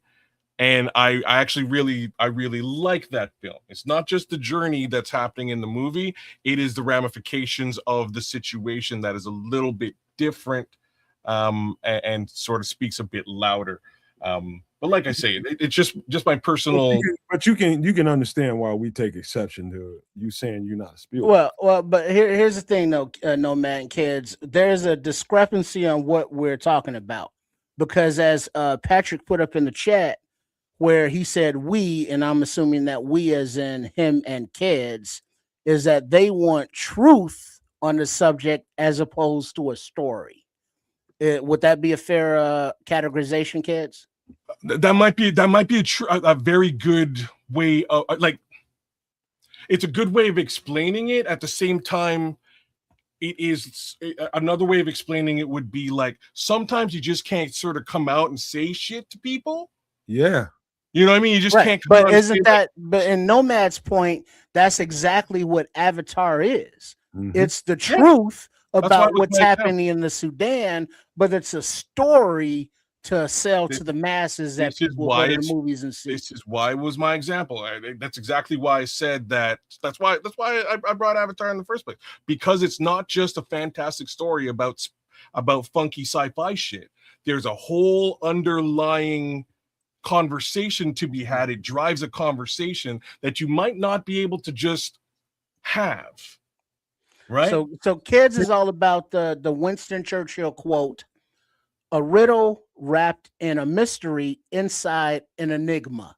Is what he's looking for to be entertained. Or Hamlet, a story within a story within a story. You gotta let me tell you something, man. A lot of movies like this, and a lot of movies like a lot of stuff that Trips mentioned, in particular Avatar, it's a story of a story. It's an indirect way. It's like a workaround to tell you the truth. This is why I like The Matrix. It's the same thing. This is why I like V for Vendetta. It's the same thing. This is why I like Fight Club. It's the same thing. Like I'm just you know what I'm saying? Those are the types of movies that really catch me. They're really showing me something that I didn't necessarily come to the theater to see, but I get you. You know what I mean? Like, I get you. I get you, bro. You're telling me something a little bit more than just, there's an extraterrestrial and he lives with these kids and he rides. I'll tell you what, man. My girlfriend is off tomorrow, and she's being generous to me right now, letting me be. Well, what you need to do is have her sit down and put her feet in your lap and you rub them while we give our pleasantries. Nobody listen to you and your nasty ass. Ain't nobody doing none of that, man. But listen, man, I just want to say, man, this also was fun tonight, man. Every level of the show. And I just knew for the people that came here for the Bob Lazar story, we will cover it next week. I will make sure I get these guys in a better mood, but I think it went off rails when me and Trip start talking about doomsday prepping. I think they got him off, man. I think we could have done it if we hadn't started. Yeah, like you gonna walk down the street with a goddamn chainsaw on your back and not draw attention. You honestly, brother, if you while you were defending that shit, if you were reading the chat was on another level. I know. I seen some of that shit. It's funny. I'm sorry, man. I was having a good time with it, but this was fun, man. And I don't want to cut y'all short, man. But we do need to let's talk before we get ready to get out of here, man. Let's shut her down. Big shout outs to everyone in the chat, real quick to Total Recall. Shout out to the Bishop that was here with us all night. Big ups to Bishop for hanging out and holding down the fort. Shout out to my guy Triple R with respect to all of the heads at Sports Chicago Style, including himself. Big ups to me. And give me a like, share, subscribe over at Kids of Canuck, and do the same thing for Nomad. Quatu, I love Total Recall too, but for different reasons. It's a hilarious movie for me, and Benny is one of my favorite characters of all time. I love Benny. Benny cracks me up. He's just lying about his kids, and I'm not sure. You know what I mean? And I'm not sure if anybody really clues into it until at the end. 8 kids. Like, how many kids you got, Benny? Oh shit, I ain't got no kids. I ain't got not one. Anyways, love the movie. I most of the Schwarzenegger films I'm a big fan of because of Terminator 2, and that's kind of how it goes. Outside of that, big ups to Woke Before Karen. Big up to you, man. Good. Thank you for coming through. I appreciated all of your comments, Patrick Higgins. You've been with us the whole night, man. Big shout out to Super No Maniac Patrick Higgins. Love that. White Ghost, what it do? What up, shout out to who else is out there? Mr. Mayhem's been here for the better part of the night. AC Adam, Foster Covers for coming through is always hilarious. Motherfucking Foster. His comment cracked me up, man. It was a great comment. All I could think of was before Karen that just got in here, man. Shout out to you, my guy. Yeah, well, yeah, man. Big ups. Coming back, man. It's all kinds of cool that happens on these shows. Big Papa 312. We had, like I said, we had Rams fans, Detroit Lions fans, Eagles fans, 49ers fans. We had the whole but no Rams fans because ain't none. Oh, damn. Ouch. Unless they live in St. Louis, but they left, so I did catch one. No, there was one Rams fan from the Philippines, which was I was like, I don't know what's going on. How did that happen? But okay, how did that even occur? But no, my bad. The one from the Philippines was Bill's Mafia. Like I'm saying, we had the whole playoffs up in here today, which is wild. Big shout outs to all you guys. As far as Foster Covers is concerned, all I could think of was Grand Theft Auto 5, Trevor. How you get introduced to Trevor. If you played this game and you know the Trevor introduction, that was exactly what popped into my mind with Foster Cover's comment. Take that for what it's worth. I'll explain it on next week's show. By the way, it might not be on next week's show. I'm out of town. I got to wine and dine and do big things next week. So worst come to worst, I will see you the week after. But odds are this show will probably still be on when I get back to my hotel. And if it is, I'll jump in and I'll give a little what for. But I might be on that. I might be on that sauce. So that being said, big ups to everyone in the chat. No Maniacs, Super No Maniacs, and not. To end things off, we're gonna whoop some Ram ass this weekend. Let me rephrase that. We're gonna Ram ass this weekend. And no Diddy. What it's worth. The main thing. That's what's going down. That's what's going down. All right, so I'm looking forward not only to a Bears victory, but to a little sauced up with an expense account kids whining and dining clients coming on talking. Hello. That's what I'm talking about. And speaking of sauced up, let me give you the closing review real quick. My eyes heavy, but not from tiredness, because I have a giddy feeling about me, and it's like everything is just want to giggle and laugh. And this is what I killed out of the bottle. Not so bad. You know what I mean? You know, and I did a water back, so I feel killed. Unalived bottle of water back, and I had some ice cubes in it. So it's a very nice. Hello. Okay, this is an adult kind of sipping on a little something. You feeling just right, but still functional. Still able to do your thing. But it's like, oh yeah, I've been sipping. So it's like, yeah, I give the Crown Black 2 thumbs up. Amen to that. Amen to that, man. Listen, I got to just start right off the top and say, for the people that came for the Bob Lazar story, one more time, I promise you we will do that next week. We will get it done next week. And it's a lot of people that know, and I got to give Scrolls a credit. I think he's the one that put it on the mind. Even though I knew about Bob Lazar, I thought I did. Scrolls brought it up months ago. I think he brought it up, and it made me write it down as some things to get to on the list. And I thought I knew some things that I really didn't know nothing, man. I really did not. I really did not. And so that story within itself, there's a couple of documentaries out there that would do you guys some good to look at. Check those out, man. Check out Bob Lazar. S4 is one of the documentaries, and the one that he did in 1988 or 1989. Please check those documentaries out.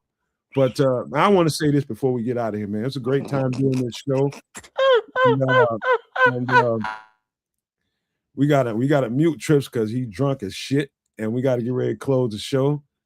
You saying hold on? What? Hold man? on, but hold on real quick. Ked said in the chat, they're talking about Arnold Schwarzenegger. And Keds loves the movies Twins, but is hating on Spielberg. And it's like, what are we even talking about? Hey man, I also love the movie Spaceballs. Hey bro, you don't even realize. You don't even realize. It's fucking hilarious. The minute you said that, you self-owned. No, you self-owned. You owned yourself when you said that.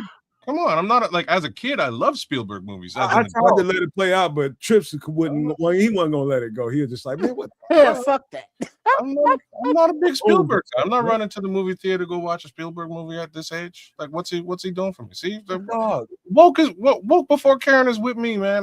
That's all I need. I need one MF out there, and it's woke before Karen. Spielberg has made movies for every level of society. Yeah.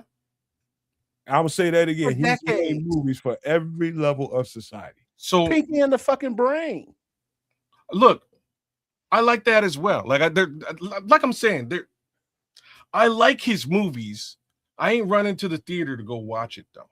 Like I like Pinky in the Brain. I like Back to the Future. I liked E.T. when I was 6. But I like The Matrix way more. I like. Let me ask you this though, kids, real quick. But the movies that you all mentioned, Back to the Future, E.T., all of the movies that Spielberg makes, there's a common theme. What if? ... What if aliens? What if this big power invades this small power to take their resources, but they look different because ... I mean, that's part of being a filmmaker. That's a good, like, Mr. Ma'am, that's a good, like I'm saying, there's he makes good films and he tells fantastic stories. The stories under normal pretenses don't have that additional underlying theme that I look for in films. And this is all I'm saying. How does a rebel like the Kids not fight and feel for a young Drew Barrymore and her brother with their alien friend E.T.? No, I did when I was 6. I mean, that's all that's necessary. It doesn't mean that you got to look back on it when you're 63 as a reflection. It's like, no, that didn't satisfy this craving. No, you enjoyed it as 6. See, he did his job. No. I'm not saying he was like I'm saying. I'm not saying he didn't. Hold on, man. He made a bad film with E.T. I think he's made a movie for like pretty much almost every genre, but every age group, every mindset, it's just the layers of the production that he's made. There's some shit in there for you, Steven Spielberg. So for you to make that statement, that you definitely whooped yourself on that one. Oh yeah, if you say so. I mean, because you look at that list of movies, you look at his discography, you can point to how many movies that it's like, oh yeah, I enjoyed that, versus no, that movie sucked. You can't count the ones that you haven't seen because you can't vote on those. I like Cameron a lot. to be honest with you. I like James Cameron a lot. I like, this is just to answer the folks in the chat there who are asking. Cameron is Terminator 2. He's also Avatar. Those are two of those films that are on that list that we were just talking about. I also like Christopher Nolan. I think Christopher Nolan is a really good director for all intents and purposes. Tarantino's good too, but for different reasons, not for any of the reasons that I've mentioned here today. But his stuff does get fairly repetitive. Trips, he never would have said none of this shit before he was wearing shades on the show. I'm telling you. Right? You know what I mean? Because, he over here hating on One Eye Willie. Brother, I watched One Eye Willie when wait a pause. Right. I watched that when I was 6. That's a whole other thing. But I mean, at the time, you enjoyed it. No. It tickled your fancy. It gave you all of his movies are about imagination. And that's where he lives and thrives. And this is what I'm saying. Like, I appreciate. And you have an imagination, so that's what's really confusing me. Right. It would think like you would enjoy his follow stuff. me. I appreciate that, but personally, after growing up watching that fantastic stuff and appreciating it, I started to look for a little bit for another layer under the fantastic. And those are the films that I personally. All right, well, let me ask you this thing, kids. Hold on. Have you seen Avatar? I told y'all my girlfriend off. We got to go, man. Well, one question. Have you seen Avatar? Russell Simmons on the way. All right, so have you seen all 3? I haven't seen the third one yet. All right. Well, the thing is, just real quick, for those that haven't seen Avatar, it's about powers taking over another power for resources. And in the beginning, one of the ones taking over, one of the humanoids, had relations with an alien and had like a little half and half baby. Now, just imagine that is a soldier from whoever country's military invading some country and having a child with one of the natives, and story ensues from there. If you look at it from that kind of level, does that change it at all? He gonna give you a long ass answer because it's still the same thing. There's an underlying story baked within the sci-fi that they're putting forth, right? That's what I look for more so than just the fantastic story, the fantastic sci-fi story. And that's truly the answer. Spielberg, again, does have a few films that are more than just fantastic stories. And in my opinion, those are Ready Player One and AI. There's probably 2 more. Terminal's very good, but again, fantastic story, very well directed. There's so many of them at different levels. I love the Back to the Future series. I grew up on it. There's certain films in his list of stuff that I absolutely love. I'm a big Transformers fan growing up. Not a big fan of those films. Didn't I tell you he can't give a short answer, man? Hey, man, but that's the thing, though. It's kind of contradictory because, so it's like, are you a fan of Spielberg or are you not? I'm not like I said, I'm not a huge Spielberg fan at this age. As a younger kid, I was. Okay, I've just moved on to something else. All right, Trips, don't do that shit no more, man. Every time I get ready to close and y'all having a good time, man, y'all do this shit. Come on now. I gotta go. We ain't got no feet to rub. I got to go. I love y'all, man. Make sure you stay tuned for the live broadcast, man. The live reaction show we do on. I think the game is at about 5:30 on Sunday. I think it's about 5:30 on Sunday, something like that. It might be. Check your local listings for the game in your area, but I think it's somewhere around that. That's the last time I checked.